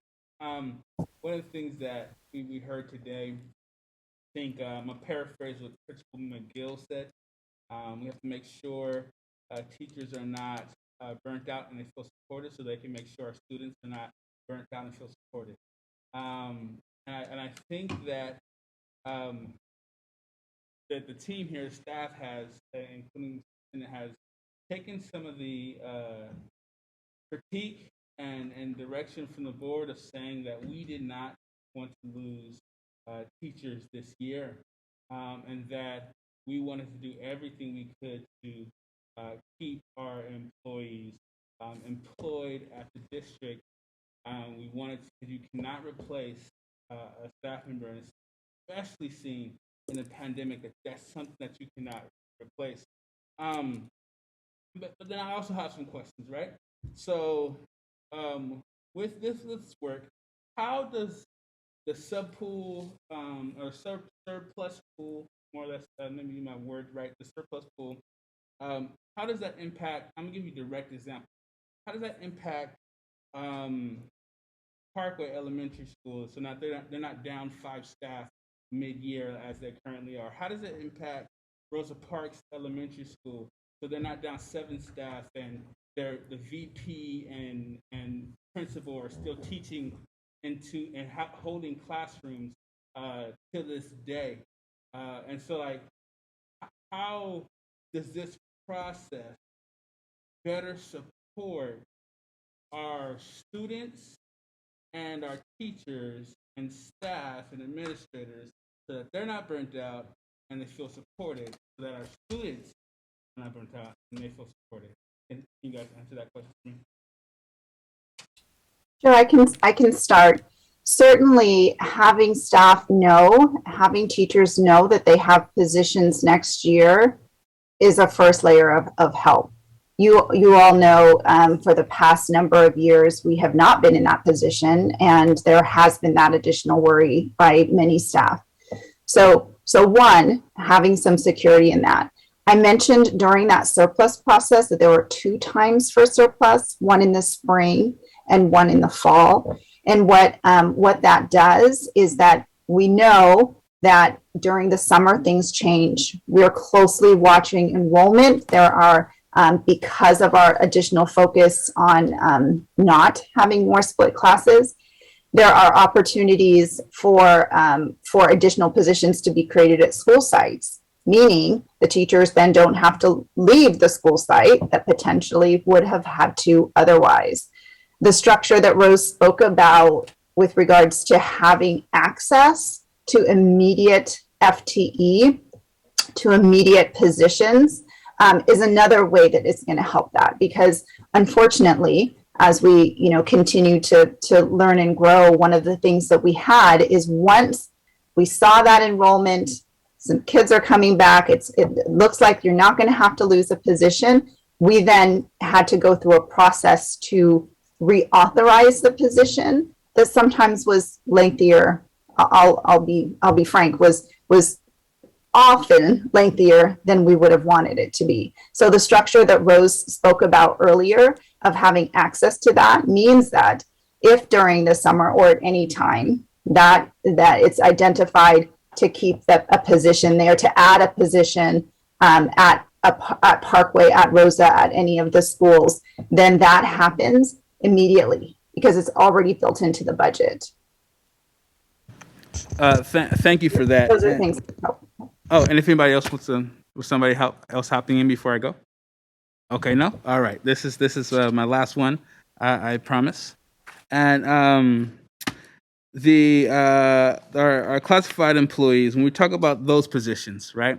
Those ones are going. But that's the next resolution. You have to. Oh, yeah. Okay. So we're not on that one. Never mind. I'll get to that one then when I get there. But what I really like is what I really enjoy about this one, and not necessarily enjoy, but what I really take away as a positive here is that I feel like we are changing.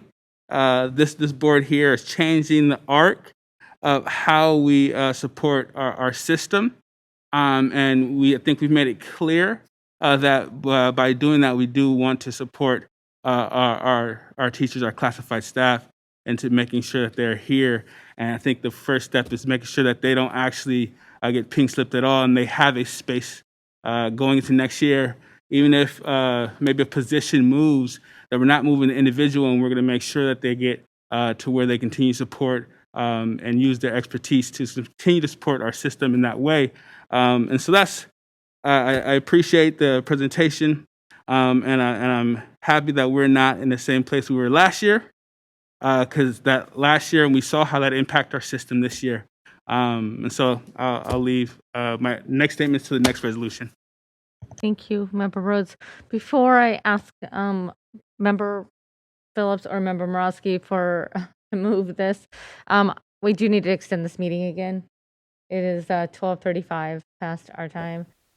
So according to the agenda, I'm going to propose that we extend till 1:15 And let's try not to use that amount of time, but just in case. Okay, so, all right, I got a motion, second.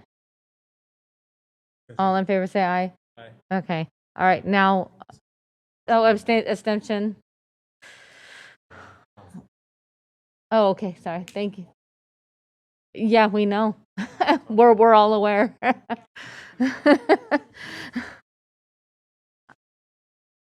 All right, is Member Morosky or Member Phillips, could you please put forth the motion? So moved. All right, student preferential vote. Superintendent roll call. Member Pritchett. Aye. Member Garcia. Aye. Member Rhodes. Aye. Member Morowski. Aye. Member Villa. Aye. Member Wu. Aye. Member Phillips. Thank you.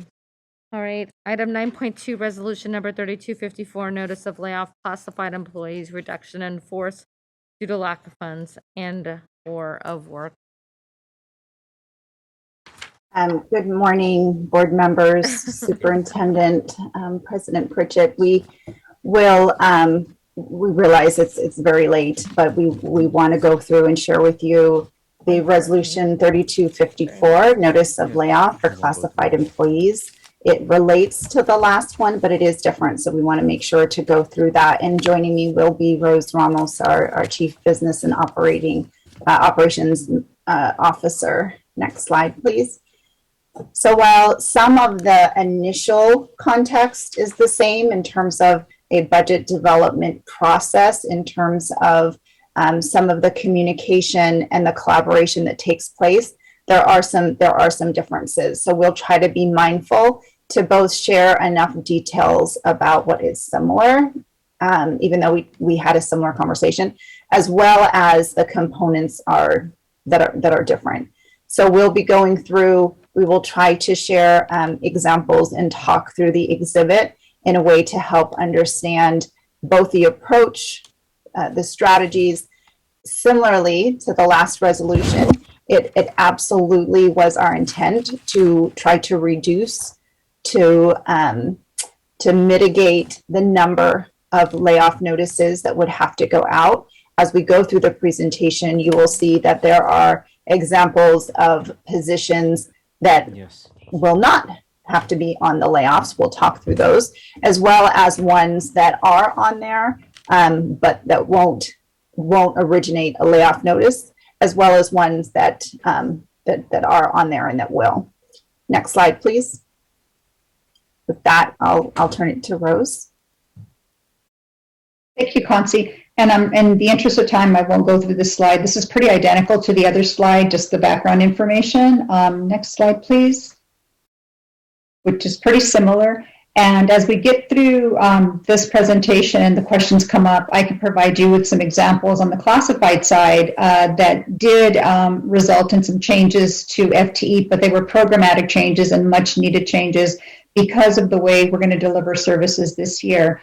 But the same process applied as well to the classified. We went through with our team and identified those that, were expired, limited term positions, and program changes. And again, and the same thing applies. We look at enrollment and to determine if there's any additional classified needs at the sites in order to respond. And with this, I'll pass it back to Concy.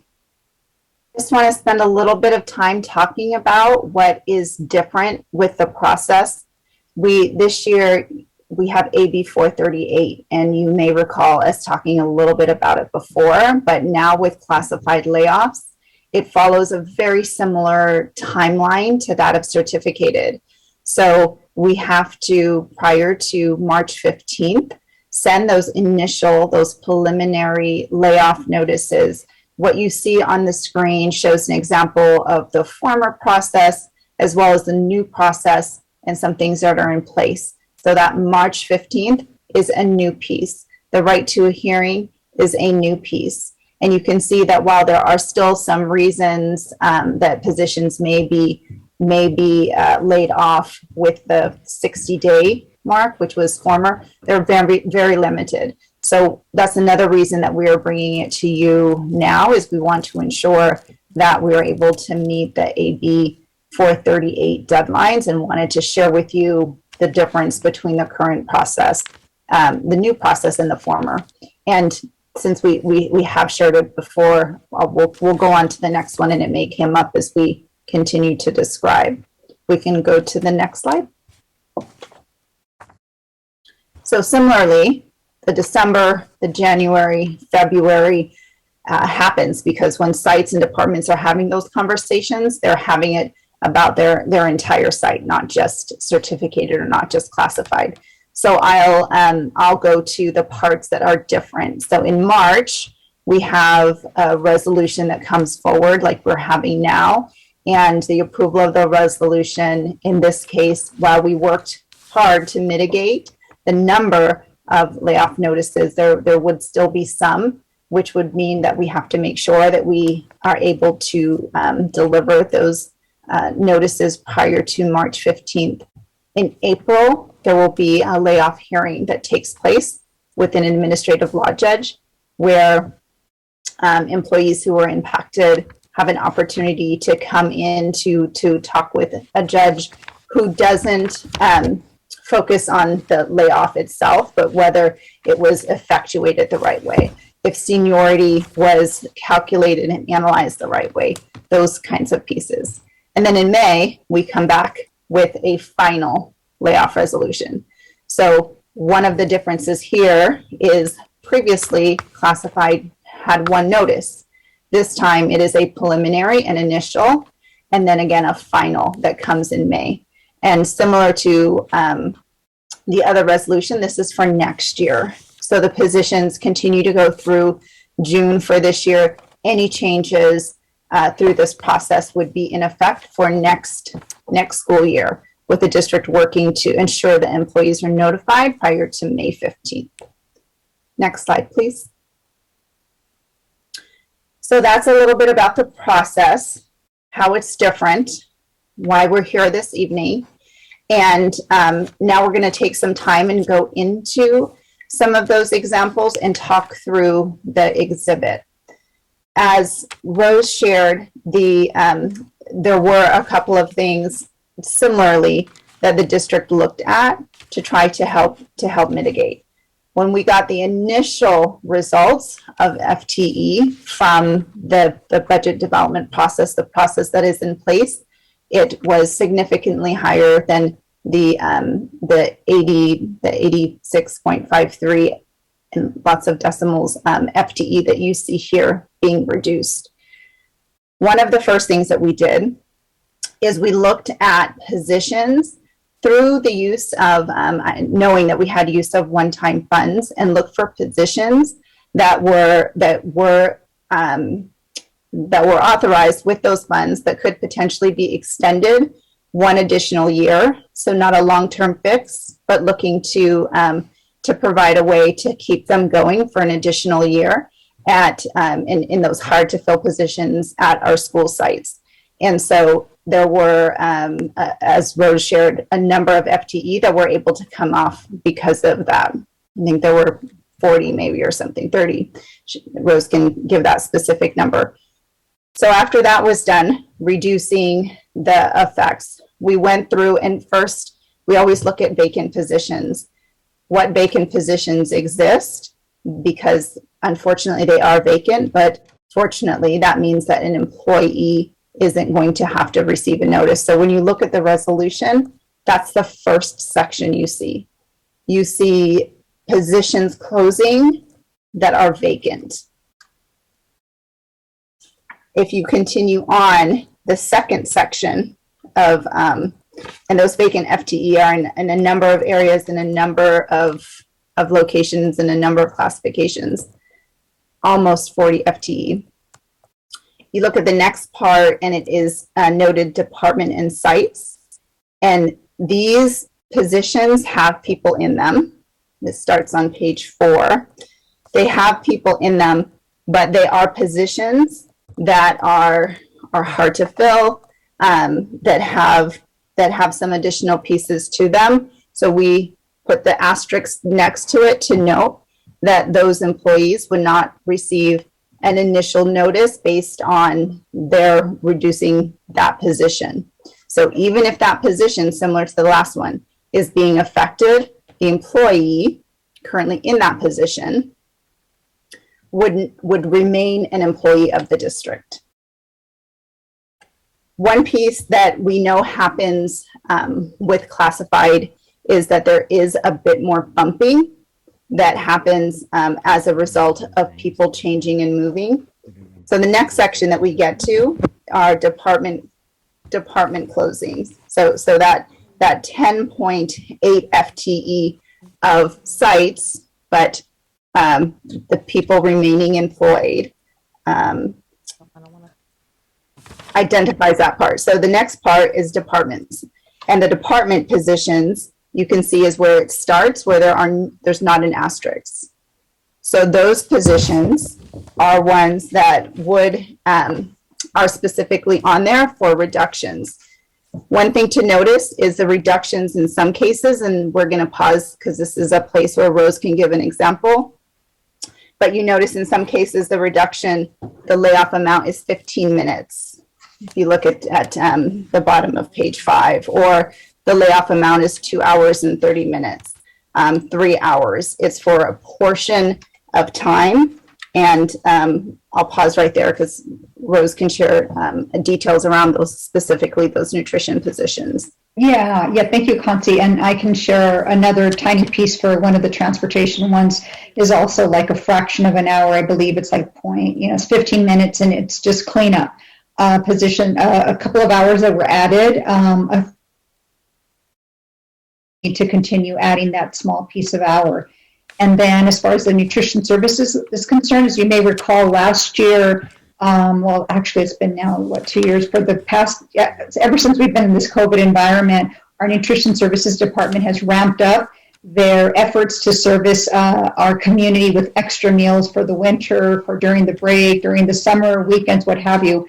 And as a result of amping that up, of course, we needed more labor. And so our nutrition services department granted extra hours to our workers for that period of time. Well, now that we're returning to an in-person instruction and we're getting back to some sense of normalcy, we don't need and we don't anticipate needing those additional hours. So we're just now returning the FTE to its regular FTE that it was prior to COVID. However, of course, if there is a need to add those extra hours, if something were to occur, we would certainly do that. But at this point in time, we don't need that, and we do not want to allocate those, limited and precious resources unnecessarily until we need to do that.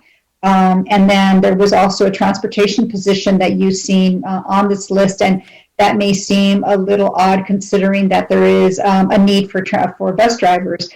Please keep in mind that that position had been persistently vacant for years because we were unable to fill it. And so what our transportation department has been doing for the last year and a half is that they have been acquiring vans in order to increase our van pool and convert those vacancies into van drivers, which require a different licensing that is not as intensive as a bus driver, and we can respond to filling those a lot quicker. And then not only that, but the van pools will allow our sites to have access to transportation to transport smaller groups of students to athletic events that otherwise would not have transportation available and wouldn't be able to participate.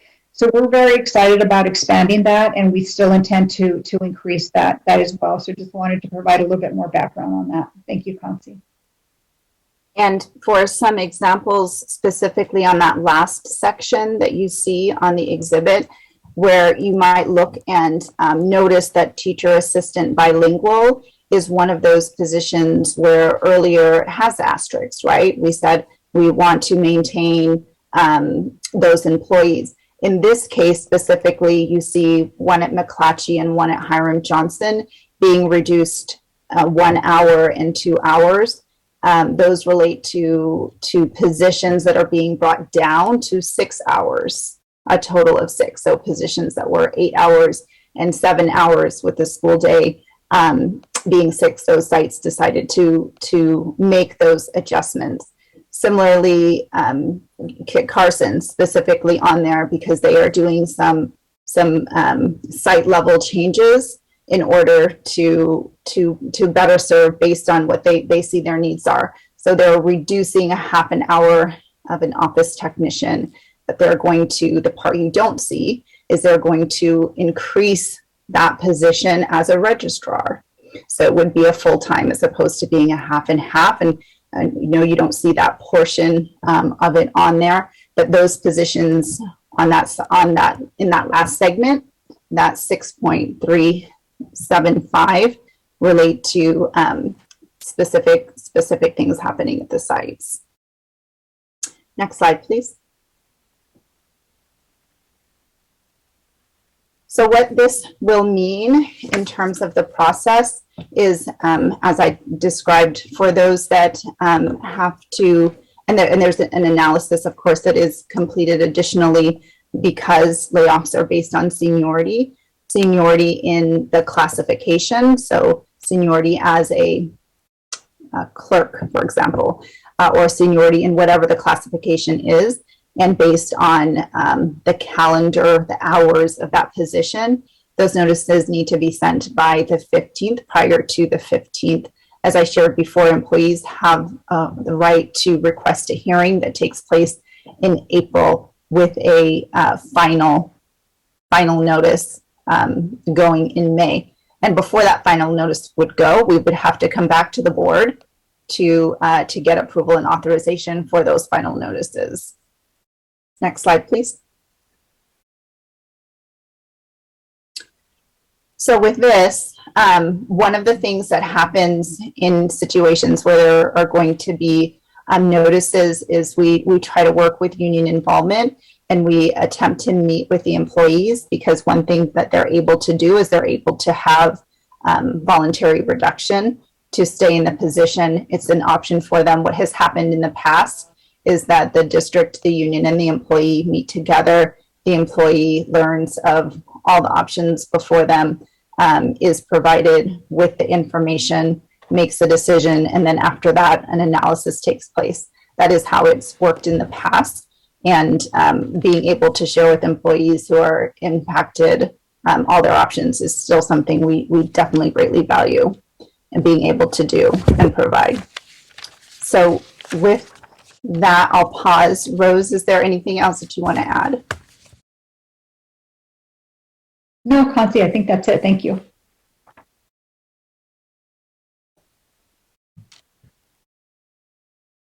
Are we opening up for questions, Concy? Public comment. Oh, no, public comment. Yeah, I know, but are you finished with your presentation? Yes, we are. We realize this is also a very difficult resolution, always topic when we're talking about it, and we are happy to answer additional questions. Okay, thank you so much. I believe we have 8 public comments. We have 3 online. We have 3. Okay, we have 3 public comments. And Angela Allen is the first public speaker. Hello, can you hear me? Yes, we can. Go right ahead. Hi, my name is Angela Allen, and I'm just here to say I firmly oppose the resolution to lay off classified employees. I have children who have attended and attend Sac Unified Schools from kinder to high school. I have volunteered for many years at their elementary, middle, and high school as a classroom parent or classroom mom, field trips chaperone, and a PTA member. The many years of volunteering in my children's schools brought me face to face with the rather large gap our students experience every single day in every single grade in our school district. Currently, I'm an instructional assistant at Pony Express, not to 1, not to 2, but to 5 different grades and classrooms. Since returning to in-person learning following COVID distance learning, I have witnessed a tremendous increase in the learning gap of our students. I work every day to help, support, and encourage kindergartners who struggle to identify letters, numbers, and shapes, first graders who struggle to remember sight words, diagraphs, and syllables, third graders who struggle to pass a math quiz because they can't read nor understand the math word problems, fifth graders who struggle to read at or even near their grade level, and sixth graders who struggle to still memorize their multiplication tables and to know the difference between a prefix, a suffix, a synonym, and an antonym. I am just one of the hundreds of classified workers in our district who do their best to close or at least minimize the learning gap our students experience every single day in every single grade in our school district. I believe if you choose to eliminate classified workers throughout our district, it will appear to many that you are doing your best to increase the learning gap our students experience every single day in every single grade in our school district. Thank you for your time. Thank you. Our next speaker is Daniel Darby.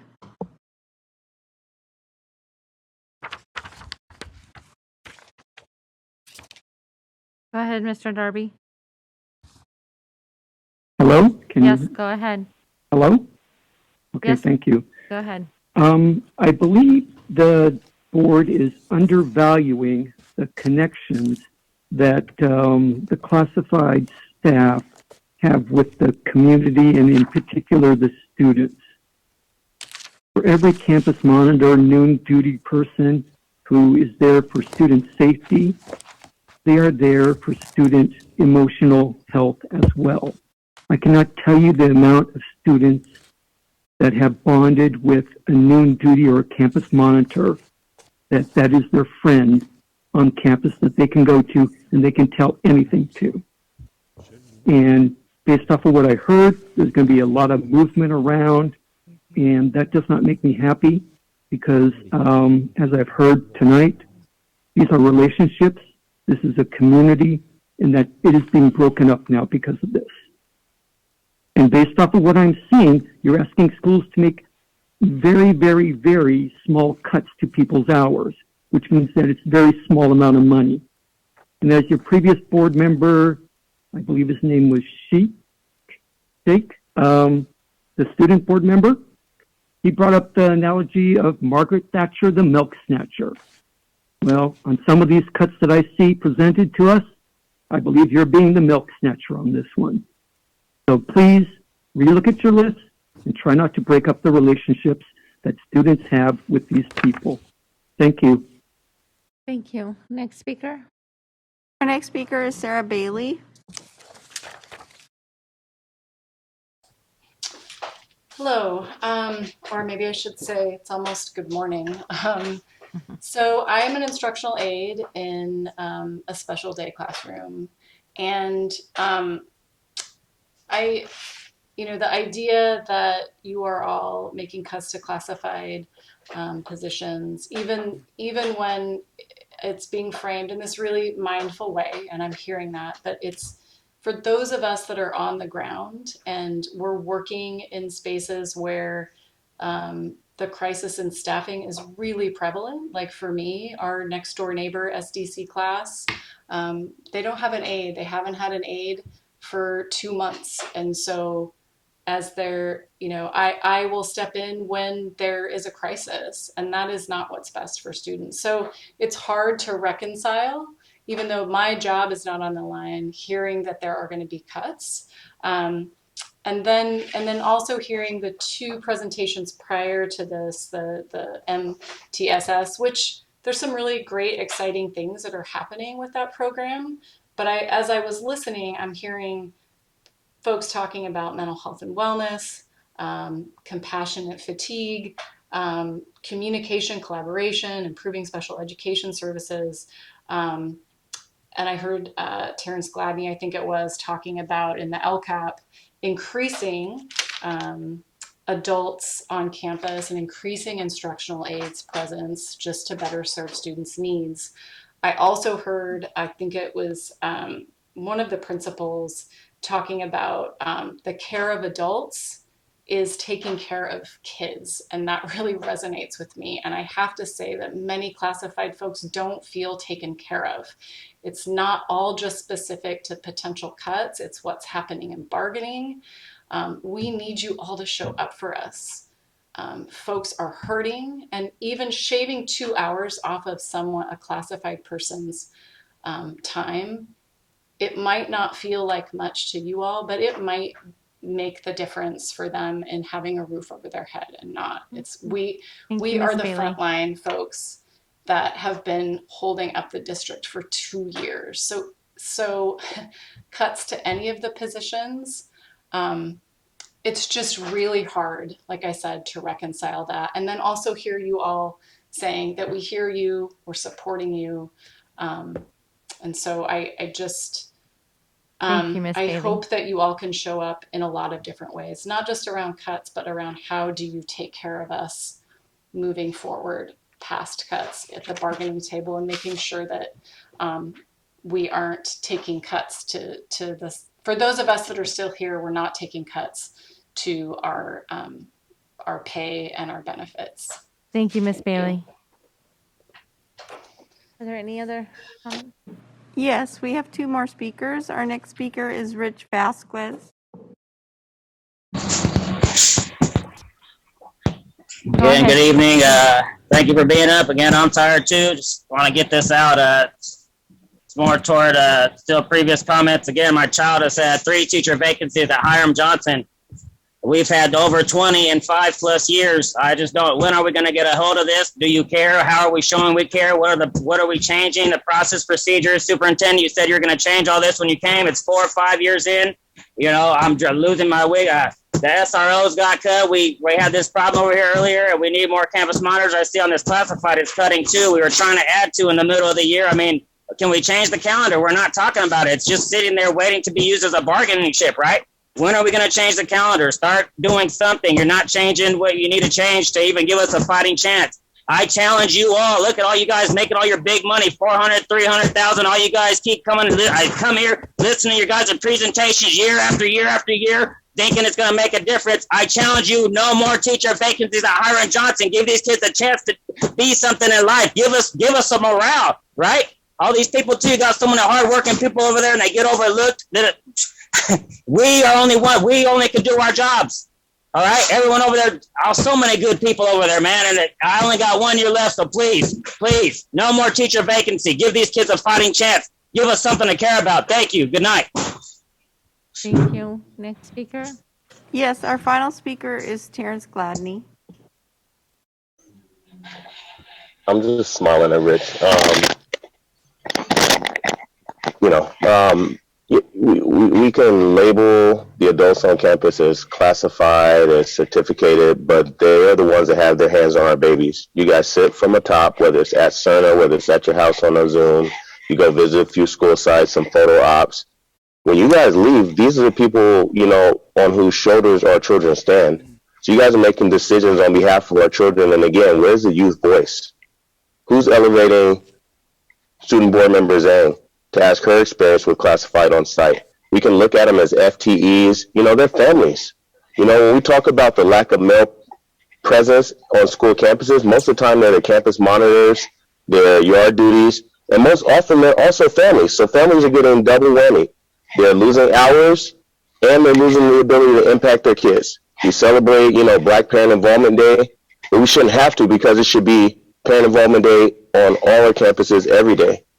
And we're looking at these as just numbers and positions, but you guys, say, oh, we realize they're people, but they're relationships, because there's 2 sides of it. They're the adults that literally have their hands on our babies.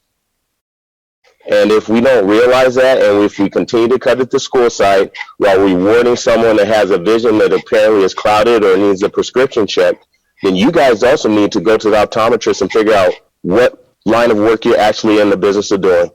Because this is a student, child, family-driven business, and they are your customers. And when people like myself, who's still a parent in this district for the next few months, come with our words, we don't feel that, we're being listened to at the checkout counter. So the next thing that might be checking out is you guys. I mean, people have the ability to vote with their, with their hearts and their experiences. And it's easy to make these decisions when you're disconnected. I would ask all of you guys to publicly state every meeting. How many school sites did you go to? How many families did you talk to? Whose feedback are you honoring when you're making these decisions? Because it doesn't feel like you guys are operating with your ears, your eyes, or your hearts open. Thank you, Terrence. There's no way that you guys could continue to do these things that you guys are doing without at least just stopping and take a moment to pause and say, you know what, I'm affecting someone's life. Thank you. Thank you, Terrence. All right, I'm opening this up for board comments. 12:05. That's just a check. All right, Member Rhodes, then Member Garcia. I'll be 105. Yes, thank you. I'll be quick. I wanted to know very quickly. These positions we're talking about with our classified staff is you said expired grants or resources. That means this was one-time funding for that when they came into the job. They understood that there was a stop point to that. Limited term positions is that's around the same thing, Kansi. And then program changes. Are you talking? And then program change we're talking about is at the site level. The site decided to change something at their level, meaning removing of a certain amount of hours for a position, rechange it to a different hours, moving someone who works in the front office to a different position in the front office still. Could you reiterate what that means? And then after you reiterate all those things, we see the FTE and things like that, but how many actual positions are being moved, and then how many of those? I know they're in the exhibits, but not everybody has had the opportunity to read the exhibits. So can we just know like the actual positions that are being moved out of system, and then how many positions that are being moved, but then just switched into a different one? That would be helpful for everyone of our community members. That's all. Sure, I will do that, and please feel free to add in, Rose, if you think that there's something that would be helpful. So in terms of identifying the total number, we won't be able to say a total number until after an analysis because of the bumping that happens. So while you might have an FTE, means like part of a job. So one FTE, a full-time equivalent, which is what that stands for, could be 4 people. It could be 2 people, each having 50, or somebody having 80 and somebody having 20. The example of a position where the site is making some changes and doing something different is that example that I gave at Kit Carson. We know that the decision at that school site was to close that 4-hour office technician 4 position that is on there, is that and open a registrar so that the individual is no longer half of this position and half of that position, but will have a full position in something else. And that's part of what I was sharing. The resolution speaks specifically to reductions, and so that part not being on there. I do want to maybe take the opportunity to talk about the Hiram Johnson campus monitor example that's on there. The campus monitor position is on is earlier in the resolution on the exhibit on page. Sorry, I can't find it long enough, quick enough. Here it is on page 3, on page 2. I don't want to keep you waiting, but on page 2, you see that there are 2 lines for Hiram Johnson, both indicating a campus monitor position, both with an asterisk, meaning that in this particular case, those positions are vacant. But here's an example of what happened at the site. They were able to add some mid-year additional positions, and actually they added 3 campus monitor positions. we were only able to fill one of those positions. And so these two positions, which were added specifically with grant funding that ends June 30th, 2022, so it already sets to end unless something happened, were not able to be filled. So what the site is doing there is, we know that they are going to use the current funds, the vacancies that they have. But because what we have in place with this process is that changes can be made, positions can be added. We also use attrition in these positions, meaning if somebody leaves a resignation or a retirement, or changes to another bargaining unit, that creates a vacancy in that position, and we use those vacancies for people that we're keeping. So in the campus monitor situation, I know that the site intends to continue to work with their school site council and try to find ways to extend the positions. Right now, they end because they were one-time funds, and with all sites have that ability to submit to have additional, either an extension or to have an additional position. With those two particular ones, I know that that is the intent, to have them extended. But given that they're vacant for right now, it was a way not to affect a current individual. Okay, thank you for the explanation to our community as well. I think in future documents, possibly, it will be really cool to see that nuance you spoke of that's not readily seen in this document. It just looks sometimes like we're just cutting to cut, and doesn't take in consideration school site movement. It doesn't take in consideration attrition. It doesn't take in consideration one-time funding, and it doesn't explain those things so that people can view it and really understand and take in. I think that our community often views it and just sees cuts, and they're not seeing the nuance or working in the nuance like we get to do up here. But it's important that we try our best to relay as much information as we can, and then give them some of that nuance so they can have more informed conversations as we move forward. And I think that that's a task that we have as a board and as a team, but it's something that we should take on head on, and so that we don't continue to have conversations that our community only has one side of the picture. Thank you. Thank you for that feedback, Member Rhodes, and we will definitely continue to do that, work to do that, just as we work to try to reduce and mitigate with some of the priorities that the board has shared prior. So we are seeing less. We will continue to work to do a better job of explaining. Okay, thank you. Member Garcia, before you start, it's a time check. It is 1:13. We extended the meeting till 1:15. I'll take a motion. Somebody else wants to throw in a time at this time. 1:45. Okay, no. 1:45. We have to take action on these We items. have to take action on these items So we tonight. should have just extended it until 2:30. Then we would have been. We tried to get through them. I'm not going to sit and argue about it. We need to extend till 1:45. 1:45. Okay. Can I get a motion?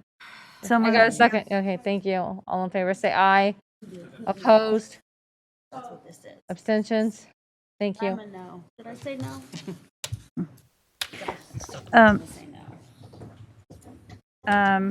Thank you, Concy. I appreciate the explanation on the campus monitors for Hiram Johnson, because we know that that as many schools, this particular school started off to a rough start with some, physical altercations on the school site.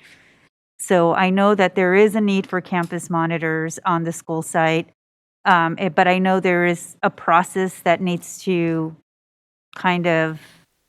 that request still needs to go through a process. So I get that part, and I'll just continue to keep my eye on that. And then secondly, I have just two other quick questions. The one on the food nutrition department. So I know that Rose mentioned that those are the reduction in hours. So the hours increased, and now you're reducing them back to normal hours.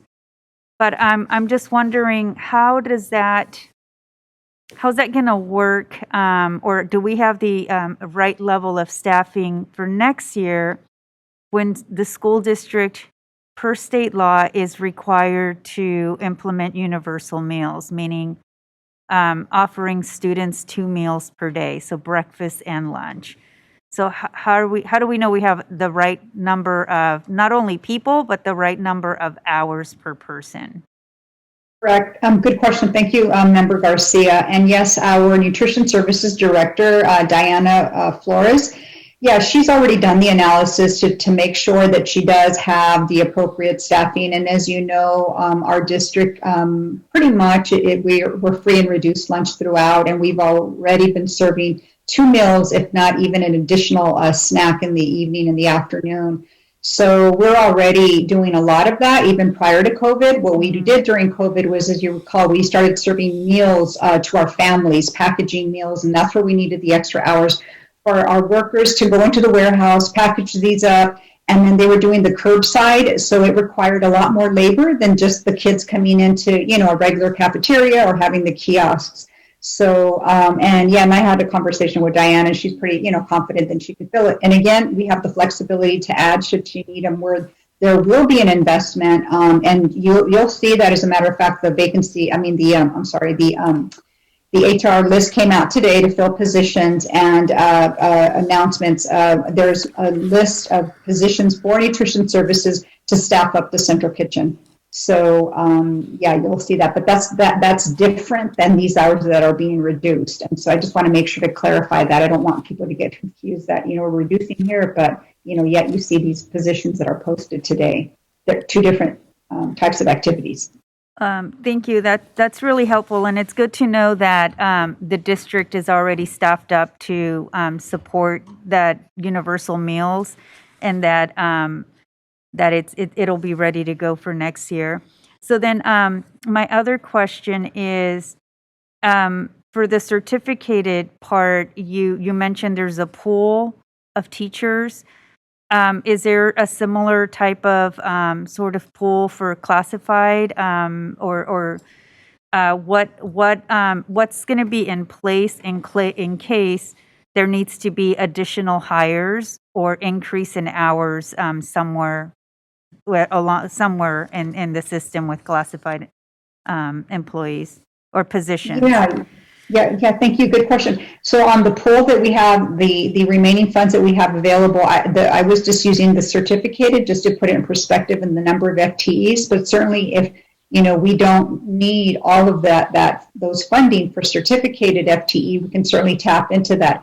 In addition to that, with the classified, we have other resources available. For example, nutrition services, it's its own fund. It's a self-sustaining fund, has sufficient resources to support additional staff. So we don't have to worry to tap into the unrestricted general fund for the cafeteria, the child nutrition fund. And then, as you know, with the ELO grant, that's for before and after school. So if there's any classified positions that are going to support those activities, we have those funds to draw from as well. And so we do have some other opportunities. And then depending on how our enrollment comes in next year, there might be additional funding in the concentration plus if we still meet that criteria to tap into that money, which will provide another one. So there are some opportunities out there, but again, going back to the pool that you talked about, Member Garcia, we certainly will use that, as needed also for our classified. Okay. And then just last comment. I think when we discuss these issues, we get a lot of really helpful context, because there's a story behind every single one of these, not items, but positions on the list. I don't know if there's a way to add a another column that just kind of gives us a brief just description as to why this is on this list. Just moving forward, because I think it's really helpful, especially when we know some of the recommendations are coming straight from the school sites, because they're making adjustments to meet the needs of the school sites and their students. So anyway, I think that would just be really helpful, and it would save a lot of time and eliminate a lot of confusion for our community as well. So thank you so much.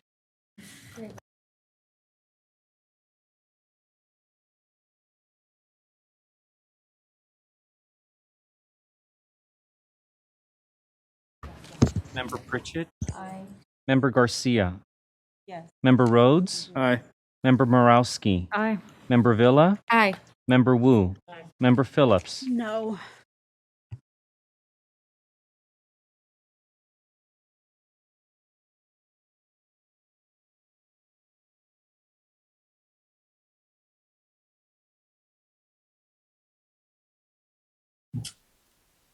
Hello again. Good morning. Chief Business Officer Rose Ramos, Christine Vieta as the Chief Academic Officer, and I will be bringing this third and final resolution for you tonight and for consideration. This one specifically relates to child development. And as we go on, if you could please to the next page, we are going to be talking about some changes, some program changes. So we will want to make sure that you have information related to what that looks like, what that, how that plays out, and what that means for staff and students. Similar to the first resolution, in this one, there will not be any layoff notices. There will not be a layoff notice of any of the individuals impacted here. If you could go to the next slide, please. And I'm sure Rose can do a quick sharing of the next slides. Yep. Thank you, Concy. Same information. I know you guys are very short on time. We can skip the next slide too, please. It's the same process. We don't distinguish between child development or classified. We take all of them into consideration. So the same process applies. Next slide, please, and I'll turn it back over to Concy. And before I turn it to Christine, I just want to make one clarification so that it's clear, because I know it's not. And that is, these positions are the parent participation preschool teachers who teach Head Start state-funded programs. And in our collective bargaining agreement, it notes both parent participation preschools who are in these positions. It notes those that are in adult education, which you may be familiar with as well. So these teacher preschool, parent preschool positions are not those in adult ed. So before we go on to Christine, I just wanted to make sure that was clear. Thank you. Thank you so much, Concy. So board members, what we're excited about tonight with what we're bringing to you, first and foremost, know everybody that has this expertise that has been caring for our littles, our youngest learners, we still need each and every one of them in our system. And so that's really important to know as we move forward into this information. And as you heard tonight with MTSS, and I even saw a call out in the LCAP PAC's recommendations, we need to better serve our earliest learners. The soonest that we can start to provide wrapping and care to our students, the sooner that we can have them in our system, understand and know their needs, especially thinking through that MTSS tiered format that we talked about, then we start looking at truly being able to build a pre-K through 12th grade system. And part of what we'll be describing tonight also helps us to even serve an additional number of younger students, 3-year-olds, infants, pregnant and lactating teens in our system. So this really is about providing better and more robust service. So we're working to build an early learning and care. That's our new name for our child development department. We've aligned to county and state naming. So our new early learning and care department that moves our work into the future by really expanding our programming and implementing high quality early learning programs that better serve our students. I want to also, as Concy gave clarity regarding who we're talking about in this resolution, I also want to be very clear because we've heard some concerns from the community about some of our fee-based programs. Those programs are at LDV, Matsuyama, and MLK. We are not doing any transitioning to those programs this particular year. All of those programs right now are being protected with one-time funds. We are going to make recommendations in the future because we absolutely need the support of also those individuals in positions in our system. But this year, we are not making any changes to those fee-based programs. So I think that's really important as we hear the messaging tonight. So as we build this more rigorous and robust early learning and care program, it's important to understand that all the work that we're doing is aligned to our state goals, that as we start to expand our universal transitional kindergarten per AB 130, we're in the first year. This year is called the planning year of this 5-year phase-in. And that's one way that we're building a more robust and comprehensive early learning and care matriculation pattern in our whole system. So matriculation meaning starting with our preschoolers as early as we can get them into our system, and then moving from grade to grade right here with us in Sac City Unified. You'll see on this slide some information regarding the credentialing requirements for a transitional kindergarten teacher, because Concy may also share that we do have some partnerships, one particularly with SCOE, where we're hoping that our child care providers right now, that maybe some of these particular teachers we speak of this evening may be interested in earning their transitional kindergarten or early multiple subject teaching credential so that they can also teach TK, because we'll be opening some TK classes and I'll be sharing, or we're proposing that, and I'll be sharing some of that with you also. So we'll be talking this evening a little bit about our transitional kindergarten expansion. I'm going to share some opportunities to braid funds, to put funds together with state and federal preschool funding, with our transitional kindergarten funding, to be able to offer full day supports and improved supports. You heard through our MTSS discussion, as well as the call outs from the LCAP PAC around supports that we know our students need.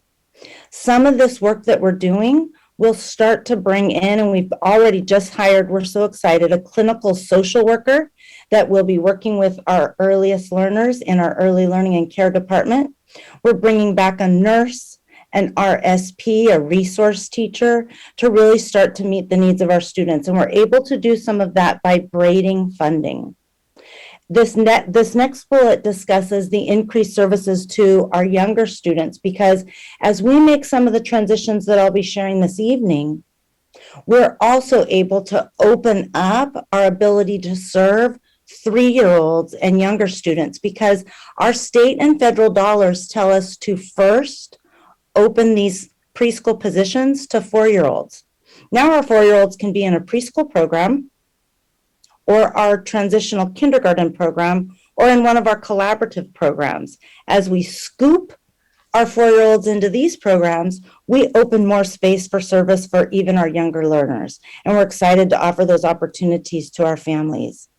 I also want the board to know that we'll be coming and proposing, because we're very committed to building inclusive preschools, that with some of this work that we're doing, we'll be opening space and opportunity to collaborate between general education, special education, and early learning and care to build inclusive preschools. And we're very excited to bring that into our system. Next slide, please. First and foremost, I would hope that the board can see that we currently have in our system 26 full-day preschool programs. So the students that attend these programs come for the full day. The families receive full day of care and support. Kids get all of that additional contact time with their teacher and all the additional fun and play time with their friends. But in our system, we also have half-day programming. So those students do not equitably receive the level of support or contact that other students are receiving in our system. So part of this resolution this evening is moving toward closing these half-day positions to open full-day positions to provide more equitable care and deeper, better service to our youngest learners. Next slide, please. On this slide, this shows the proposals to this shift from part-day programming to full-day programming. And you can see here the very specific sites where we're proposing we make these shifts. It's important to understand that every single one of these licensed care providers that are in the part-day programs, they have everything they need with experience, units, and everything else to transition immediately into full-day support and service for our students. They can even stay at the very same school. So Member Rhodes, you were talking about relationships, and that is so important, and that opportunity is here. These care providers, these teachers can stay at their very same school. I'd also like to highlight that below this yellow line, you see these transitional kindergarten programs where we're also making the recommendation that we move from part-day programming, this is part-day preschool programming, to in 2022-23, the recommendation of the transitional kindergarten and preschool braided programming at these particular sites. This would be offering full-day programming with 2 to 3 adults in the room at all times, providing deep level of support for our students. And again, the important thing to understand here is we intentionally found these schools in places where we knew there was deep community need. And so all of the students who attend this programming have access to all of the supports that come with our state and federal programming. So that's the nursing, the social worker, the RSP teacher. So it's a really good opportunity for our students and a great opportunity for us to better serve our youngest learners. Next slide, please. And I also wanted to highlight that we are also opening these 9 transitional kindergarten programs that are these braided programs. So overall, if we go back to slide 3 for just a moment, please, you'll see, okay, I'm sorry, just go back, yes, no, one more down to the proposed, thank you. So what you'll see in this resolution and what Concy will describe is that we're closing this part-day position because we're no longer going to, in our system, be offering this part-day position. That position won't exist in our system anymore. And so it technically has to be on this resolution. But we're opening, so we're closing 16 of these positions, but we're opening 12 full days plus another 9 collaborative with the TK. So we're opening 21 programs. So there's plenty of room for all the expertise that's in our system. Some of the teachers that are in the part-day program also have everything they need to teach transitional kindergarten. And so that might be another place that one of those teachers decide that they want to bring their expertise.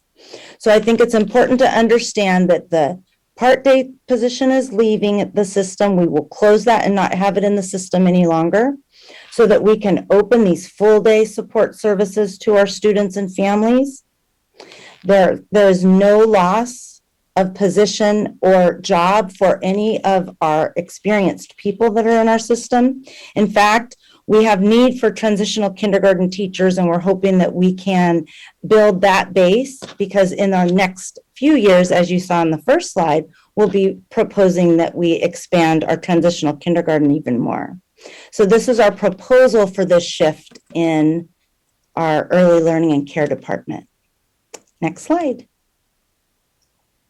And so these positions, although, as Christine said, and I shared earlier, this resolution and the reduction of these positions are not going to result in any layoff notices. So what you see here is just a timeline that shares what we've done and been, but you will see there are no additional steps noted there. Again, no notices to these individuals given these program changes. Next slide, please. Christine pretty much talked through this, and these parent preschool education teachers, all that are in our system, we want to keep in our system. And in fact, we have some identified ways to help with any potential credentials that might be needed. And if you go to the next slide, you will see that what that process looks like. In addition to identifying the positions, as Christine spoke, that are going to be open, we are looking at each individual teacher, not just the 19 least senior, but certainly looking at those, looking at credentials currently held, because we have a couple different ways we can help and support to meet the additional requirements that are going to need to be in place in future years. CTC allows for, the Commission on Teacher Credentialing allows for some teachers to potentially be grandfathered in. It allows for certainly those to get multiple subject credentials. And as I shared earlier, we have an established, applied for a teacher residency program in collaboration with the Sacramento County Office of Education that is specifically focused on helping our folks get from where they are now into appropriate credentials to be able to serve in these positions in plenty of time. So we will go through a process working with each individual. We also, while we don't at the moment have any attrition in these particular areas, we are aware that potentially some is coming, and of course attrition can come anytime. But the intent of this is to help illustrate the support and the thought that it's going to be there with these individuals as we work with them. Again, they'll have different options, from being grandfathered in to perhaps a residency, to perhaps some we know already have the base credential that they need. Next slide, please. The other thing that we'll do is that once they have that credential, which is a multiple subject teaching credential, that also opens it up to other elementary grade positions. So just to summarize, no layoff notices being issued in this resolution, positions being closed due to the program shift that is taking place as described, and the district support that will be there to help those employees get appropriate credentialing and move into these positions if that's what they would like to do. So with that, we are ready for questions. Are there any public comment? No public comment on this item. Okay, Member Morosky. Thanks, President Pritchett. Great presentation, and I appreciate the thoughtful work that went into here. I'm just, given the late hour and our staff and everyone, we probably need to wrap this up quickly, and it's a complicated issue and worth a lot more discussion, I think. So I would propose that we move directly to a motion based on the fact that this is expanding services to our students. No one's going to get a layoff notice. It's a programmatic shift. I would propose just moving to a motion and just ask to bring the topic back to the board as part of like an overall plan as how we're going to do early kinder over the next 5 years and plan on that. So that would be my my proposal. Moving it. If you're ready for a motion, I'm happy to move it. Do I got a second? Judah. Student preferential vote. Superintendent roll call. Yes. Member Pritchett, Aye. Member Garcia, I'm sorry. the motion. We are. Oh, I'm sorry. Let me clarify the motion. The motion is to approve this resolution. And bringing back the comprehensive plan for early learning and care, part of the transitional kinder plan that the district is required to adopt. Yes. Yes, Okay. we can do that. We I'm sure our staff would be excited to have a lengthier discussion about where we are going, just as an overall effort around this transition that Christine talked about toward early learning. I'm excited to have that conversation. Is that an aye? Aye. Member Rhodes? Aye. Member Morowski? Aye. Member Wu? Member Phillips? Thank you. Thank you, staff.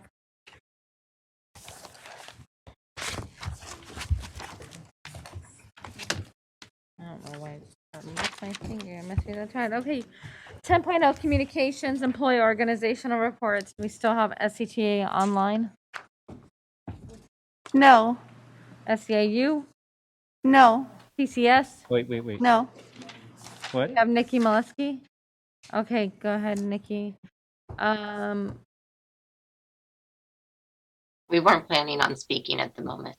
What was that? I'm sorry. I Okay, you're wasn't not planning to speak. Oh, okay. TCS? No. No Teamsters? report. UPE? No report. Okay. Anybody from the district advisory committees? No. Okay. Oh, I'm sorry. Terrence Gladney has his hand raised. Okay. Terrence, if you're speaking on. I'll present very briefly for LCAP back. I know Vanessa was on earlier, and I wouldn't expect that she'll be up this late. But we did want to just remind you guys that we do have some vacancies. I think at least 2 that are board member appointed, and 1, I believe, that's a superintendent appointee. So we would love to get additional voices at the table. And then I'll also provide the, actually, as part of the LCAP pack, I'd also like to honor Alex's memory. I did not know that he passed. He was one of my late night, 1, 2 in the morning board member. He would stay there with me. So I'll make an honorary motion once you guys wrap up in his honor, if you guys could just move to adjourn in his honor, because that was his thing in any of the parent spaces. For AAAB, answering the call that we got from you guys following the presentation by Julius and I, we did work to not only prioritize the outstanding and remaining 7 priorities, but we prioritized them with the intent that they could be highlighted and targeted this school year. And those are the recommendations number 5, 9, and 13. And I'll pull it up really quickly. 5 is under academic achievement, to implement multiple measures to assess student progress, to identify student need, and intervention and prioritize resources with the intent of prioritizing specific subgroups, in this case specifically Black and African American students, and also making sure that the multiple measures are culturally relevant. Recommendation 9 is to create a district-wide study team, and of course cross-sectional, tasked to review, monitor K-12 special education referral practices, which ultimately end up in disproportionality on behalf of Black and African American students in special ed service recommendations. And recommendation 13 under climate and culture, to increase the Black African American number of teachers from 109 to 150. We understand that that is not probably the current number, given the continual exodus, especially around instructors and administrators and just staff of color in this district. So we obviously will refine that for accuracy around the number, but the intent remains the same, that we want to see more reflective representation and staffing and adult presence around campus and throughout the district. And we appreciate that through the LCAP PAC, all of these recommendations were echoed through their lens, and we look forward to continue to push forward in this work. And with that, I will tell you guys good night or good morning. And thank you. Good morning. All right. Do we have any other? No. For the district advisory committees? No. Okay. Superintendent's report? No. All right. President's report. I had a whole thing, but I just really quickly just want to say thank you to our facility staff, DLR, and RSS for their. Our district won some pretty prestigious awards at the CASH conference in terms of our equities, access, and social justice vision. CASH. Yeah, what is that? Coalition Co- for. Why don't you say? I don't know. And I'm not gonna go into it right now. We'll go.